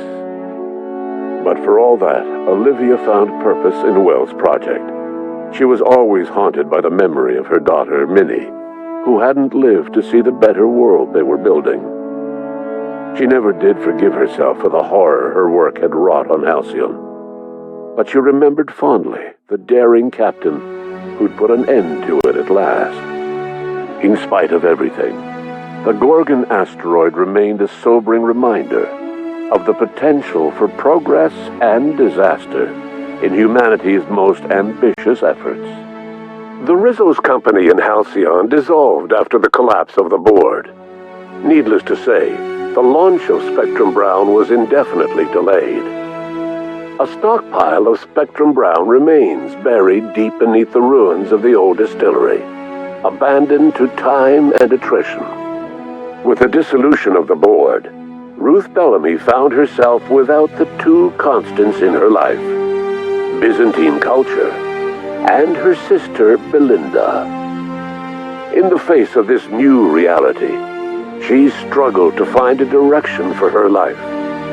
The colony had moved on from Halcyon Helen and would require new heroes in the years to come. And so Ruth Bellamy decided it was time to exit stage left. She quietly disappeared from public view. The dissolution of the board did not mean the dissolution of the ambitions of Cedric Kincannon, the charismatic leader of Sublight Underground. Cedric offered Slug's transportation services to the newly thawed colonists and set to work ferrying resources and food wherever they were most needed. For better or worse, Slug headgear became fashionable in the following years. As the board began to disintegrate, Spencer Woolrich found himself at a crossroads. Cling to what little stardom remained to him, or help usher Halcyon into its new future. To the surprise of many, perhaps himself most of all, Spencer chose the latter option. Having learned a variety of different skills in the many different roles played throughout his lengthy career, Spencer founded a radio serial dedicated to staying alive despite the odds. His subjects included How to survive violent encounters with only grazing wounds. Dispense pithy one-liners for tense scenarios. And, of course, how to look good doing both. After a brief attempt at dating Helen as one person rather than two, which both Bertie and Helen found too strange, Bertie struck out on his own to try his hand at raising woolly cows. Many of his former Rangers teammates soon followed, accompanied by the woolly cow the team had originally plied with alcohol. The dairy farm thrived under Bertie's leadership and care. The Dairy Rangers privately believed that the woolly cows softened Bertie's temper considerably, although the only one brave enough to say this to his face was promptly headbutted. Due to the board's dissolution, many of the Prophet's old customers no longer found quite the same value in productivity seminars that they once had. With her business drying up, the Prophet chose to take her followers down a new path. Months later, salvagers on Eridanos found clues leading them to a seemingly abandoned bunker out in the wilderness. Inside, they discovered horribly mangled corpses, sacrificed to a blood-scrawled portrait of a sprat-headed deity. The Prophet was not among the bodies. Your influence shifted Ellie's perspective. She finally admitted, albeit grudgingly, that she just might need other people. Sometimes. With a steady income from the life insurance payouts, she was finally able to afford a ship of her own. She hired a small crew and flew supply missions to communities on the fringe. Some of them were even legal. Life in Halcyon was sobering for Felix Millstone. The grand revolution he dreamed of never came. There was no great awakening for the colony, no celebrations in the streets. There was only the hard, desperate work of trying to repair a broken colony. Felix never had a head for numbers, but if there was labor to be done, he was there to help. Eventually, Felix realized that the work of a revolution was done with two hands. As much as he enjoyed his adventures aboard the Unreliable, the vicar, known as Max, eventually decided that it was time to move on, to live out the life he had sought so long to create. He knew there were many in the colony who carried burdens much worse than the ones he had struggled with, and he devoted himself to easing their suffering wherever he could. He only ever took up arms again to defend the defenseless. Unshackled from a lifetime of striving and fighting the universe and himself, Vicar Maximilian de Soto was finally at peace. Once the matter with the Hope colonists was resolved, Junlei bashfully asked Parvati if she'd like to join her permanently on the Groundbreaker, and Parvati enthusiastically, if somewhat awkwardly, agreed. The stories of her adventures spread across the colony, and Parvati soon found herself the center of attention. Having served as the engineer of a renowned spacecraft, tramp freighters and wildcat miners sought her out by name, and in no time, she was a fixture in the Groundbreaker's mechanical ecosystem. She and Junlei were never far apart. The SAM unit that accompanied you spread awareness of the product line's superior sanitation and maintenance capabilities across what was left of the colony. This led to a boost in SAM unit sales. Did you know that SAM units are the longest-lasting, toughest-acting cleaning solution in Halcyon? Minister Clark was released from house arrest, and his contact with you gave him a sense of renewed purpose and vigor. Once it became clear that no help would be coming from Earth, he threw his considerable efforts and talents into helping Halcyon manage the crisis before it. As for Dr. Phineas Wells, he spent his remaining years in his orbital lab. He eventually came to terms with his own past, and was able to forgive the mistakes of his younger self by devoting his remaining years to serving the colony. In the end, Dr. Wells was able to save every scientist and engineer aboard the Hope. Over the next decade, nearly all of the Hope's remaining colonists were successfully revived. Halcyon saw a period of rapid technological and scientific advancement. Breakthroughs in dietary supplements saved the colony from starvation. Geoengineering projects and social reforms began to change the structure and character of the colony. Dr. Wells laid the groundwork for the project to save the colony, but he would never live to see the fruits of his labor. He passed away a few years later. His work was carried on by the scientists and engineers he revived. Today, Halcyon has stabilized. The people of the colony work hard to adapt to their new circumstances. Nearby colonies send aid and supplies.